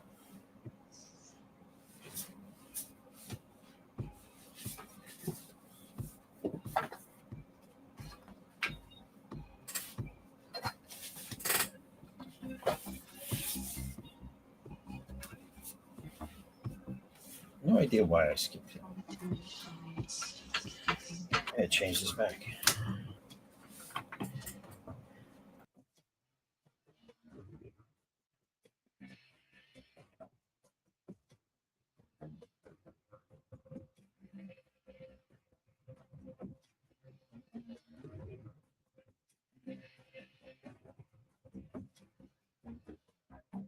We could do nothing to stop them.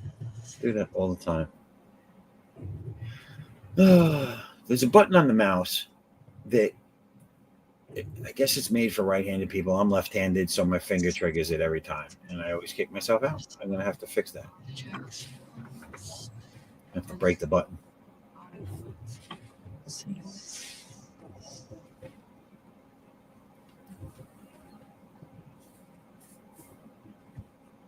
What we got going on over here?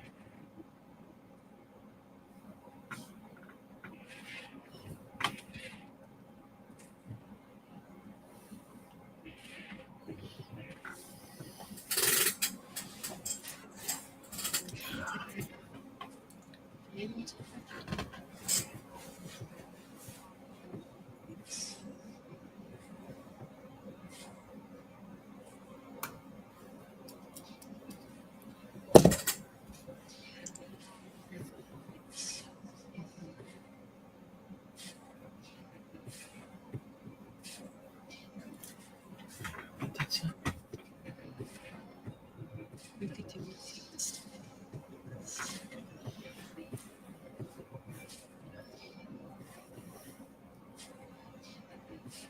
Christy, you still there? What's going on?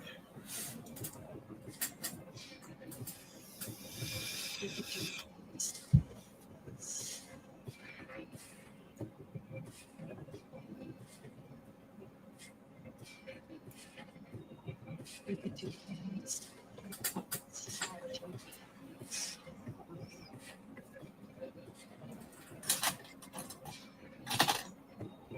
We could do things.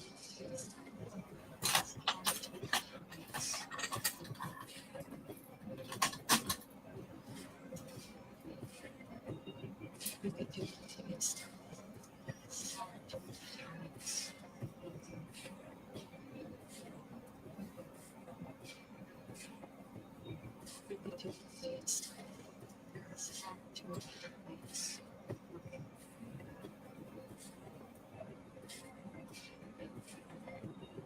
We could do things.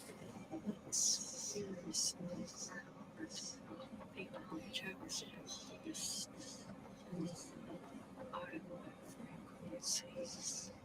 We could do nothing to stop them.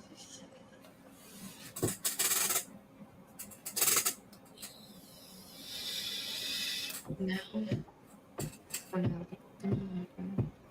no one's watching, there are far too many animals.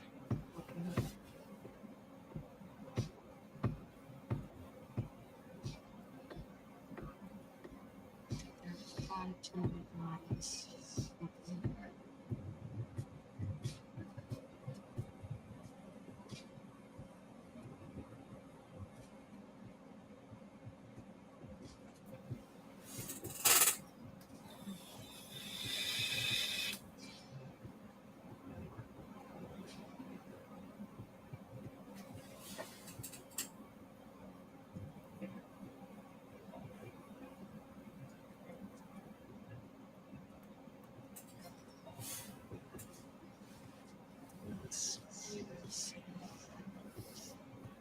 Yeah, I had to go be scary. Yeah. No, they're having fun. They're being good. It's just I was just like, yeah, no, this is do it.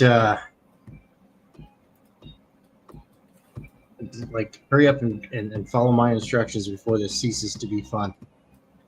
Kind of deal. I know how that is.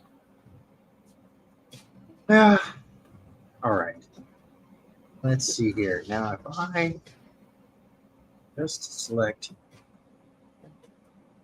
Okay, so I have that area. So, yeah.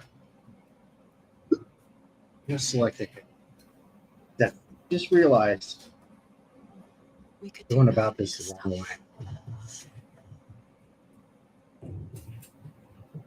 And I was trying to illustrate. Oh, see that there's a we can. Oh, that's why. There we go. Just a quick question. Should I be concerned about little tiny see-through spiders? No. All right. No. Like I tell my kids, man, there are over 138,000 species of spider, and less than 40 of them are dangerous to humans. Most spiders are basically house spiders.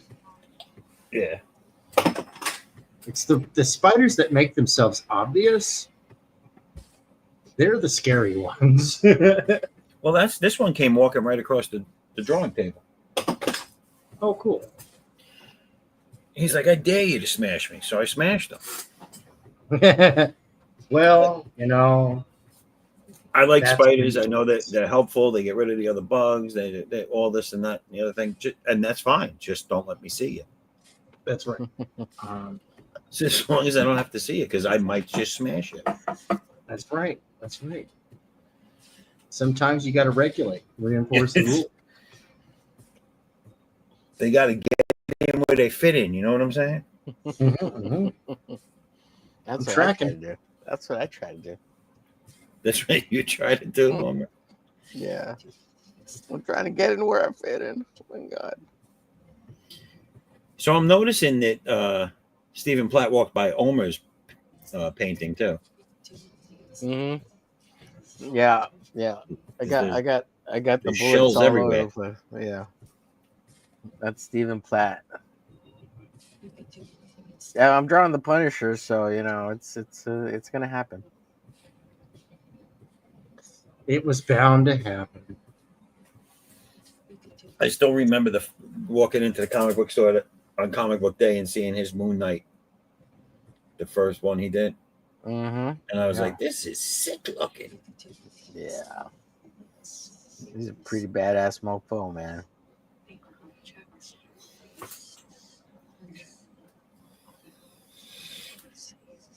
I looked. What was it? What was that book he had? Soul something. Soul Saga? Yeah. Soul Saga. Mhm. That was, to me, that was some of his best work. I liked it. Yeah, it was pretty good. Because his anatomy had gotten 10 times better, and his detail was still insane. Yeah. Well, he just dropped a new Moon Knight. He did on his Instagram a little bit after he dropped the pages Yeah. that got him hired at Marvel. Man, I it saw was sick. It was sick, man. It's freaking great. But It almost felt like his old days, you know? I need him to do big pieces. You know what I'm saying? With lots of scenery and detail, Like all the 2-page spreads that he would do back in the day. Yeah. yeah, dude. he's just Yeah. insane, man.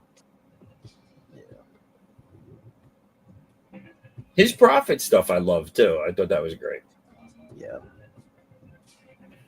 I always did enjoy his artwork, and I'm glad to see that he's continued to develop as an artist. Yeah. That's one of the things that just like I like Rob's stuff. Don't get me wrong, but the dude, like, he plateaued pretty early.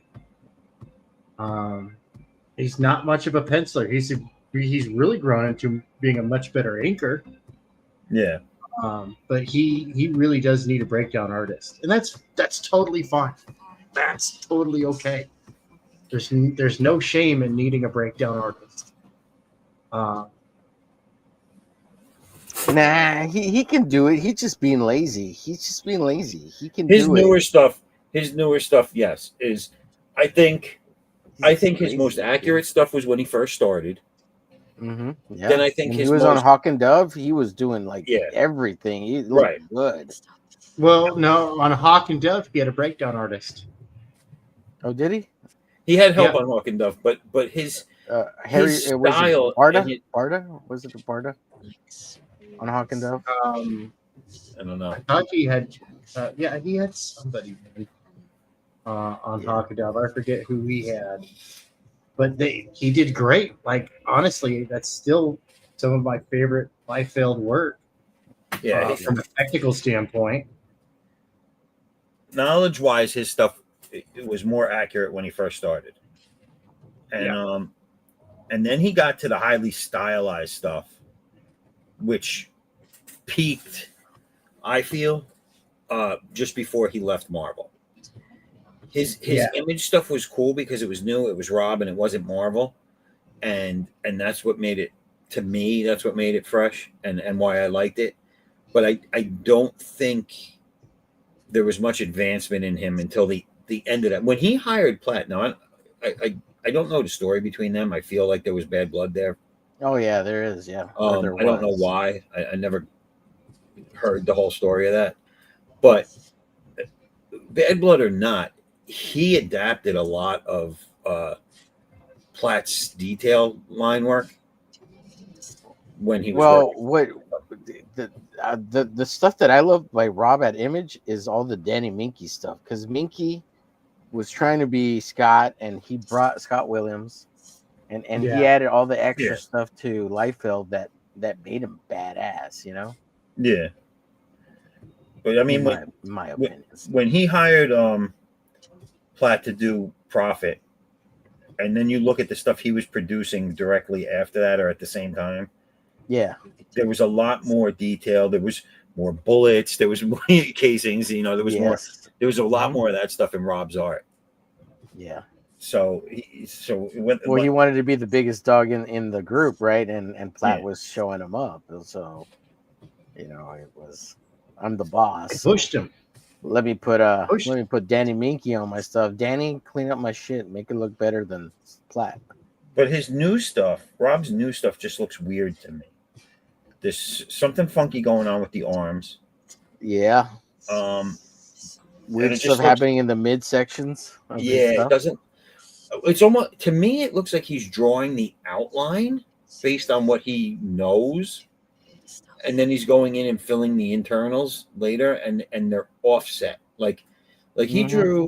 he drew a female character for one of his covers, walking out towards the reader, but her belly button and her dividing line down the front of her was offset as if she was turned sideways.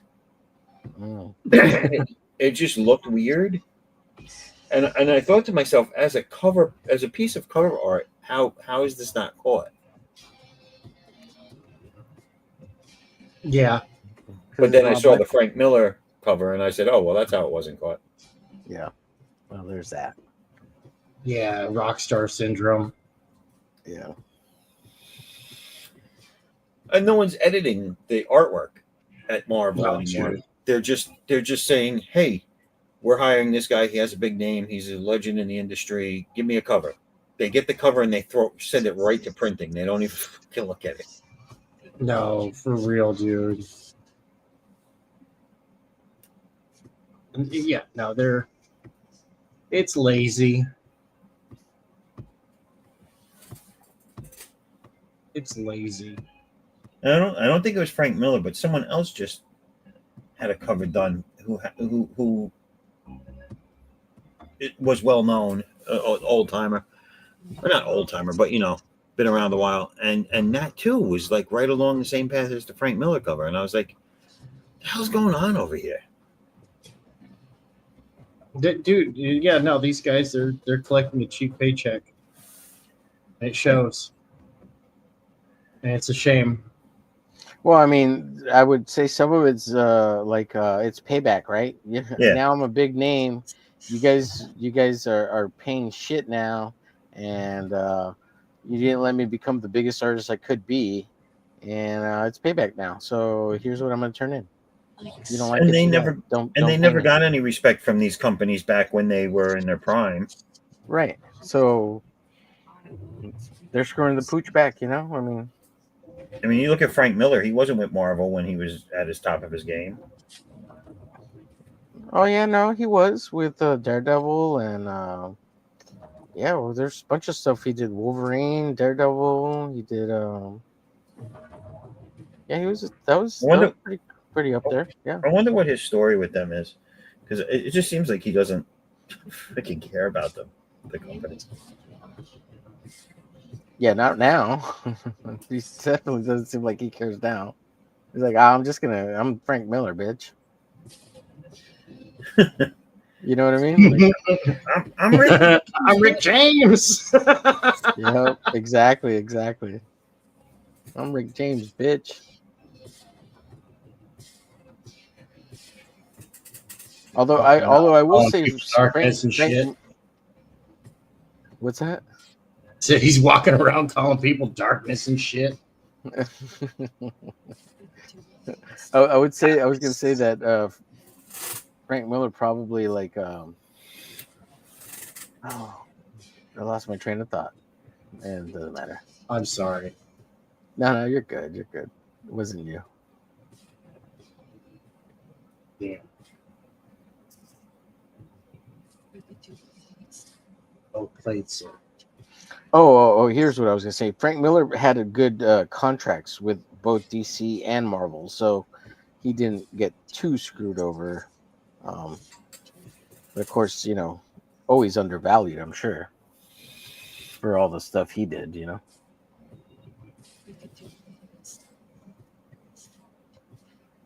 He's just sitting back like, "Fuck your couch, Marvel." Yeah.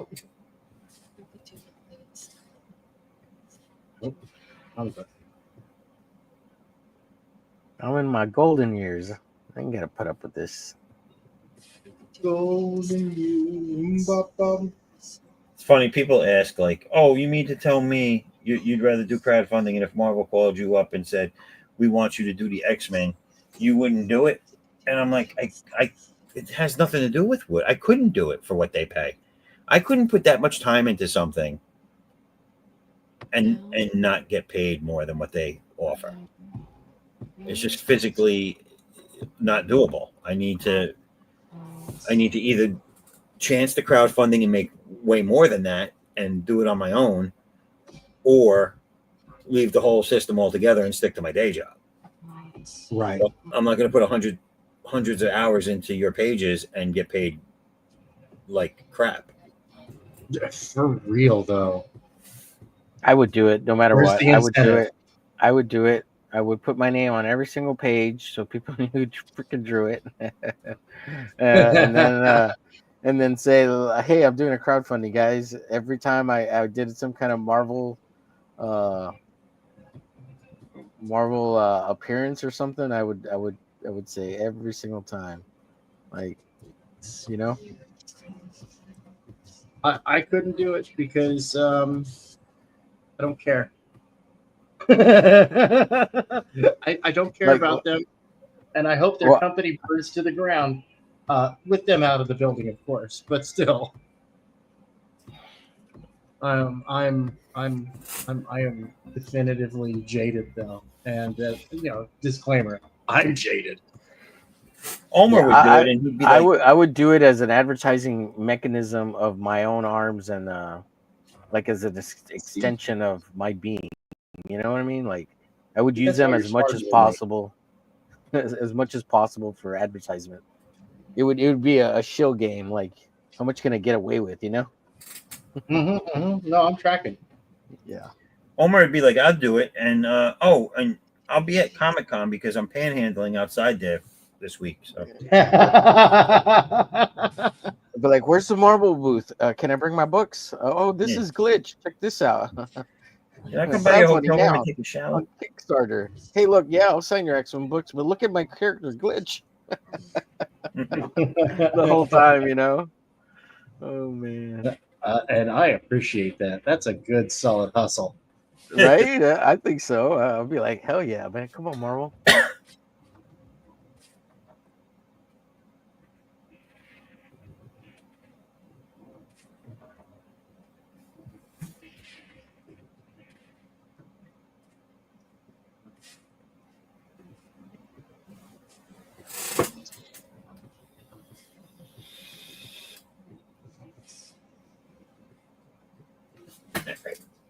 Just This one.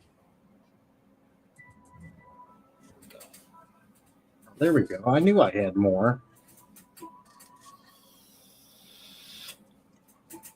Okay.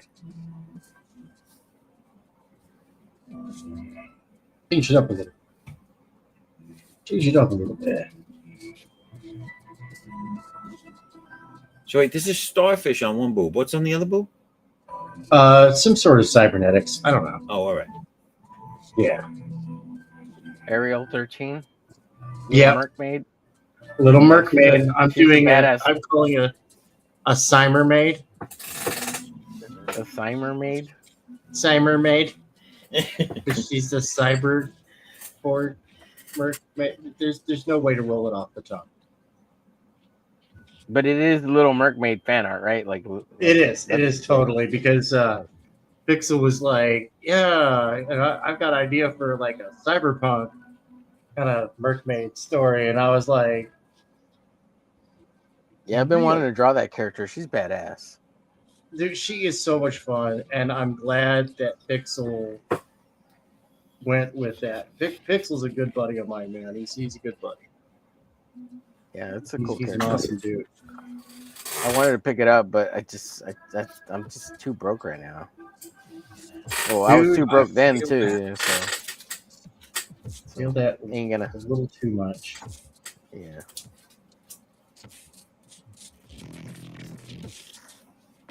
Hey, Molly.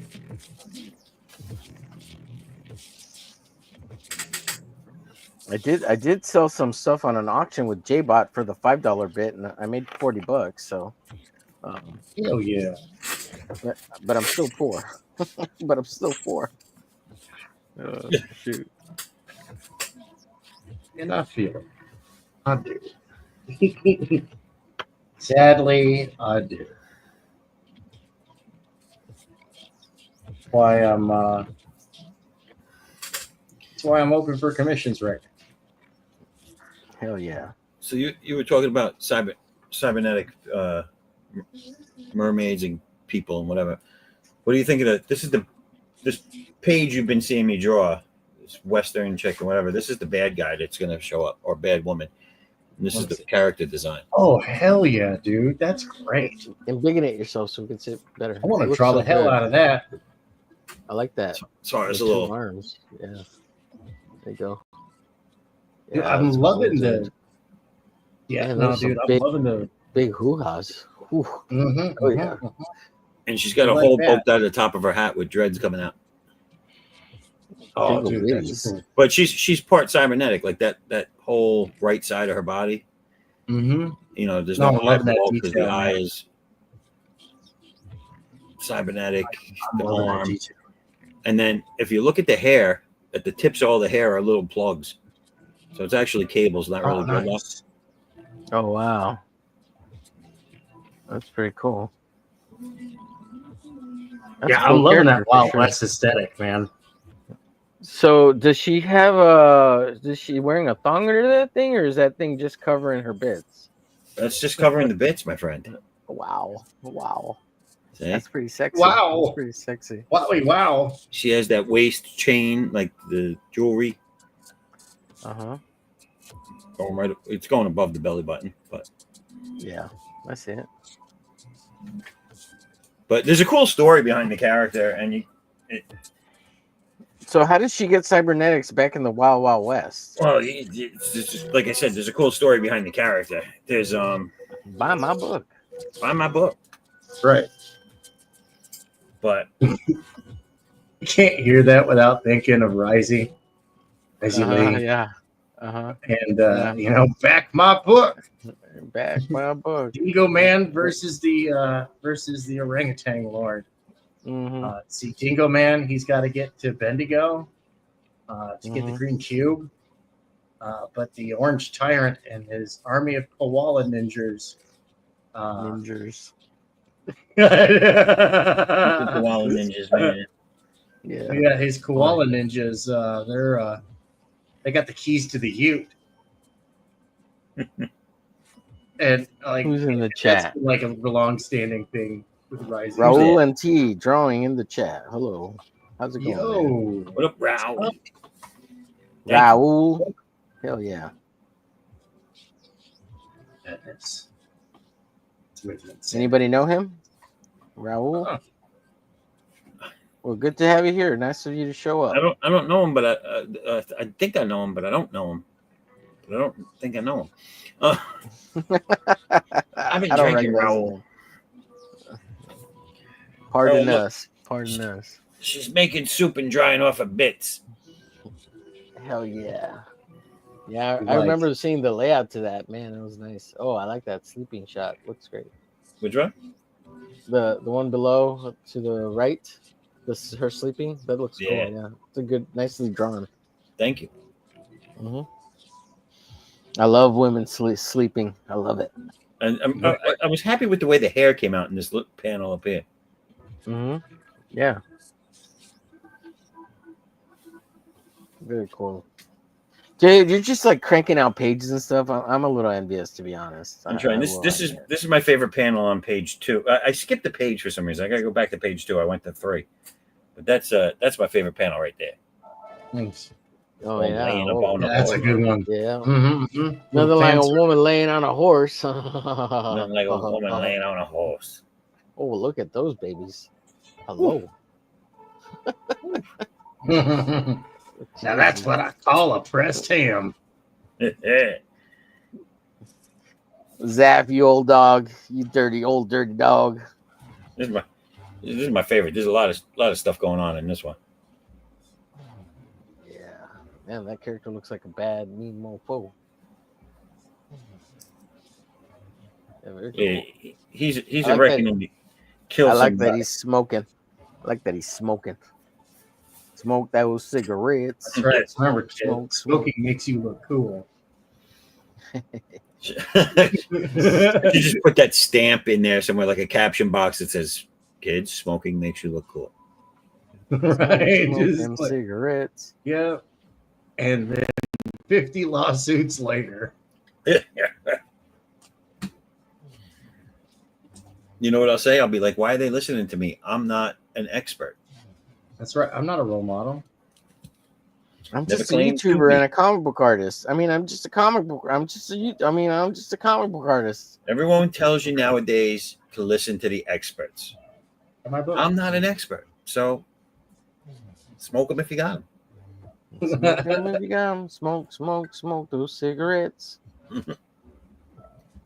My grandpa used to sing that song all the time. He'd be like, because he remembers it from the army days, his army Oh days. yeah. Smoke them cigarettes. It was like a little cartoon for the military. Mm-hmm.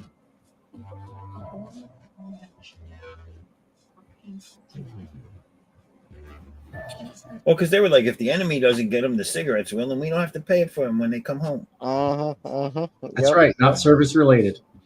Right. Oh, Tank knows all about that, right? Tank. Right. He's Yeah. like, yeah, we're used to getting screwed over on a daily basis over here. You come back and nobody wants you. Yep. How it goes. That sucks. Now, did you have to? I don't know. This might be a little bit of a too personal question, but I'm gonna ask anyways. Did you have to deal with any like PTSD stuff, Tank, or you're pretty? No, not from there. Oh, okay.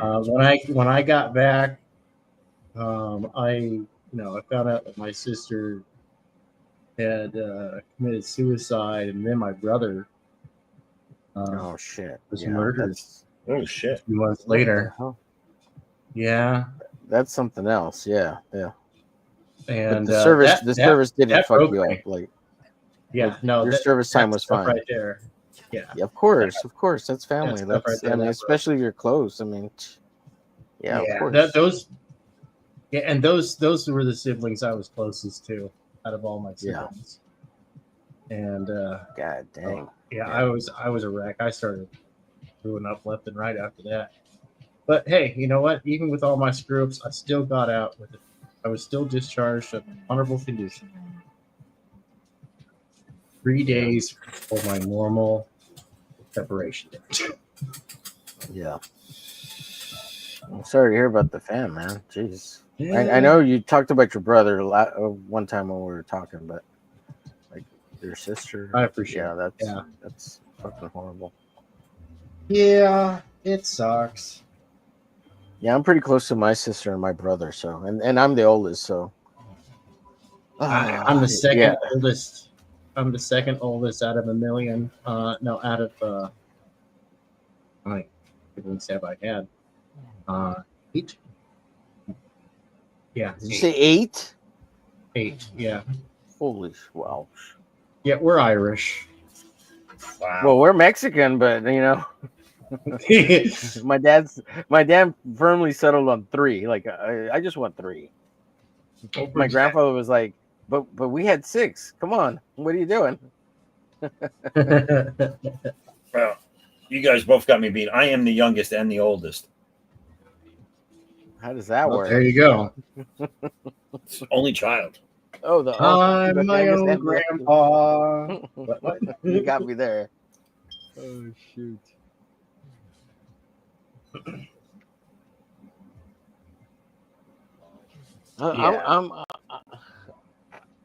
No, but a lot of guys looking at her make stew is great.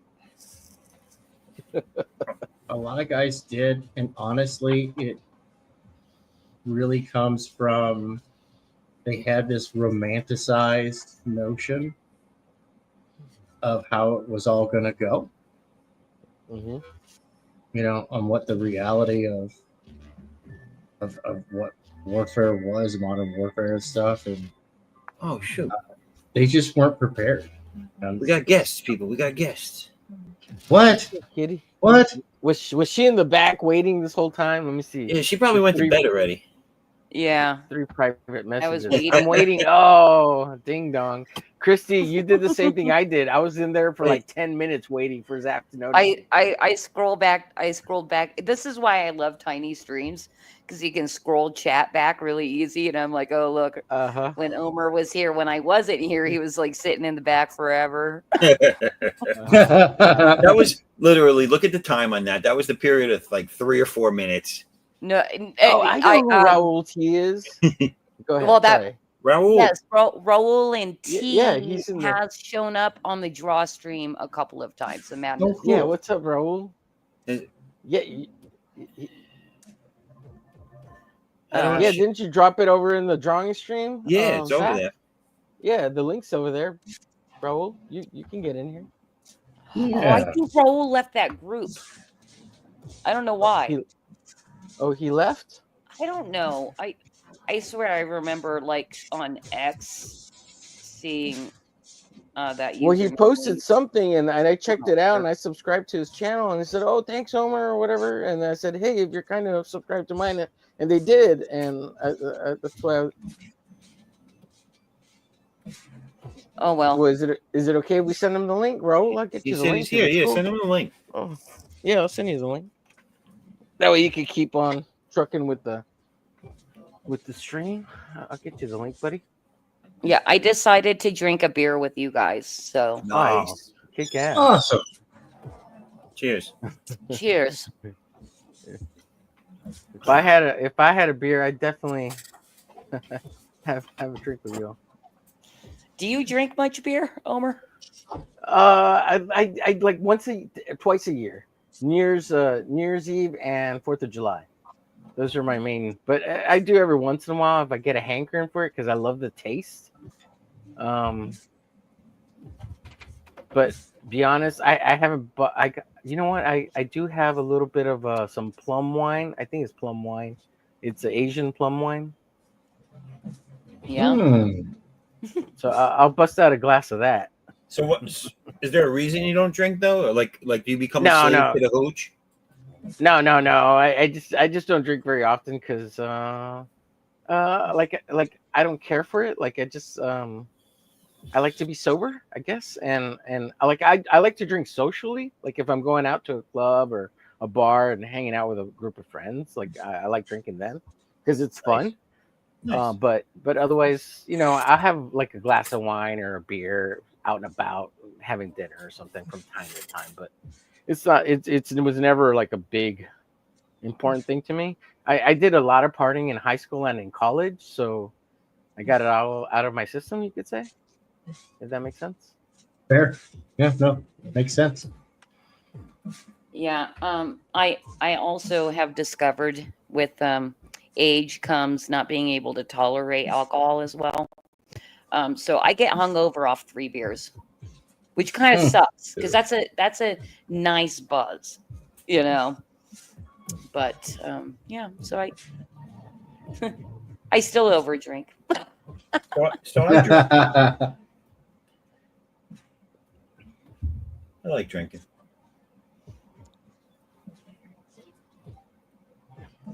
Well, when I got married, my ex-wife, like we would go out drinking socially and stuff like that, but like at home we didn't drink a whole lot because we had a kid, right? And for some reason, like we both agreed, and we talked about it, that we didn't want our kid, my stepdaughter, and her daughter to see us as big drinkers because we didn't want it to influence her. So we really didn't drink. We did smoke cigarettes, but she was kind of always really against cigarettes, so it was about kind of sheltering her a little bit from it so that it wasn't an issue for her or she didn't feel pressured by it, which is kind of just a parent type thing to do, I guess. Mm-hmm. And we didn't like we tried not to smoke around her, kind of thing. Like we would smoke outside. We never smoked inside the house or anything like that. Right. But yeah, it was never so like when I was a kid, my grandfather was a little bit of an alcoholic and some of my uncles too, but it wasn't a big deal. We knew they were all kind of alcoholics and kind of really loved the sauce.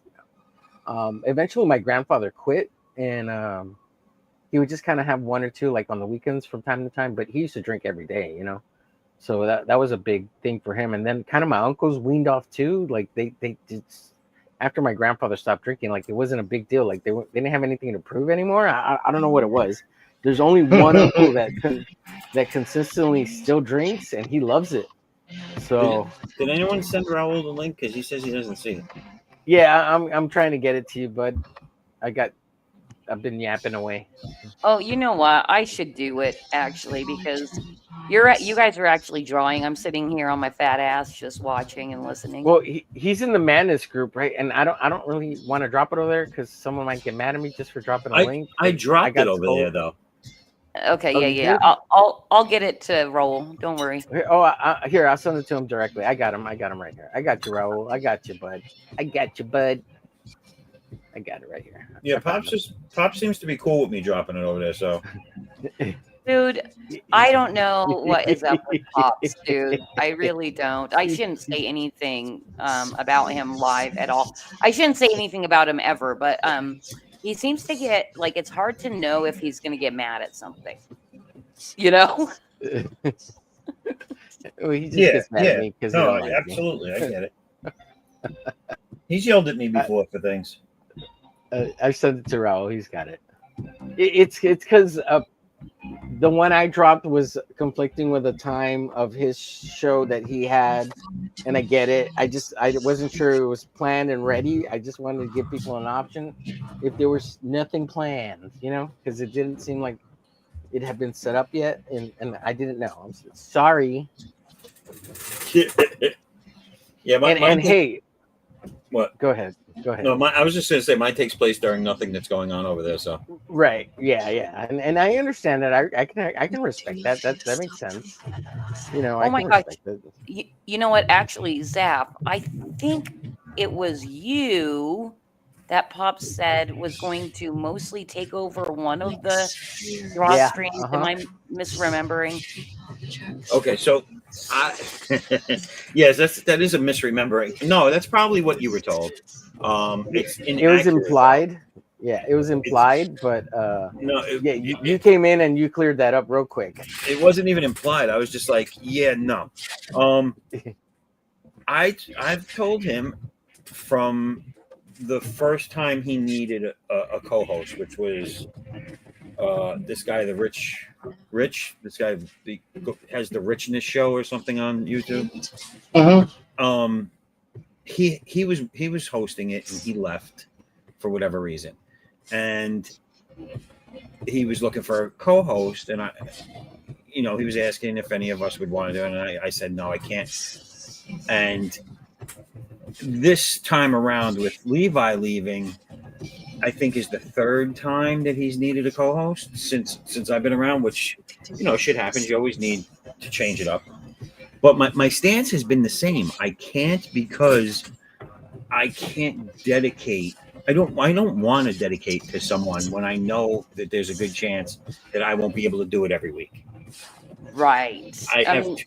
That is absolutely the right decision to make. But go on. So I told him this. This is something he knows, and I even had a discussion at one point where I was like, if I'm going to set up a stream, then it's going to be, I'm going to need it to be my stream, and then share it with your network, because it needs to be I need to be able to brand it for my stuff. If I'm going to take the time out of my day to do it, it needs to be branded under my stuff. It can't have all the Madness Network stuff around it as it's streaming. It just can't. And I don't think that's me being nasty, mean, or malicious. I think that's just being a reasonable person. It's if I'm gonna and that's your priority, right? Because I have no time running the show. Yeah, right. Because I don't have a lot of time to spread out to all the things I'm doing. And if I'm going to take any of that time to put it towards something else, then that something else has to benefit me. Absolutely. Yeah, so that's where our thing was, and then he couldn't get anybody, and I feel bad because the streams are good and I like going on them myself. So my last thing I said is, if I'm available, I will help out with the stream if I'm available and you need someone. But I am not Now, the which co-host. which day was that for? Was that Sundays? I said Sunday because he said Saturday in the one message in the one chat, and I clarified no, just Sunday. Hey, Because Raul, I sent you the link, man. I do this stream now Saturday night, so I have to do everything else I have to do in my life during the day, so I can't sit in on another stream.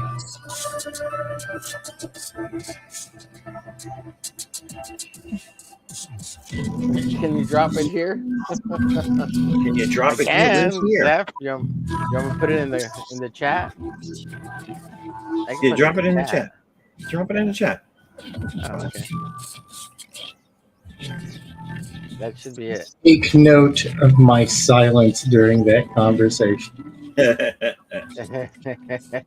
Nah, did you hear what Tank said? I always wish Pops nothing but the best. I really do. Yeah. Well, I mean, listen. I hope nothing. I was just clarifying the situation with me being the co-host moving forward. I'm not. I will help out. I will be there when I'm available. But I hope he's not misunderstanding anything, thinking I'm co-hosting it the whole time. I'm not.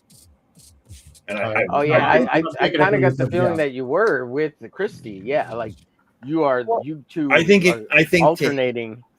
Yeah, that's what I think he understands. So that's kind of what I needed clarification on was like, okay, so are we like going to tag team this thing? But it also seems like, and I don't even remember agreeing to this, and maybe I didn't, but like today's draw stream, it had my name on it and shit, and I'm like, did I say an absolute yes, or did I say maybe I'll be there? And is this weekly? Like, I don't even fucking know. No, I know Ghost Pepper is like the main host of that one now, which is fine. He stepped up. And on which one? Saturday? Yeah, for Saturdays. And then I think it was like, I think the thing is, Pops, when he can't make it to be there with Ghost Pepper, he wants me to fill in. I think that's what it is. Okay, so that's fine, because I can't do like hours of draw streams because you know, marketing, you can't be distracted, you know. So this is what happened with I was never a part of the Saturday one. Oh. What happened? I'm just telling him I put it in the chat for him. I don't know if you guys notice this, but I see a teeny tiny little tank head in the upper right hand corner, and I never seen him before. Hi, Tank. Yeah, that's him. Hey, that's right. Now in smell-o-vision. Look, the tank head's still up in the corner. No, he's I can do what Tank's doing too. I got the OBS set up, and I can do it. That's right. That's right. Doing now too, Tank. I figured it out. You know, well, you know, and the reason why I did this was to because people are more confident when they can see a face. You know, they're more likely to purchase a product, take a recommendation, and whatnot. If there's somebody there that can actually just communicate to them. And so that was part of getting my production value up. One of the reasons I'm not coming on stream right now, I mean, I'm going to do it right now in just a second, just so I can show off too, just like Tank, is because I was outside cutting the yard earlier, and I haven't had a chance to go back and shower because I went on from cutting yard stuff outside to streaming with Dawn, and I'm all sweaty and scummy, and I feel like poo-poo. Nice. I'm here. I'm streaming, being a dirty, smelly curmudgeon. I wish you would have called yourself a dirty, smelly Mexican. Oh. Oh. Damn. Because I can't say it. That would be racist. I'm just not showing myself. You just said it. What do you mean you can't say? You just said it, Kristen. Damn it. I love it. I love Canceled. Yeah. I think Raul just wanted to see us put the link in because where is he? Where you at, Raul? Where is he? Raul, get your booty in here, Raul. He might be trying to figure out his mic situation. because he still hasn't really been able to. So, Christy, speak. real quick, let me tell you what's going on. I don't Okay. have anything to do with the Saturday. I only do the Sunday. And my understanding was that you were going to be his co-host for the Sunday. Could I do it if I was available and help you out? And I said, if I'm available and I can come in, I will do it, but don't count on me. Okay, I don't want him to have a heart attack because I can't show up one week. That was my point. Right. And you're putting it. No, Raul, I you don't told need him I'll be in- OBS. You don't need it. I told him I'll be in You just come tomorrow in on because I said because Unless you're doing I can come on digital. tomorrow because I'm home. We don't leave home really on Easter, and it takes place during a time that is not dinner, so it's good. all And, right. I'll be on Raul, tomorrow for Raul, Easter, digital. but yeah, like virtual setup. Like it would be pointless. It wouldn't make sense, right? If I said, "Listen, I can't dedicate to it, but yeah, I'll be there every week." Like that's Right. Yeah. so if I don't understand where the miscommunication would have been. Yeah. Okay. All right then. I guess There I might be am a confusion with the going to days. I think regular- that's what it sounds like. The confusion What's between that? Saturday and Sunday. It Well, sounds like yeah. there's a confusion between Saturday and Sunday. But I was never a part really of the Saturdays. I think I jumped in all in all on a Saturday. I think I jumped in 2 or 3 times they ever had it. Zaf, they all mix together. If you do more than one of them, they all mix in together, dude. And it doesn't matter what day of the week. They all start blending into each other, and it's just like, what day are we? Because I've done them all. I did them all for like. Well, you 4 and weeks straight. Levi were on every stream, and all of a sudden, it just seemed like there was one new stream after another popping up each week. Yeah. You guys were streaming everywhere. Yeah, I was doing them all with Levi, just hanging out, having fun, getting to know everybody. Is Levi okay? Does anybody know? Is that guy okay? I think he's okay. He made a was joke on one today. of them recently. Yeah. All right. Yeah. Yeah, I made a joke about self-defecating, and then he said I do that too after 3 cups of coffee. So Nice. yeah. Oh God, if I did that after 3 cups of coffee, I'd be defecating twice a day on myself. Hey, look, I'm gonna be real honest. Oh, like, wait. I like all the people I met. Go ahead. Raul, it says device not connected. I can't let you in. Yeah, he's digital, so he's trying to get OBS set up with the virtual cam. Okay. I think that's what he's trying to do. Because he popped up in the back room, but there's nothing there. Oh, there he is. Raul.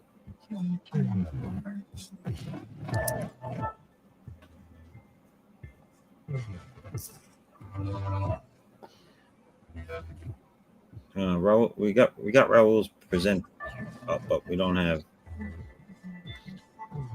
Yeah, you have to set up virtual OBS to set up the virtual cam in StreamYards. I just tried it earlier. Oh, that's why he needed there's this. Yeah, that's why he can't if he's doing digital. Like he can come on camera with a camera, but like in order to present his screen, like it has to push everybody to the side. He has this. Yeah, But which you is his can't drawing add it. screen. Right. But I can't get With that the rest screen. of us on, yeah. I can't get that screen to go in with the rest of us. Oh. Right. Yeah. Well, yeah. I guess he can start doing his thing. We can pull him up every so often. Yeah. Yeah, we can pull him up every so often. Oh, no, just wait. hang out Now in he's the bag. gone. Right. Just nothing. Well, so I wrote a little thing trying to thank Levi and everything he did, and I wasn't trying to disparage anybody else. I just want to thank Levi, and I wrote that little note. And Christy was the only one that gave me a heart or something, and I wasn't trying to say nothing about nobody else.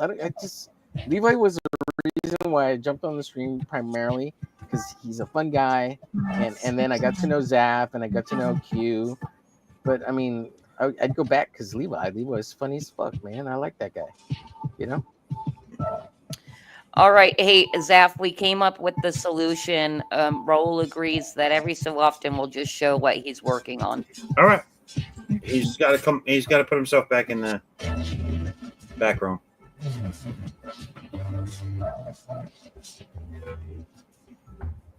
Yeah, he's a pretty good artist, Raul. I checked out his ex. He's got some pretty good drawings on there. Pretty dope guy. I like that. Good. Good. I demand to be fed.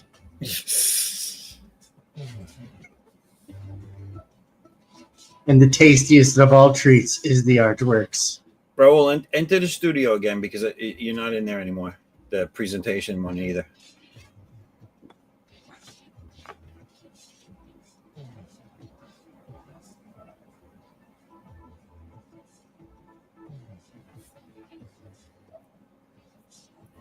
Oh,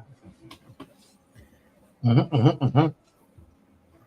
a hunka. So close. Hunk of cheese. Close to finishing this one. Is Christy still there? Christy, Hello? still Written by wildebeests. Hey, yeah, Omer, I was gonna comment on that thing as well. That I only read your comment as being really nice to Levi, and then when Pops is like, Pops, Yes. What Pops was was like, that about? hey, that's me or something, you know, like, I'm the one Oh, who sets yeah. up the streams. It's not Levi. I was like, what? I didn't even bring you up, dude. I wasn't even talking about you. Like, I mean, it's good. What was it like? There'd be no streams without me. It's not Levi or something like that. Yeah, I something don't like that. And I mean, dude, this guy's been your co-host for like 3 years. Come on, like that hand is Really? really pretty, Tank. That's What's a pretty that? hand. What is it? it's Oh, it's what? AI, Christy. Ooh, Yeah. For what? I don't know what's going on there, but it looks really cool. Oh, yeah. I'm doing a cyberpunk fan art of the Little Mermaid from Pixel Trader. Oh, cool. Well, the hand is neat. Why, thank you. I appreciate it. Christy, you need to move smoking outside, girl. Stop smoking inside your house. Quiet. No. Oh, sorry. What you told me, I I'm started trying to get to the smoking. point. I'm trying to get to the point where I'm rivaling Doc. Okay. Oh, okay, there you go. Oh, you got a ways to go. So many other things have to go wrong in your life before you get to that point. Oh my. I'm telling Doc. First, you have to change your blood to coffee. Yeah. Yep. Blood type You U-band. have to develop this. You have to develop this cough thing that you do on stream every fucking stream you're on. He used to be hysterical because he would come in, they'd play his intro, he'd say hello, and he'd be like, "Be right back. Gotta get more coffee." It's like, dude, you just got on the stream. Well, he was probably waiting backstage 5 minutes. Yeah, probably. Probably. But I wasn't in charge of it, so it couldn't have been. Oh well, I think it happens to everybody. Yeah, but now he just comes on. Go ahead. I was just gonna say, just about Doc. The last thing I read on Facebook was this long ass post that he made about making a ham sandwich, and it was fucking hilarious. Oh my god, did you see my response to that? No, I didn't. I'm gonna look at it right now. I bet I still have look it at the up. response and let me know what you think. Oh shit, I don't have it up, but I'll look it up. He's fucking Doc. I bust his balls all the time. I just busted his balls earlier. I like Doc. He's good with people. Christy. Yeah, he is. Yeah, he's funny. Hey, it's me, Doc.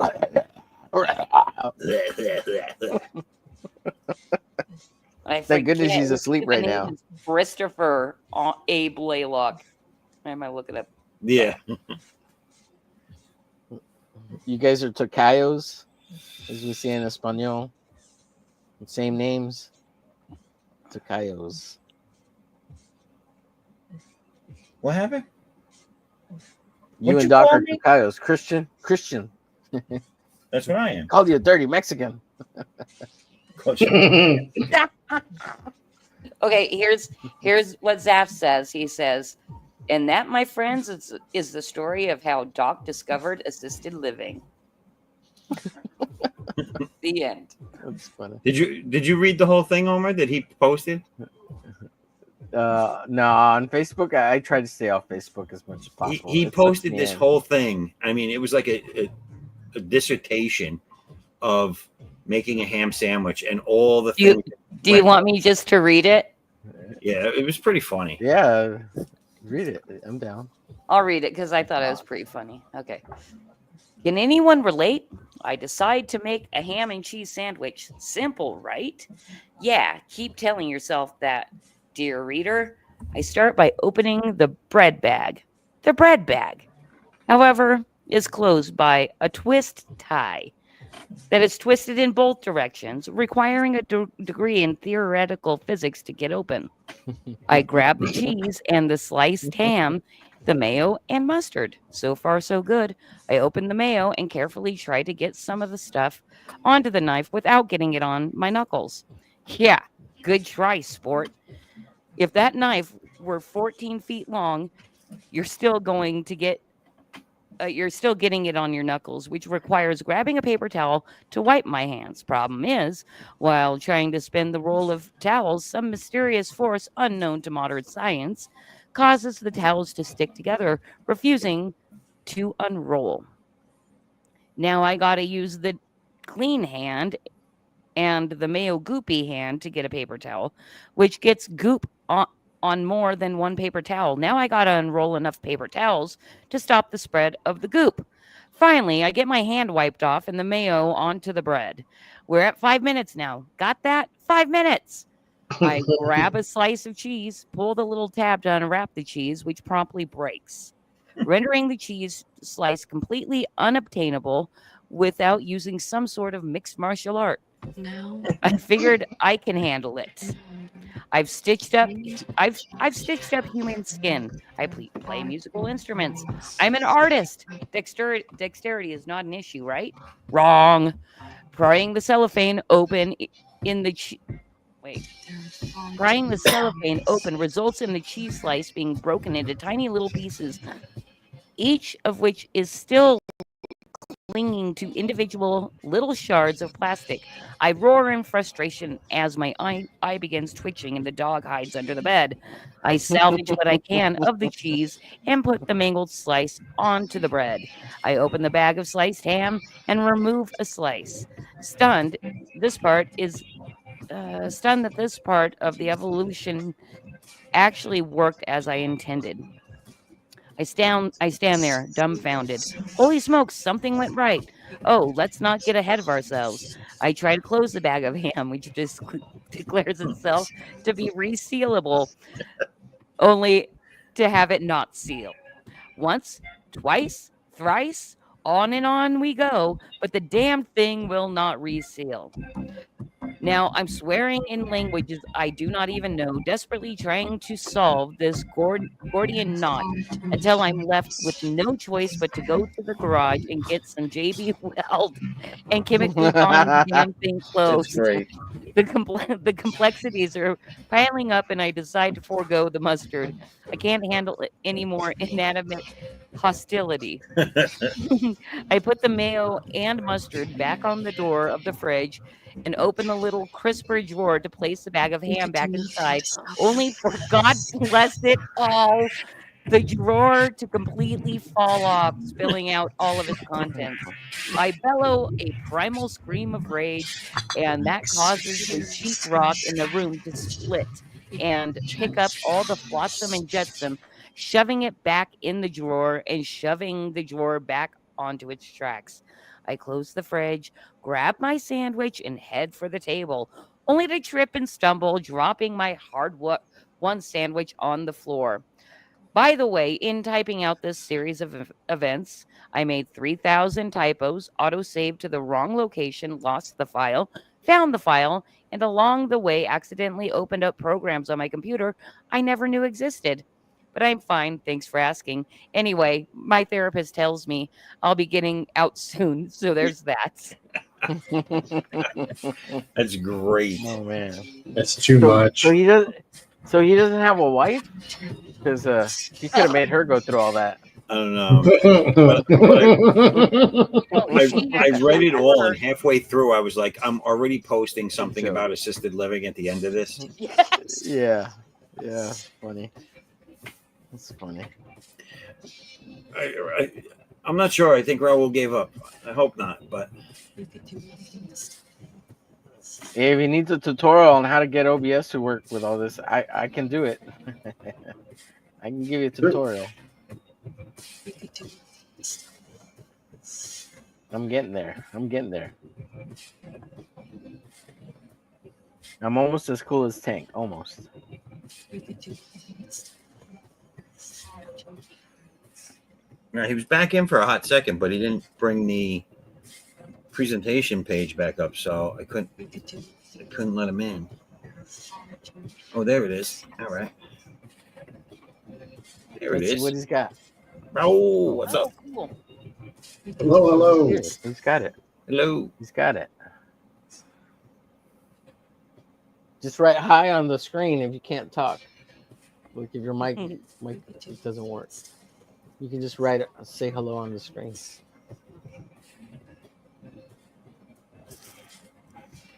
Hi on the screen.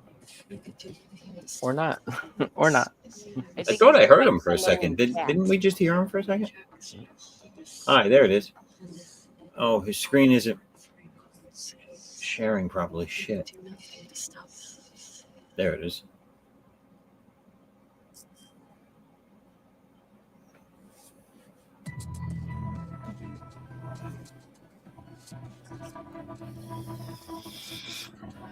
Oh, it's Yeah, cool. you just got to resize it on OBS. He's got a cross Resize it correctly. thing. That's nice. Yeah, that's OBS. One bad sumbitch. That's one bad mother trucker. That's some evil. Look, it looks like the whole front of his gun exploded.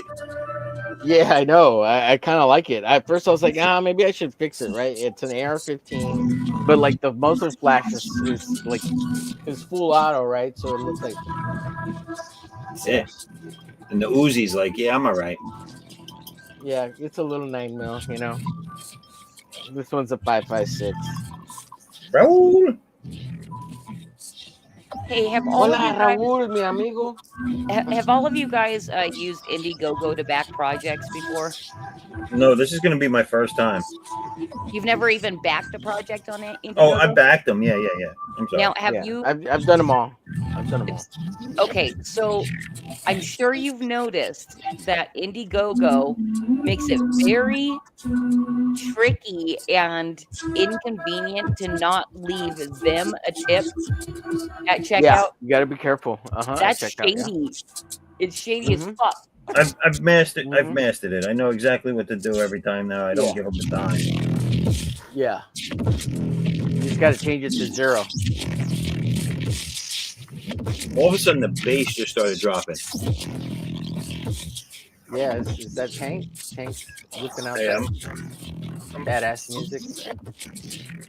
I'm gonna mute Tank a little bit until he gets back.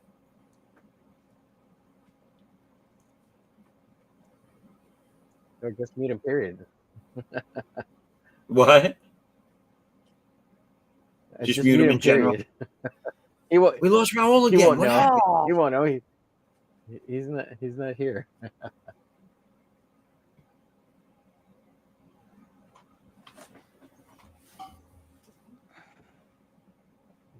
Here, I'm gonna share my OBS real quick so y'all can see. This is my solo setup that I've got developed.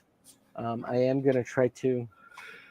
The next thing I'm gonna work on is the group setup so I can have guests. But if I was going to like show my setup for, So you set up all your streams through the OBS now? well, not yet. I've got the solo layout set up. So if I was going to stream by myself, I could do that.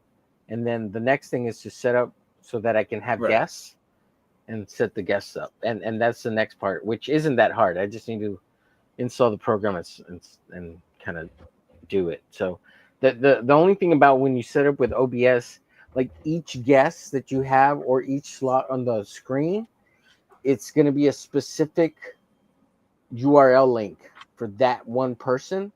And so the best idea to do is to like set up each guest spot with that one person. So you have to have like a running text document to keep track of everybody, so you can copy paste the link, because it's not like StreamYard. You make one link and you can just invite everybody. Now there's a way to do that, but when you do that on OBS, everybody's audio is mixed together and you can't mute individual people. You just either mute the group or unmute the group.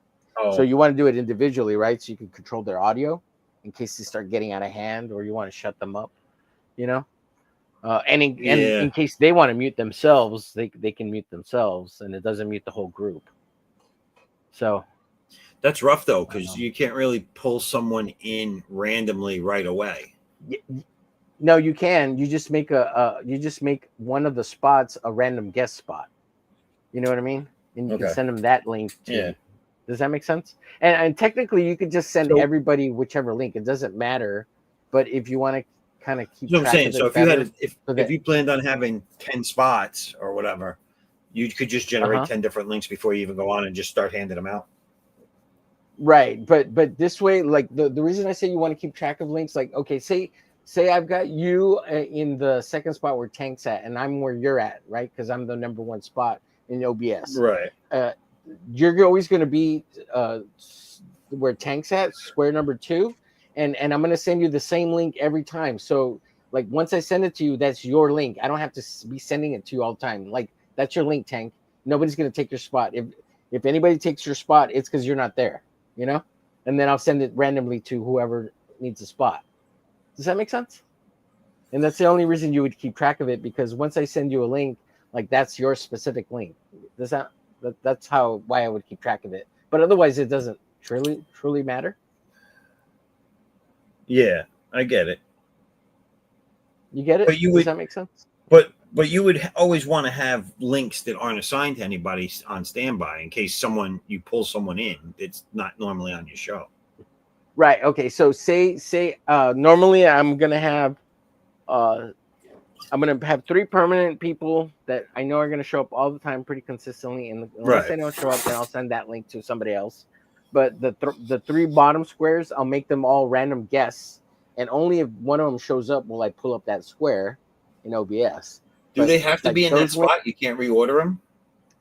Yeah, you can. You can reorder them however you want. Yeah, you can move them around. So, like, say I had 6 spots, right? If I wanted to move spot number 6 into number 2, I could send that random guest the 6th spot and move him into 2, right? So you can move them around. Yeah, it's not hard.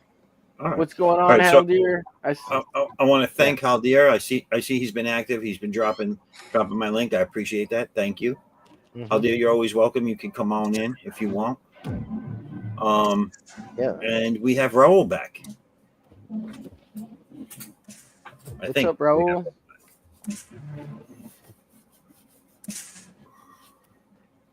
Hope you're doing well, bud.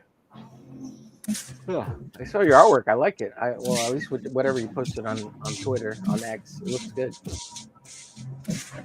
Yeah, Raul, if you want to throw something up there, I'll imbigonate you. Imbigonate him.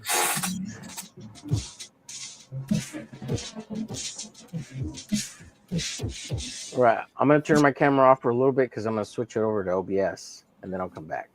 All right. Well, folks, I have to call it an evening. I want to thank you very much for having me on. Tank, man, I appreciate you being here. I had fun. I had a good time, and I thank you. You're always welcome. But I did finish at least getting the base inks down on this. I futzed around with it for a little bit, trying out something. I don't know. I mean, the drawing is really, really nice. I like it. Yeah, it looks good. Yeah. And some of the stuff you were doing, messing around with it, was coming out really cool. So it's gonna be just trying. Yeah, I like that. Some different things here.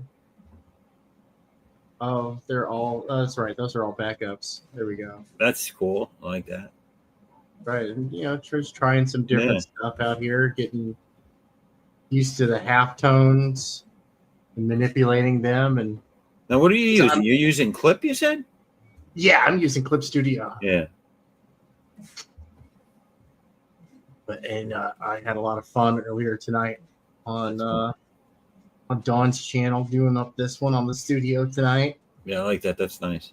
Yeah. Kind of experimenting with some of the manga brushes and texture brushes and stuff to see if I could get something feasible and cut down work time, but still. That gradient's, what is that, canvas? It looks canvassy. Yeah, it's halftone. Okay. It just you get pattern interference after a while because pixels are only so Looks big. cool though. Right? It gets trippy. Yeah. Whoa. Hey, everybody who's tripping, enjoy. Whoa. Listen, I need to know what is this character that's been dancing all night? Oh, that is the waifu of the day. I got to go swap her out. Okay. And you know what? I'm going to go do that while I'm here on screen. So this is my waifu of the day. I'm going to embiggenate. Let me embiggenate. Well, Right there. Whoosh. there it is. And then I'm going to hide the bee right Look back. at the jizzle physics on those babies. I mean, the buoyancy is amazing. Yeah. Jizzle's physics. Yeah. But yeah, let me got all the UI turned off and shit. There we go. So yeah, this is my waifu of the day. Demon lady there. Let me do a cool actiony pose. Because I have her dancing. I always have the waifu dancing while there we go. There it is. We can zoom in on that face. She is hungry. Yeah, that's what I was looking at. Right. Yeah. Look at these amazing characters all around here, though. That's like cool. you got waifus, you got Gundams. Look, somebody made a Charizard. Like, what the heck, man? But yeah, no, it's a cool game. I mean, who doesn't want to run around and just murder bad guys with that? Hey Tank, when you're streaming with multi people, are you using OBS still? Yeah. And are you using BitNinja or are you using StreamYards into OBS? I'm using StreamYard. I'm using OBS into StreamYard. But Okay, I use the custom setup feature for StreamYard. Yeah, I know what you're doing. Yeah, I've got a patron who pays for it. So that is my sponsor, Rock Hard Comics. So Nice. we're gonna go in here. We're gonna go ahead and Badass. enter the salon. What game is this? This is Phantasy Star Online 2. Now that was I nice. knew it looked familiar. I gotta start playing it again. I got into it very little. So I gotta save this one real quick. It's Waifu 19 because I've done some changes since I saved. Yep, we're what's gonna up, save baby over. girl? And today is Easter. Happy Easter, everybody! Happy Easter. Happy Easter. I need Happy to. And Oh, look at that. so we gotta have an Easter bunny. Look at that. Jeez, could you make those floaties any bigger? Goodness. I love it. That's as big as I could get them. Nobody's drowning She's in his definitely a this. thumper in my book. Costing me a ticket to do that. Yep. All right. Man, cool. she's a hump thumper. That's nice. Yeah, I gotta play this game again, man. I need some big-breasted demons in my life. This is. I've been doing waifu of the day all through the month of April, and because I looked at my storage and I was like, I have a whole bunch of customization tickets because it costs a ticket to customize your character. But so I was like, you know what, we're gonna do it. Cool. So, yeah, no, she stretches. Oh, Gotta stretch Her with back, those things. you know why her Jeez. back's killing her, right? That's right. Yeah, exactly. Yeah. And Goodness. but yeah, Lord. if she lays down, she won't be rising again. Go ahead. I'm gonna Boing, switch out the see. She even got a little bunny tail. And then, Like under that skirt? Oh yeah, Oh, above it, I see it. yeah. We could do nothing. Wow, C.O.U. you're getting some fan service there. Jesus. Wow. Right? Wow. Yeah. No, Shots dude, and it's everything. Easter. I don't even think there's a thong. And in then this is how she flies. Yeah. Wow. That's funny. Oh man. I was like, bro, That's found kind of that. cute. That's kind of cute. Yeah, that's Right? I cute. was looking for the dash because that's a custom move, right? I was looking for the dash that would allow her to do that. Yeah, so that way she would just always be riding around on an Easter egg. Because it's Easter, baby. And so, gotta have an Easter bunny. Yeah, I was really hoping she could move like on one of those bouncy balls. That's what I thought it was for a second. Oh yeah. So it does kind of look like that, but yeah. Well, she's on my bouncy ball, that's for sure. Hey, that's why it's waifu of the day, man. One of my nicknames for Fantasy Star Online 2 is my future ex-waifu, the game. Oh jeez.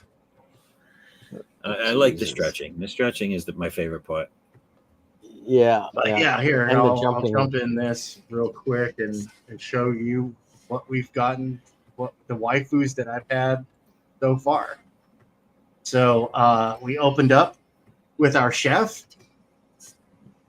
Oh, look, that's Doc Sandwich Maker right there. Right. Then we went with a fox ninja. That's cute.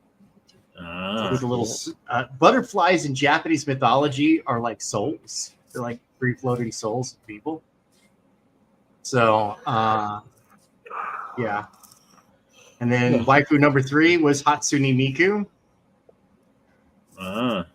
Smallest breast so far. Waifu number 4. This one right here, that claw, like that is so many different pieces because you get only so many points to customize your character's accessories and stuff. Oh my god! Like that eye is actually a bracelet. These claws are not claws. That's a mask for the wrist. Let's see, that's number 4. Number 5, the sheriff. And look, she's even got like a little garter. Nice. That's actually a bracelet, but I was like, yeah, no, have a little fun. Number 6, Hey. Rappy Demon goes to the beach. Oh, I think I saw her buying crack on the corner the other day. Number 7, the I Pirate like that Queen. she's all oily. I like that. How long does it take you to make these? It depends. Some of them are really fast. Like, yeah. Hey, Christy. There's Ken likes to play with dress-up dolls. honestly, like, This one's my favorite. Right? Yeah. No, this is the succubus. I'd go for drinks. That's pretty beast. Yeah, I do a lot more than just. And 9, the baby doll. Oh, hello. Wait a minute. She looks like she's having a bun in the oven. What were you doing? Number 10, Death Takes a Vacation. Ooh. Oh, what? I love beach love- goth girls. What's up, baby? I love her Raven. Yeah. Yeah, this Yeah, is that's pretty dope. Death Takes a Vacation, and I always had her walking around just being all pouty because nobody would hang out with her. Like, why is everybody running away? Pardon me. Let's see. I'm Number not a 11, goth chick. I'm death. the Royal Blue Knight. Haldir had a question here. Yeah. Can you make, Ooh. how do you say that? Shimada Death from Shimada. Die Yeah. Dark? Oh, I've seen a couple of that's just- cosplays of that before. That's this chick. I've got her here in the art. That's this chick. Oh, I like that. That's our pretty pink pugilist. And yeah, those arms are synced with her arms. Now, this is Fantasy Star. She has kind of a bulge. I don't know if you noticed. Yeah, I see the bulge. It's questionable. But I She mean, tucks this is upward instead of this is downward. Fantasy Star, and Fantasy Star has the template for cannons like that. Yeah, dude. And by Like, cannons, I Which mean ones are you talking boobs. about? yeah, if you manipulate the physics enough, if you manipulate the model. Oh, This What do is they what the call? What Rappy do they Demon call it looks like when the normally. fupa? She's obsessed. You got a big with fupa. Rappies. That last one had a big fupa. You know, a fupa? Yeah. a Yeah, fupa. she had a fupa. Yeah, Yeah, she's it's obsessed with it's banging Rappies, though. as you can tell.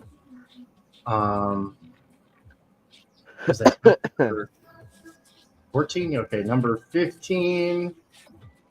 Oh, my Daikon 4 cosplay.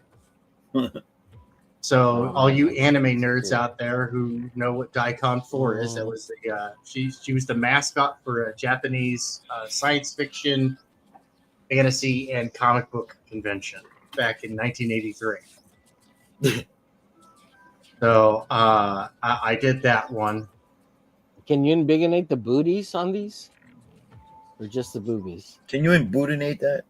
And then Budinate it. This is my queen bee.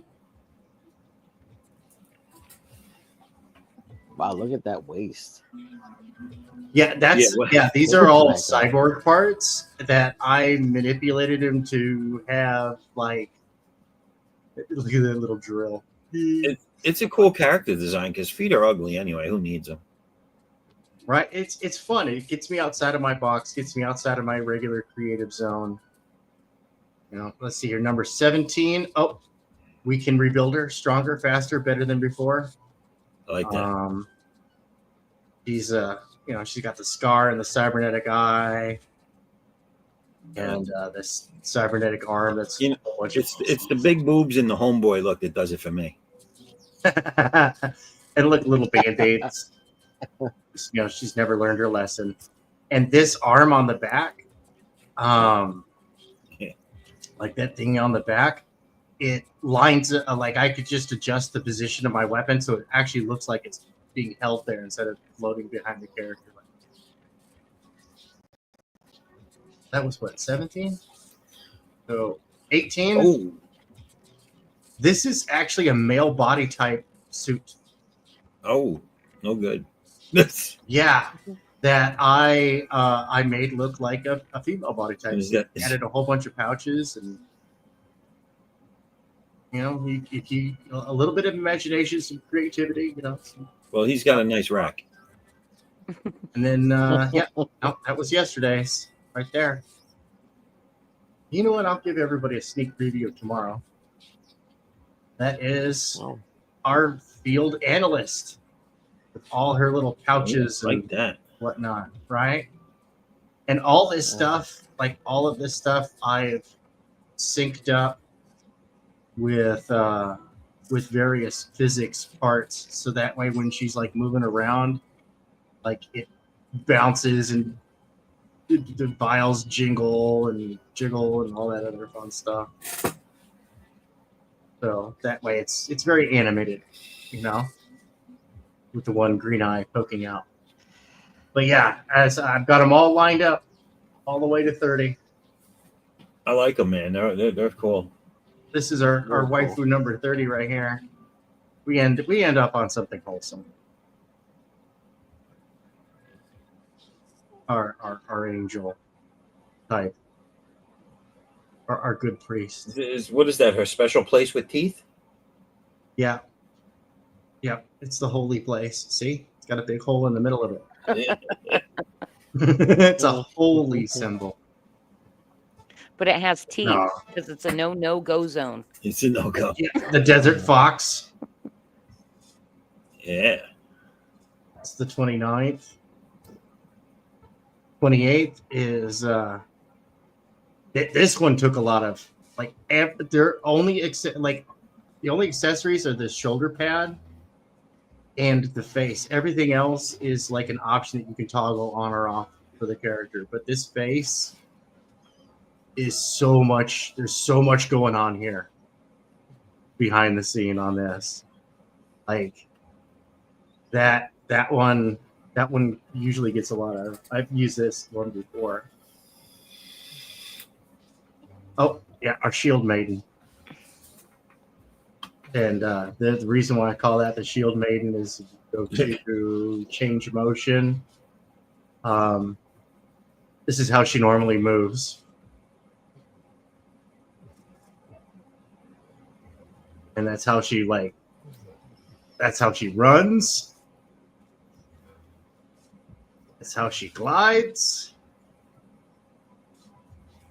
That's how she jumps. She keeps moving her legs like that. She's gonna get a bad chafe. Right? Yeah, no. And then of course, like her standing is the Nice. boxing Like her frame. shoes are real cool, but they got a lot of holes. Right. Yeah, no, I just got kind of crazy. I saw this. I saw I saw that all of these movements were available in the market. So I bought the move, the jump, the dash, and the glide. And honestly, that was more money than I had any business spending. This all looks really cool, but I know if I tried to create any of these, it would be the ugliest woman you ever seen. It's like, dude, I don't know how broke I am, but I'm pretty broke. Yeah. I've spent far too much money. Let's see here. How broke am I? I'm 4.2 million. Yeah. I'm pretty well broke.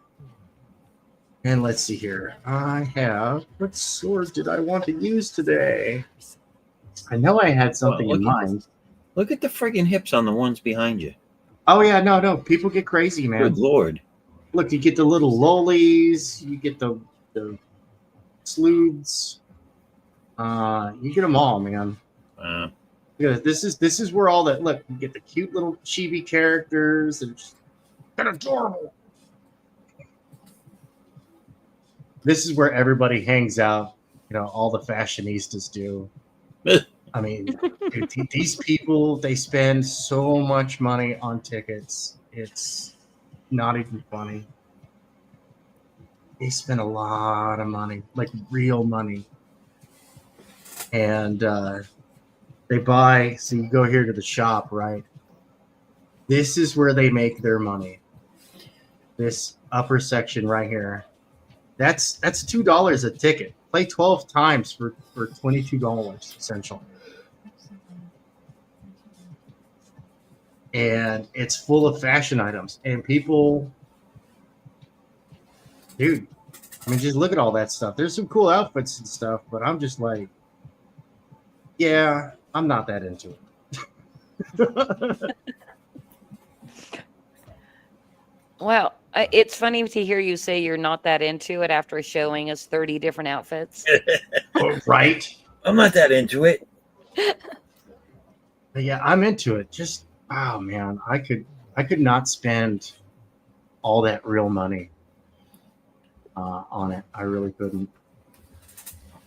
Now that I had something planned for this, one that I It's wanted. like I'm into it, just not as much as the rest of these weirdos.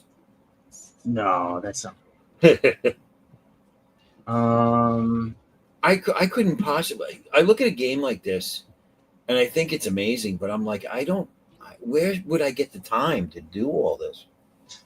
The thing I like about this game is I can nibble at it, and that's the way I play. I mean, like, look, I'm in an alliance, and we're in the top 10 consistently, and like for real, I barely get my alliance tasks done, and dude, those take like an hour.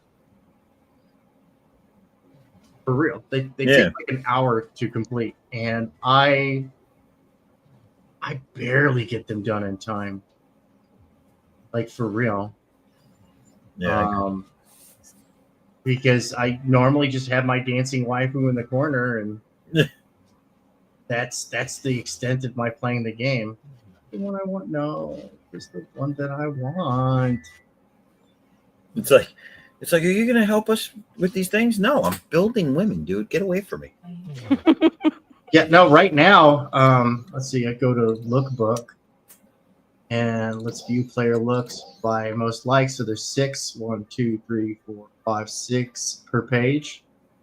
Page 1, page 2, page 3. There I am. currently in Wow. 14th place. Nice. And that's without getting without doing the lewds.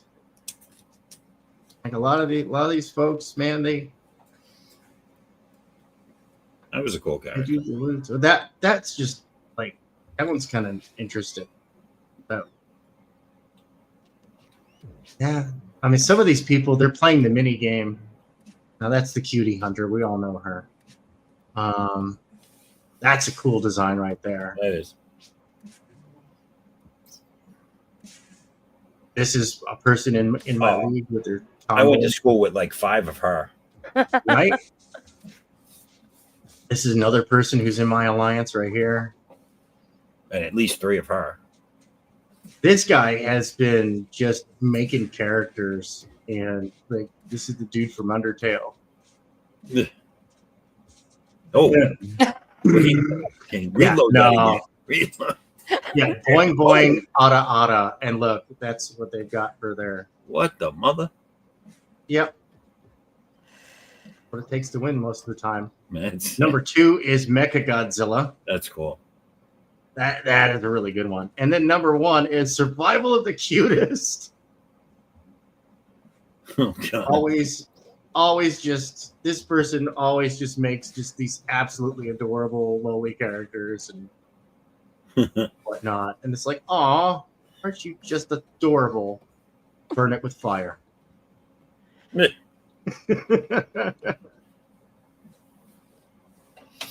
So yeah, it's it's these kind of games that the furries like to hang out in, right? dude, there are furries. I've seen Fudas roll around in here. If I don't anybody know out what there that knows what is. it is, good. Have you Don't seen a Google Fuda with a Fupa Oh. All right, so Poppy, Easter. This is the. It's very particular, the interface sometimes.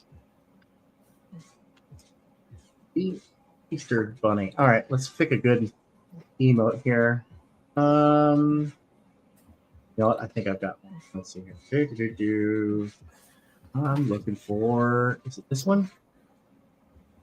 No, not that one. It's this one.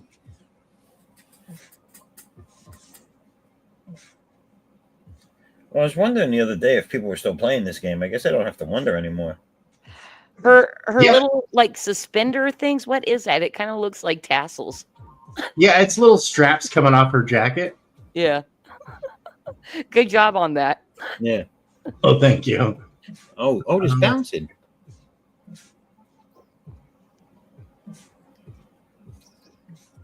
I think that's the one I want. Art stance.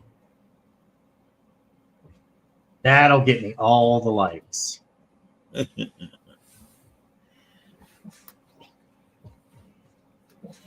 Yeah, that'll get me all the likes. Now I just got to figure out what weapon I'm going to use. I've got a whole. Dude, I have so much stuff.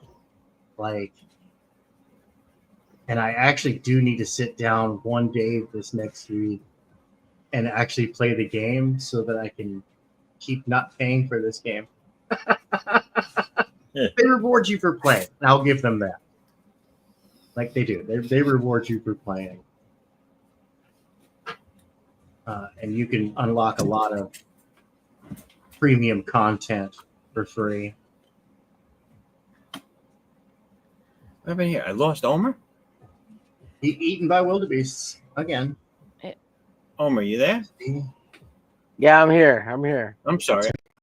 I dropped out. I dropped out. Yeah, I was trying to get your attention. That was in the back room. But I was gonna say if you can't keep going, you'll never stop. Well, You see, will never stop. I You think just keep we going and just going. figured out why Tank wanted to leave. He wanted to leave to work on this, and he's like, "Oh fuck Yeah. it, I can just do it live." Well, Yeah, I was well, like, actually, I was gonna I go gotta get be some here meat. through this bullshit. Oh my god, I'm leaving. Fuck this. No. See, I thought you just had to go fap for a minute because you were liking these characters a little too much. Yeah, I'm gonna go Too back much. to this booby baby right here. Who's this? This is Shimada, the one that Haldir was talking about. This is Oh, Shimada alright. Death. Yeah, she doesn't have a top. She's got 2 sticks covering her nips. That's it. Let's see this real quick. Who's does anyone know what Raul's drawing over here? Looks like a zombie. Oh. Very Ooh. nice, Raul. Very Yeah. nice. See what Raul's doing too. That's looking great. Well, he's got a bit done. Yeah. All right, I gotta go, guys. I'm pretty tired, and my back is killing me from all the yard work I did earlier. Actually, I'm gonna shut it down because it's already almost 4 here. So Holy cow! Yeah, 3 here. Holy listen, everybody, I greatly appreciate yeah, you all muchas coming on. I gracias. had a good time. Yeah. Thanks for letting me in here at No. the end. You know, that's the danger of a draw stream when everybody's drawing and no one's looking at the damn screen. yeah, I know. Raul, thank you. Raul, it's You got it. I'm glad we finally were able to get it fixed up so you could get on. This stuff looks cool. Yeah. Thanks for coming by. Yeah, and by the way, Raul, Zaf is doing this every week on this day and time. Right? Yes. Every Saturday at 10, I'll be going on. And just whenever you're free, come on in. Yeah. I'll be putting the links in all the group chats. And if you're not in any of them and you want to, just hit me up. Oh, Raul, if it's cool, can I add you to the Hump Day room so you can be welcome to come on over on Wednesday? Also, Zaf drops the link for this show in that room too. That way you have access to it too. Yeah, Omer, if you know anyone that's arting and doing campaigns and stuff like that, wants to network, also, you're in both my other groups, the Facebook, I think, and the yes, and the X one. So I'll start extending invitations. Tank's in the same groups I'm in, so like okay, cool. Tank's like he's with the studio guys too, so. Hey, also Zaf, I haven't done this yet, but I'm planning on it. Our lead parody artist, I'm gonna ask if he wants to start doing any live drawing, and would it be cool if he came, if he was interested? That'd be cool. Yeah. I want to meet him. Yeah, absolutely. Yeah. Cool. Yes, I will add you, Raul. Absolutely. Yeah, that'd be cool. Yeah, for sure.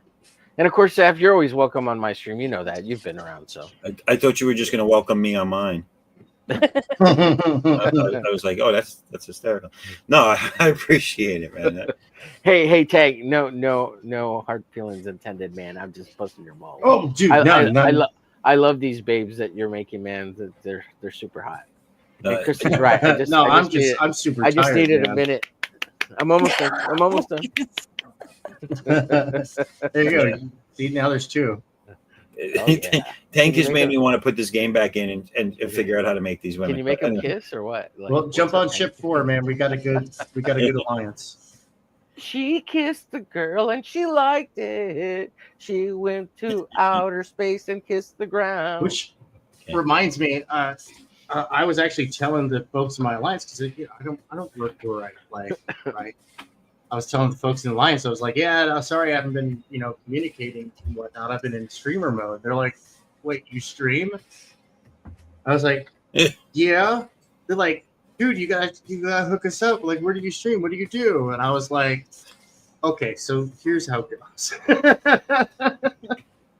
So yeah, no, they're gonna be coming by the Hump Day show. They're gonna be coming by the studio. They're gonna be following me around, man. They're kind of like, wait a minute, dude, you draw comics? Oh man, that's cool. Yeah, absolutely. So Omer, this is you, right? Yeah, look at that, man. Yeah, just trying to do some like, what is it called? Like plein air painting, just straight plein air painting with a little sketch, and just like, I don't know, looking cool, man. Just trying to be loose, like real loosey goosey, no like super planned anything, Just having fun. And well, if you Omar, your style's very distinct. If you'd like to buy that, you can send me a bunch of money. And he'll work out a deal for you. Get it for you real cheap. All right, Omer blew up. He showed it and blew up. He exploded. And then it exploded. And then here we. Oh, let me get this off of here. And this is Raul zombieing it up. Did it very fast. Looks pretty cool. Yeah. Awesome stuff, man. Like I said, come back, man. Join some of the groups. Check out some of the links that have been dropped during the course of the night. And we'll see you soon. Chrissy, thanks for stopping by. Always a pleasure. Yeah. I appreciate it. We'll see you guys later. I'll try not to ignore the back room as much. I'll get better at that, I promise. And thank you. Tank. Yes, sir. I appreciate everything, man. It was cool hanging. I had fun. Thanks for having me. Anytime. And that's it for tonight, ladies and gentlemen. Oma Glitch is sorry he dropped out again. Laptop battery died. Thank you. These just sound like excuses. Yeah. These just sound like poor tired excuses. And I'll dear salute to you too, my friend. All right, everybody. Well, Night, have a happy dear. Easter. And if anybody's around and not doing anything, I believe Christian, you're going to be on tomorrow also? I believe that is expected. Yes. Well, I will be there. So if you guys and gals aren't doing anything, come check us out over at the Madness tomorrow. I think it's 2 o'clock, 1 o'clock, 1 o'clock. Yes, I think that's the Sunday thing. Is Yeah, 1 so o'clock. we'll be there at 1 o'clock. Yeah. And with no end time, so I'm either going to jump off at the regular time or you're going to get to see me fall asleep on stream. So Woo! anything can happen. It's come on, man. Listen, on the 1 o'clock, we just said it. Damn. No. Raul, thanks. I'm glad you had fun. I had fun. And that's it, ladies and gentlemen. Have a good evening. All right. Happy Easter. Bye, guys. Happy Easter. Bye-bye. Bye. Bye.